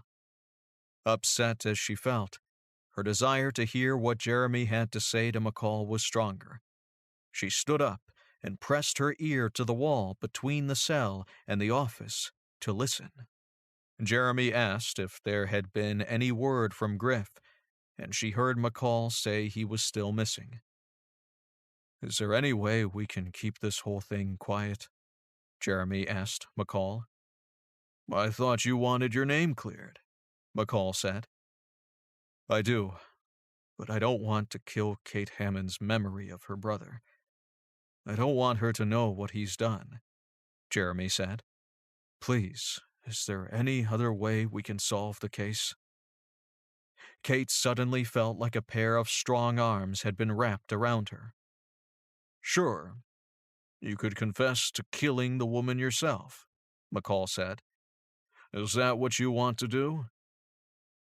It was quiet for several seconds. Then Jeremy spoke. "Can we leave the case unsolved?" "What? And let the town continue to think you killed your wife?" McCall countered. "If it keeps Kate from learning the truth, yes." "No!" Kate cried, running out of the cell and into the office. "No!" Chapter 19. Jeremy couldn't believe his eyes when Kate ran into the room from the back of the office. "Don't you dare take the blame, Jeremy Walker," she cried. "I know everything." Jeremy saw that Kate had been weeping. He had truly wanted to spare her from knowing the truth, and his heart went out to her. "Thank you," she said shyly. "Offering to hide the truth from me by taking the blame yourself is the most generous thing anyone's ever done for me, including Griff." She looked down at her feet. "I apologize for accusing you of murder and, for everything. Please say you'll forgive me. That's all I ask of you." "Of course I forgive you," he said, wishing he had the nerve to hold his arms out to her. But he feared she'd refuse them. "Don't give it another thought." Jeremy tipped his hat and left the office. He felt Kate watching him as he mounted his horse and rode away. He scolded himself all the way home for not holding his arms out, as, in hindsight, he felt almost sure she'd have moved into them. It might even have brought them together again. The next afternoon, McCall paid Jeremy a visit at the lumberyard. Jeremy greeted him and offered him a seat beside his desk. "Walker," he began gruffly, "I don't know many in this town, so I'm hoping you can help me." "Whatever you need," Jeremy offered. "Anything. Do you need a place to stay?" "No, the government has provided me with all the comforts while on the job," he said with a wink. "I need you to accompany me to Hammond's old home, the one near your place." Jeremy shrugged. "Sure, no problem. When would you like to go?" "Today. I have a feeling we might find Griff hiding out there," he said. "Do you know of any other men we might invite to join us in case things get rough?" "There's my 3 employees, Jake Haskell, Jeb Donahue, and Abe Felton," Jeremy replied. "They can shoot?" McCall asked. "Jeb and Abe can, but I'm not sure about Haskell." "Find out and invite them. I was thinking we could do it this afternoon. What time do you finish here?" McCall asked. "I own the place, so I can leave any time the government tells me to." He returned McCall's wink. "Good. We'll meet at your place in, say, an hour?" McCall asked. Dan McCall, Jeremy, Jeb, and Abe rode toward the Hammonds' old homestead with gun belts and ammunition. Jeremy couldn't find Jake to ask him to join them. Geraldine had said he'd left for the day, owing to the fact that he hadn't felt well. As they approached, Jeremy had the feeling the trip was going to be a waste of time. The house looked as abandoned as when he'd last visited with Kate. The men alighted their mounts and stood in the road in front of the house. "Jeb and Abe, you guys run and cover the back of the house in case he should try to escape that way," McCall ordered. "Jeremy and I will go in the front." Jeremy watched as Jeb and Abe ran to the back of the house, ducking when they passed a window. He and McCall walked slowly to the front door, guns drawn. "So far, so good," McCall whispered. "It should be open," Jeremy said when McCall reached for the doorknob. "Kate and I hadn't bothered locking it after we left, seeing as how the place had already been trashed." "It's locked," McCall whispered after trying to turn the knob. "Huh? It can't be," Jeremy said. "It is. That means someone's been here since you last visited," McCall said. "I'm going to break the door down. Get ready for action." "Okay," Jeremy said. "But there's a broken window on the side." "There is?" McCall muttered a mild oath. "Why didn't you say so?" Jeremy led him to the side window, and McCall said, "I'll go in first, and you follow." After watching McCall disappear through the window, Jeremy crawled through and followed him through the house. The downstairs was clear, so they tiptoed up the rickety stairs as quietly as they could. When the men reached the top, McCall took a combative stance before charging into the first bedroom. He stopped so suddenly in the doorway that Jeremy ran smack into his solid back. He peered around the huge man to see what had stunned him. "Oh, dear God," Jeremy cried. "Is he dead?" McCall gave a solemn nod. "He has a bullet hole through his head. Looks like he killed himself. The gun is laying in his open hand." Jeremy looked closer. Griff Hammond lay with his feet toward the doorway. A blood trail flowed clear across the room. Both men bent down to examine him. "He's been dead at least a day, maybe 2, McCall said. "Oh, poor Kate. This will devastate her." "It will definitely clear your name," McCall said, standing. I wish it could have been cleared without having to hurt Kate like this, Jeremy lamented. Once again, Jeremy found himself walking away from a grave. So much had happened since the last time he'd left the cemetery. He glanced briefly at his father's grave on his way back to his horse. He stood before mounting it to watch Kate, who was donned in black, as she was being helped into a buggy by her aunt and an older man he didn't know. McCall had broken the news of Griff's death to her, for he hadn't the heart to do it. Truth be told, he felt somewhat to blame. He'd pushed Griff's hand by calling McCall in to take over the case. Kate would blame him. He knew she would. The other mourners huddled in circles, talking, but Jeremy was in no mood to chat with anyone. After Kate's buggy had disappeared around the bend, Jeremy mounted his horse and headed home. A week had passed since Griff's funeral. A new sheriff had been sworn in and life started to return to normalcy for most of the town. But not as far as Jeremy was concerned. He still missed Kate. He felt her pain at the way she had lost her brother. He'd sent flowers, but that was about all he dared to offer. Jeremy needed a new housekeeper, so he placed another ad in the town's newspaper, telling the applicants to contact Horace Monroe for an interview. As per the usual procedure, Monroe interviewed and picked out the best candidates, and Jeremy made his decision afterward. A week later, Jeremy received a message from Monroe saying he had several applicants he thought might be worthy. The interviews were set to begin at 9 the following morning. Jeremy lost Ethel just after Griff's funeral. She'd claimed her mother had been ailing and needed her, but Jeremy thought it might have been the stress of the murder and Griff's death that had gotten to her. He thought he might pick one of the rejects from the housekeeping applicants to fill the upstairs maid position. Keeping 2 floors clean would be much too difficult for Geraldine to manage for long, so to ease her load, he'd relieved her of the cooking duties and ate his meals at Rosie's eating house.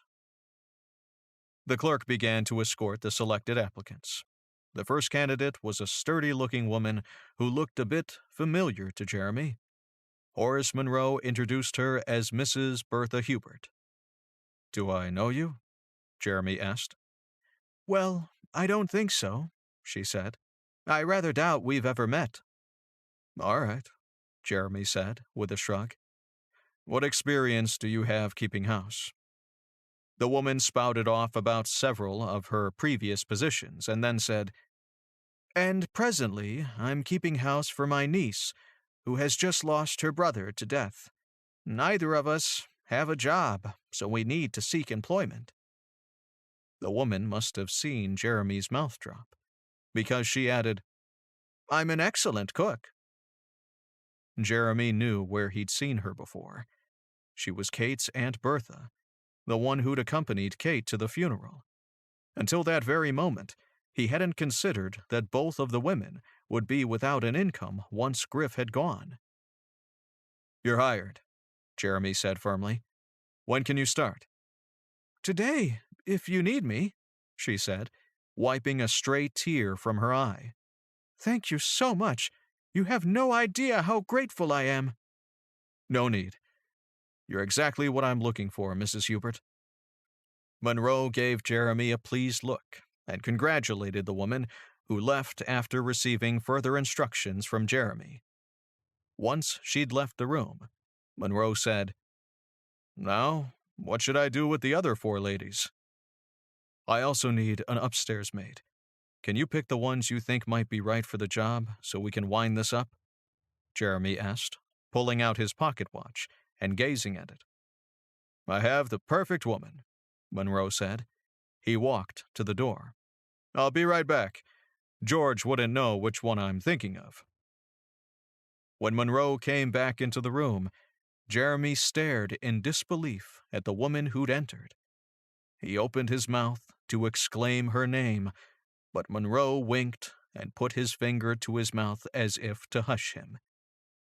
Jeremy wasn't sure what was going on, but decided to play along with it because he trusted his lawyer completely. Monroe seated the woman, stepped back behind his desk, and sat next to Jeremy. "This is Miss Hammond. I feel she'd be perfect for any position you might have available," Horace said. Jeremy could only stare. She smiled slightly at him, which gave him the confidence to close his mouth and greet her with a nod and a smile. "It's nice of you to apply," Jeremy said. "Could you tell me—" "Excuse me," George said, poking his head inside the door. "I need you right away, Mr. Monroe. I have a slight emergency out here." "Oh, what now?" Monroe mumbled as he left the room. "You were saying?" Kate prompted. "Which job are you applying for?" Jeremy asked. He shrugged before adding, "It makes no difference. You have the job." "Thank you," she said. "It'll be good to see Geraldine again. I heard Ethel's left your employ." "Yes, her mother was ailing." Jeremy got up and walked around the desk, knelt down in front of Kate, and took both of her hands in his. "Can you ever forgive me?" he asked, looking into her eyes. Kate pulled her hands free of his grasp and rose. Jeremy stood too, knowing he'd overstepped and was about to be chastised. Kate's eyes appeared shiny with unshed tears. "I need to ask you the same question." "There was never anything to forgive, Kate." "I felt angry and hurt the day I blasted you. I didn't mean any of what I said." "I'm relieved to hear that, but I was never angry. I felt your hurt. Every bit of it." A tear rolled down Kate's face, and Jeremy reached out and caught it with his thumb. Rather than remove his hand from her face, he stroked it gently. She smiled up at him, which gave him the go-ahead to open his arms to her, and she moved into them without a moment's hesitation. "Hold me tighter, Jeremy. I've missed you so," she said into his chest. He pulled her into a firmer grasp. "Not as much as I've missed you." "I didn't come here today to apply for the upstairs maid job, but I'll take it if you have no other position to offer me," she whispered. Jeremy's heart thumped in his chest so hard that he thought for sure she'd felt it because she looked up at him and then bent down on one knee. "May I apply for the job of Mrs. Jeremy Walker?" she asked, looking up at him with pleading eyes. Jeremy was so stunned he couldn't answer. "If the answer is no, I understand, and I'll take the maid's job just to be near you," she said as tears rolled continuously down her cheeks. Jeremy reached down and pulled her up by the elbows. "I'll marry you today," he said and hugged her to him. "I've never wanted anything as much in my life." He bent to kiss her lips, but she stopped him. "No, don't kiss me," she said. Jeremy felt his left eyebrow lifting in puzzlement. She stroked his face gently, and then she pressed her lips to his and kissed him lightly and quickly. "I've been told," she said, "that you like it when the woman is the aggressor." "Actually, I love it," he said, and once again tried to catch her lips, but she put her finger to his lips and stopped him. "Allow me, then." She got up on her tiptoes and kissed him so hard on the lips he nearly lost his balance. Luckily, Monroe's desk was behind him. Jeremy wasn't taking any chances that she'd pull away again, so he held the back of her head to keep her lips on his as she returned the kiss with just as much passion. He pulled her so close he feared he might break a few of her ribs, but she didn't complain. When the kiss finally ended, they both said, "I love you," breathlessly and in unison. Monroe and his clerk, George, took turns looking through the door's keyhole. "Look, boss, they're kissing." "Let me see." Monroe pushed George aside. "I knew it. I just knew that if I invited her to the interview, this would happen." Epilogue. Kate stooped to place a flower on Griff's grave and one on Helen's. "I see you chose a plot for Griff next to Helen," Jeremy said, rubbing her shoulders from behind her. "Yes, she carried his baby, my niece or nephew, so I thought it fitting as I'm related to that unfortunate child. Poor Helen. She was reared in a saloon by a gambler. I wonder what chance she had to make a better life for herself." "You're remarkable, Mrs. Walker," Jeremy said, helping her to stand and pulling her into his arms and giving her a bear hug that lifted her from the ground. He set her down and kissed her. As they walked back to the buggy, Jeremy asked, "Are you happy, sweetheart?" "I miss my brother. The brother I knew, that is," she said. "But I've never been happier in my whole life." Jeremy smiled. "That's just what a husband likes to hear." "What about you, Mr. Walker?" "To be honest, I wasn't overjoyed when you wanted me to buy your old homestead. The place is a wreck, but I also know how much that house means to you." "Thank you for that," she said, squeezing his hand. "No thanks needed. It's my full-time job to make you happy. Just seeing your eyes light up with joy is worth any effort on my part." Jeremy kissed her forehead. "What will we do with the house?" "A use for it will come up someday.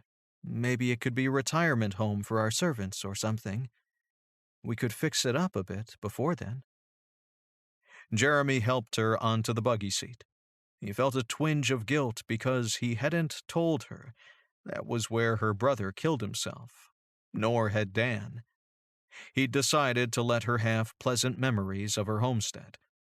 When asked, Dan had told her Griff had been found in an abandoned house and nothing more. Jeremy turned to her and said, "Don't tell Aunt Bertha. But your chicken and dumplings was much tastier than hers." Kate laughed. It was a sound Jeremy loved to hear. "And that's why I love you," Kate said. Before moving the buggy, Jeremy kissed her tenderly. "Let's go home," he said. When they reached home, they found Dan McCall sitting on their porch drinking lemonade with Aunt Bertha. "I hope you don't mind putting up with me for a few days," Dan said. Kate smiled. "You're always welcome here, Dan." "I've been called to federal court in Fort Smith, Arkansas, our headquarters.